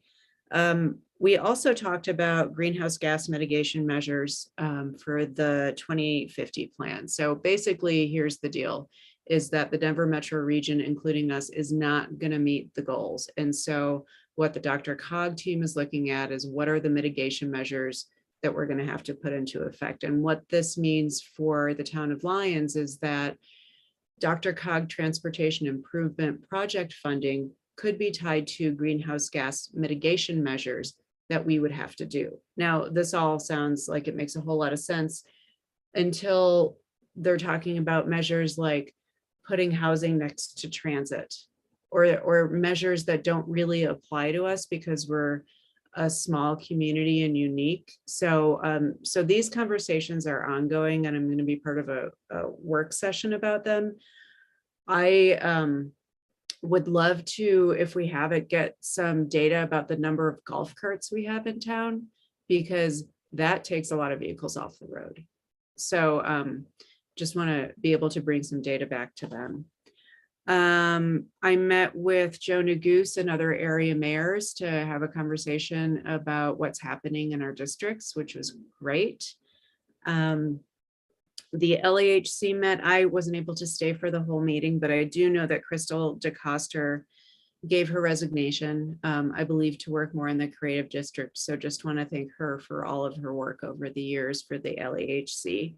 And in case you don't know, there's some live theater happening on Sunday at Riverbend. It's Butterfly Effect. I believe it's free. I don't remember what time it is, but you can find out. The Pride Day was fantastic. We had a great time. And so is the Juneteenth flag raising. So thank you, Trustee Dati, for coming to that, and Victoria for doing the last minute rodeo that it took to fly the flag on Friday morning. I really appreciate it. And then finally, I want to bring up something that I think I've talked to you all about individually, and I think it's time to find out if we want to pursue it as a group, and that is gun violence prevention measures. And so I've been involved in conversations with a group of regional leaders about gun violence prevention ordinances, and we were provided a library of 11 possible ordinances by the Gifford Foundation. And not all of them would apply to the town of Lyons or could apply, but what I'm looking for is there interest in moving forward with a discussion about gun violence prevention measures? So I see, let's raise hands for yes, because I don't want, okay. So it looks unanimous that we want to do that. So Attorney Dittman, Administrator Simonson, maybe we can set aside some time to talk about how that might look in terms of a workshop and what we might discuss. And then finally, is there any interest on anybody's part in becoming part of a working group to discuss livable wage? And this is a consortium of cities effort. They have a subgroup to discuss regional livable wage. No pressure, but if there is interest, I thought I would put it out there. And Mayor Pro Tem, did you have a comment?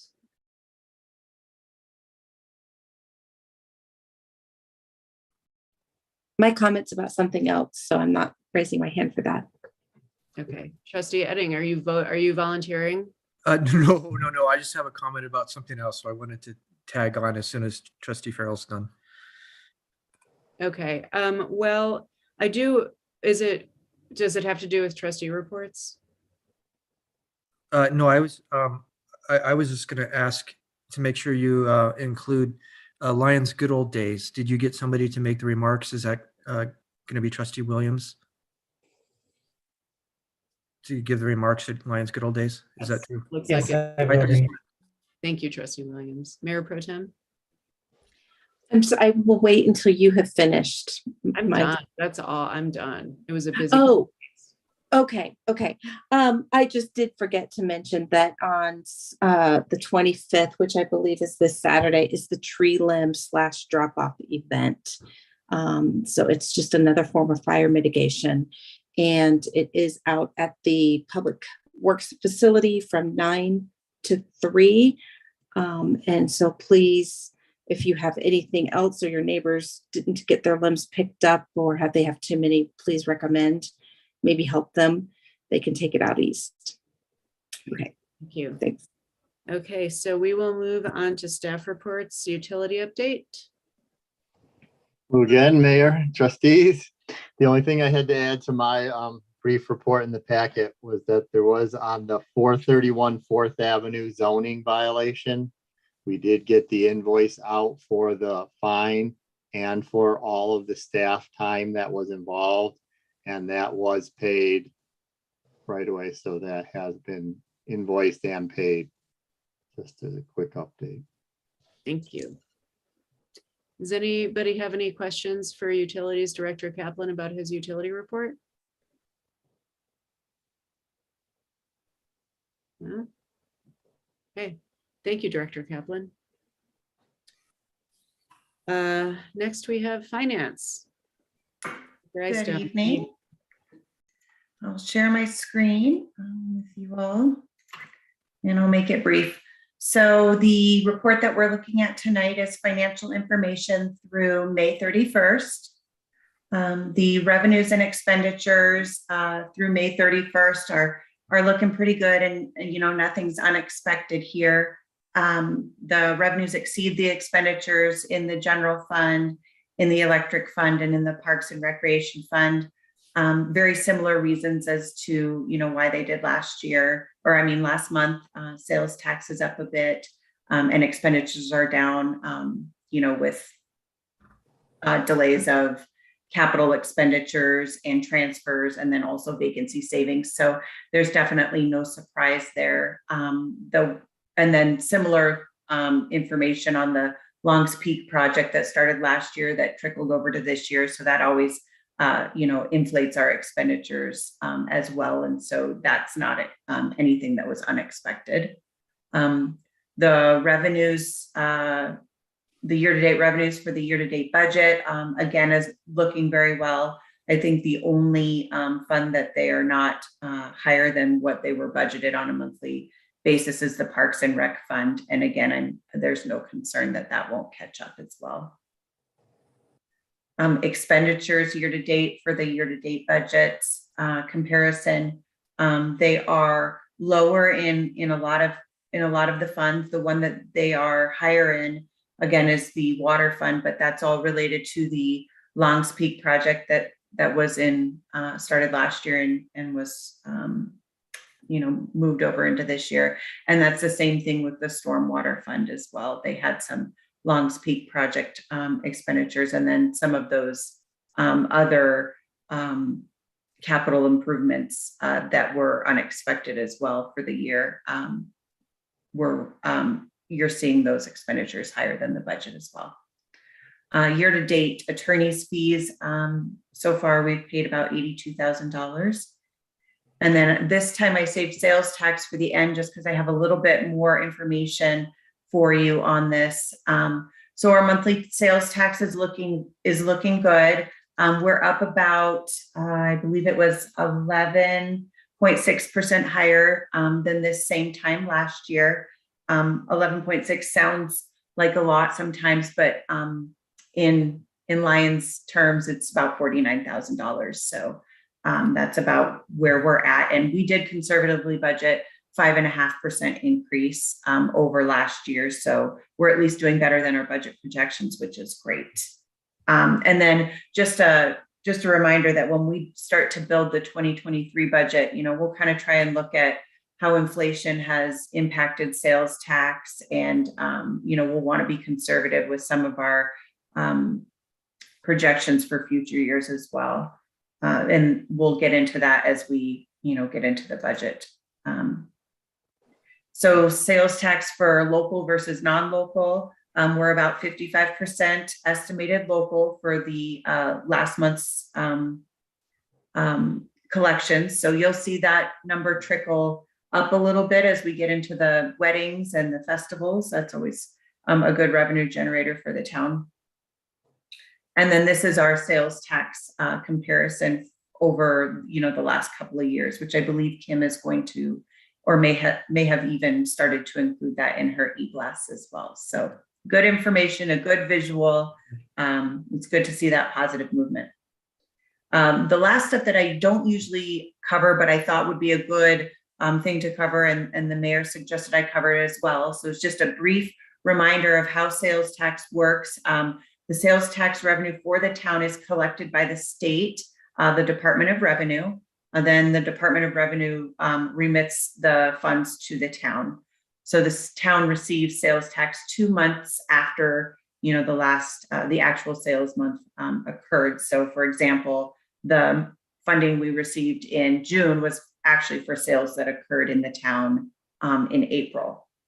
The town of Lyons sales tax is 3.5%, and the sales tax is allocated as follows. So the 2.5 of the 3.5 is allocated to the general fund, and 1 of the 3.5, 1% is allocated to the parks fund.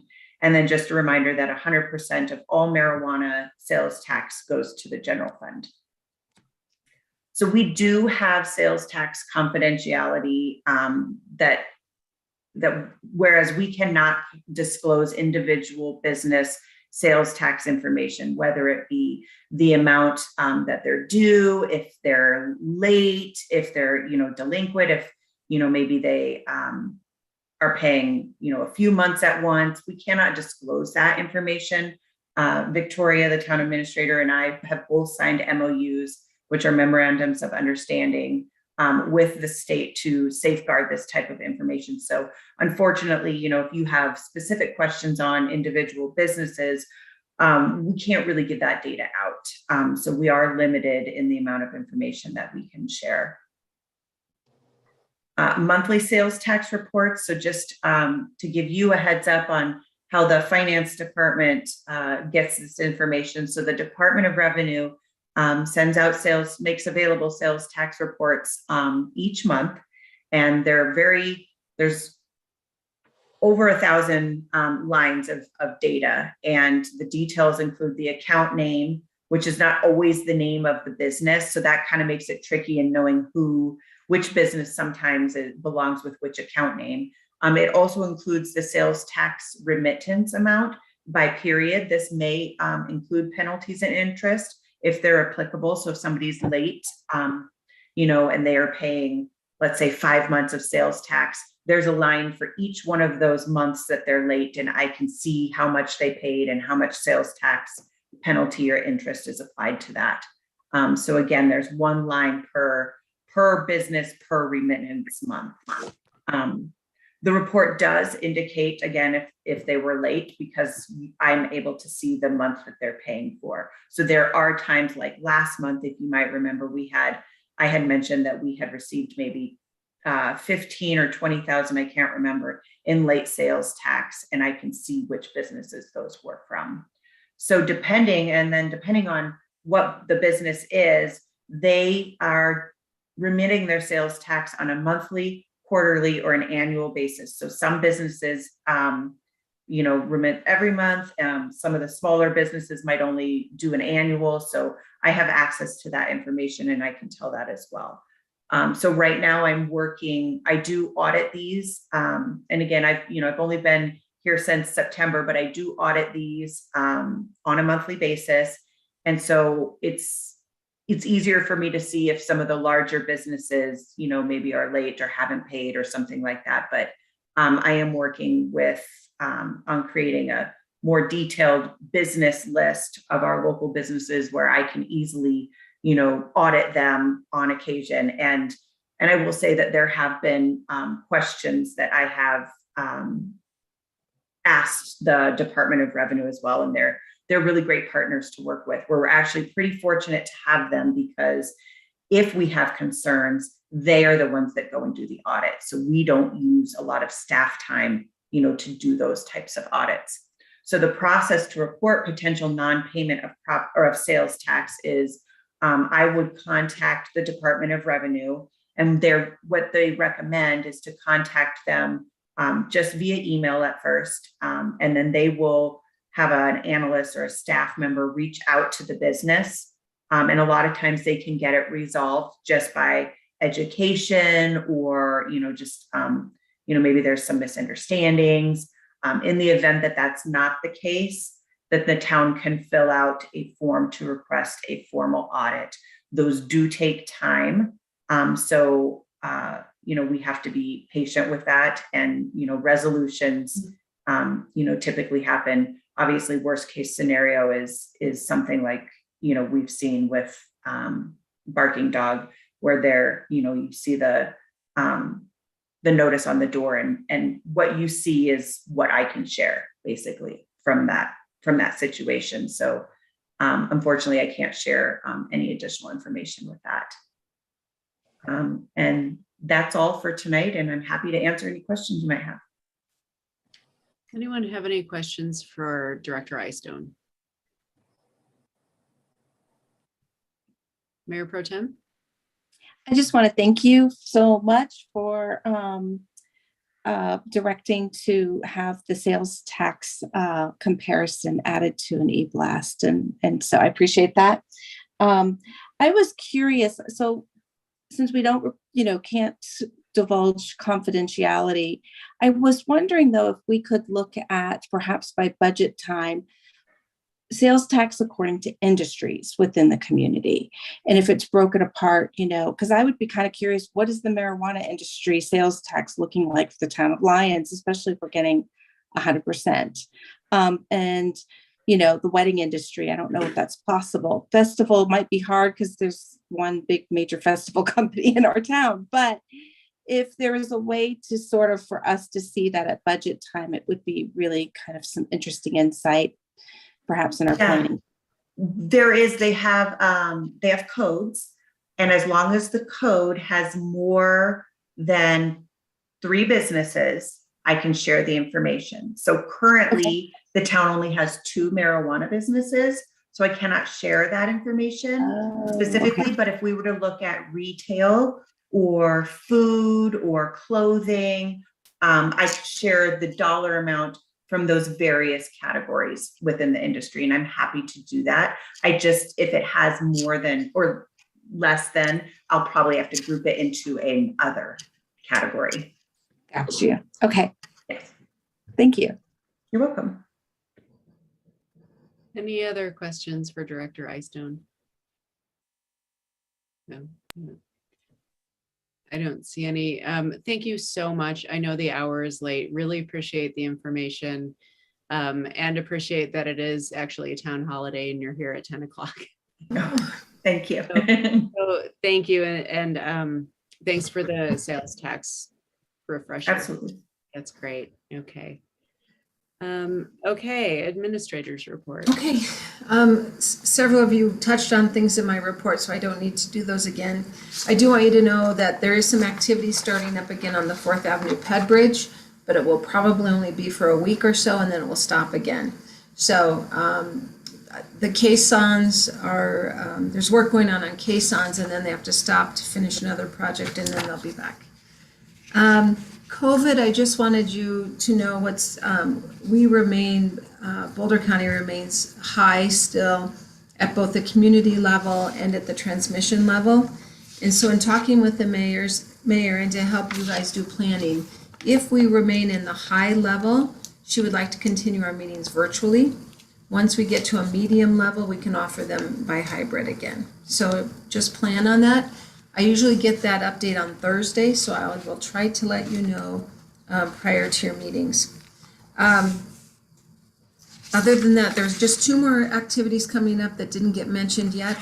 The first one is really exciting, and that's the Lions Flyer, which is our bus route is returning. It used to be called the Y.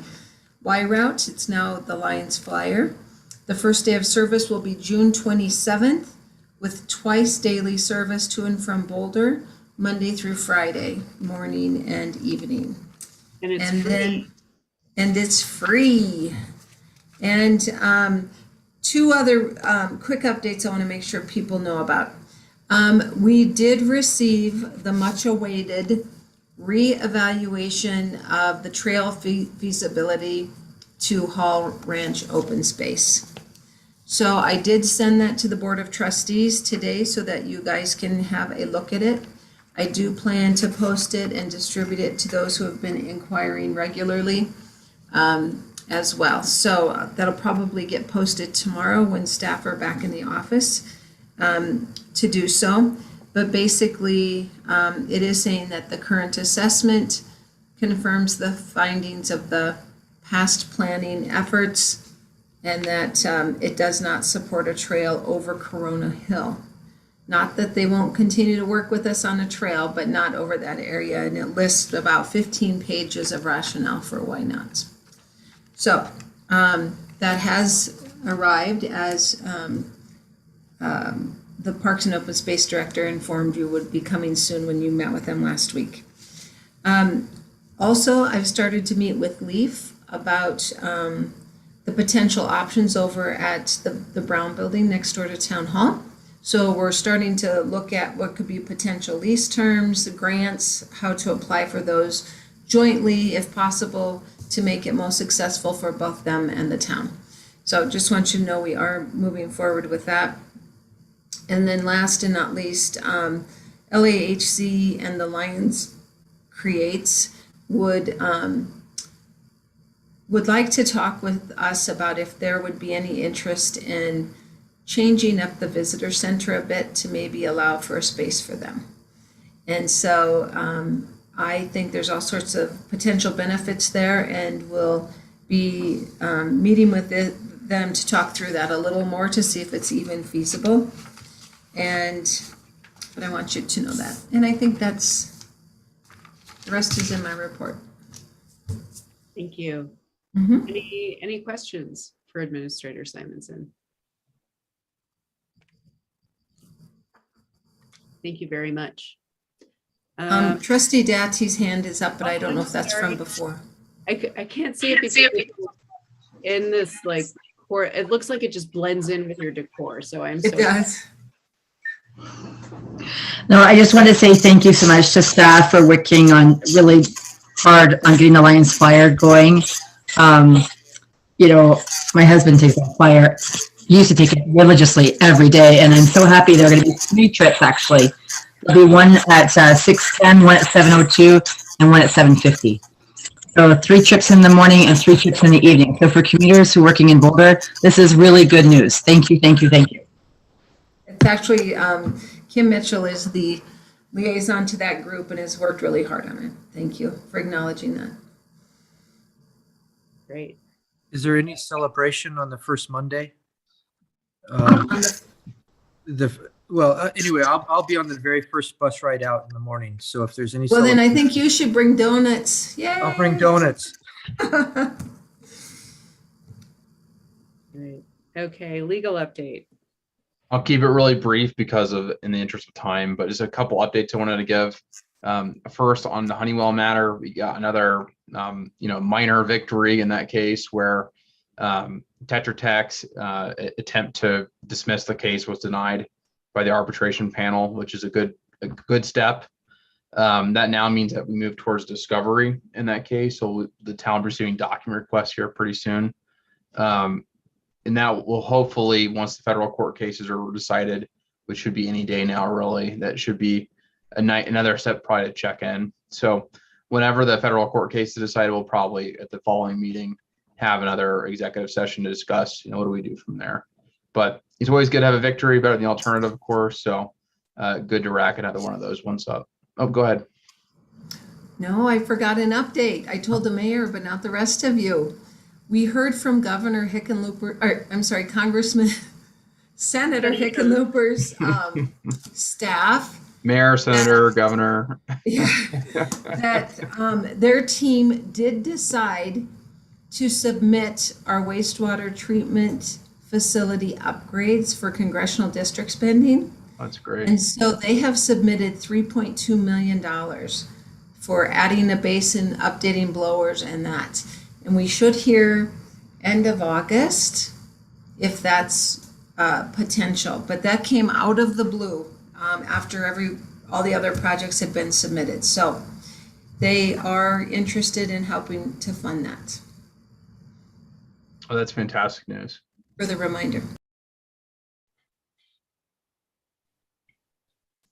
All right, with that, moving on, one more item. I know the last meeting you had asked for, was a couple things on my plate about different legal opinions that you would like to have, but one of them being what to do with the conditional zoning. I just have not had time to do that yet, to be completely honest, with court filings and other things.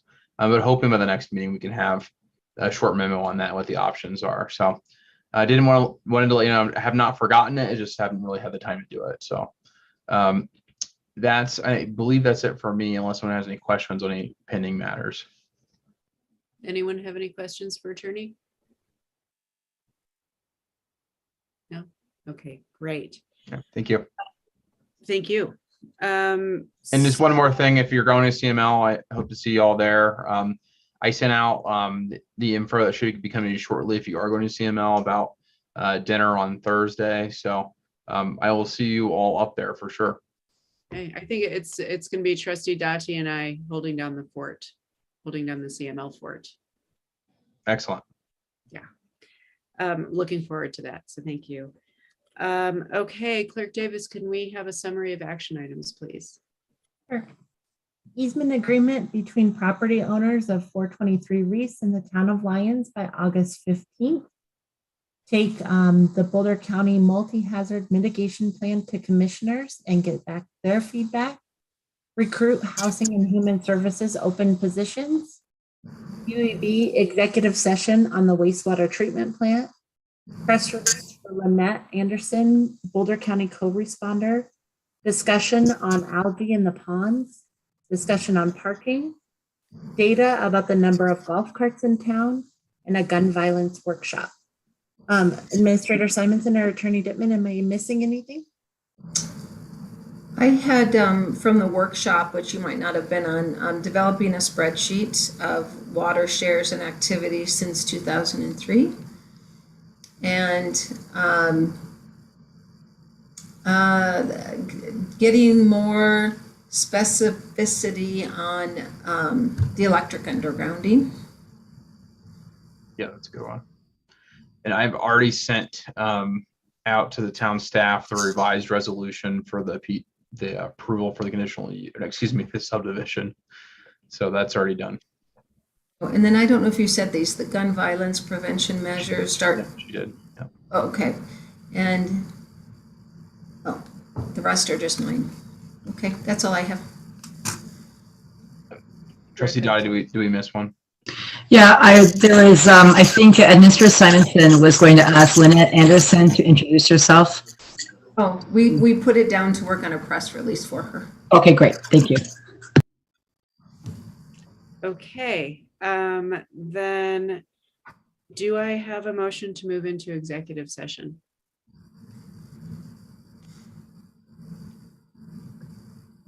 So moved. A second. Thank you. So Mayor Pro Tem, do you have what you need to read at this moment? I'm looking it up right now. I shall in a moment. Okay, thank you. I think it was sent to me. Yep, there it is, Marissa. Thank you. And I don't think, Mayor, you're planning to come back into open session. There shouldn't be any for other people who might be waiting. Okay, shall I begin? Yes, please. Okay. It is June 20th, 2022, and the time is now 10:19. For the record, I, Mayor Pro Tem Jocelyn Farrell, as required by open meetings law, this executive session is being electronically recorded. Also present in this executive session are the following person. I'm sorry, is that the correct thing to read at this time, Attorney Dittman? I don't think so. I think, Oh, go ahead.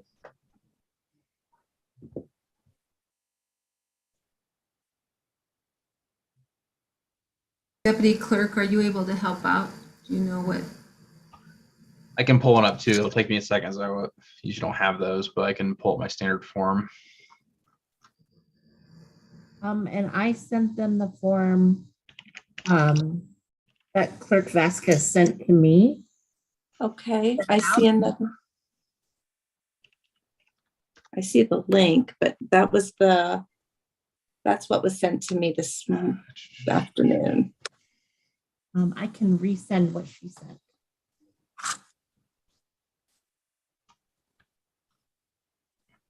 So I think looking at my script that I have, this for a generic one, a step what we skipped was we need to state the purposes for the executive session, then have the vote on the motion a second to enter an executive session.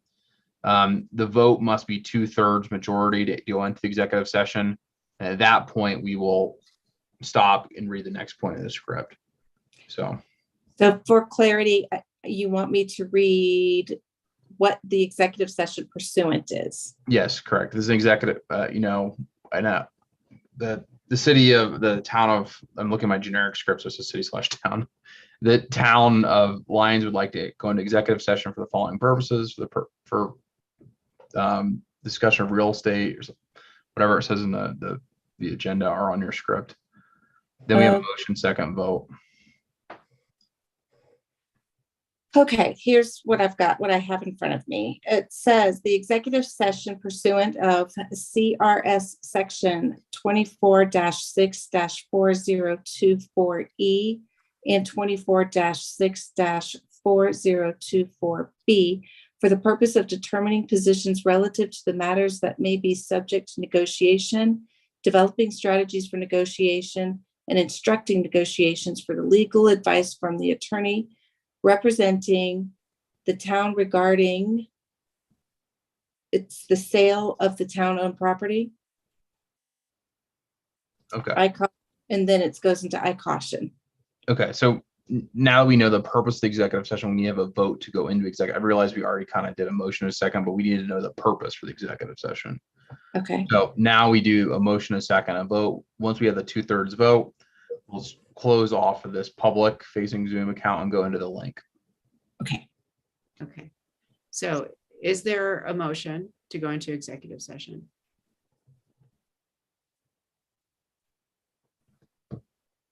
So moved. Is there,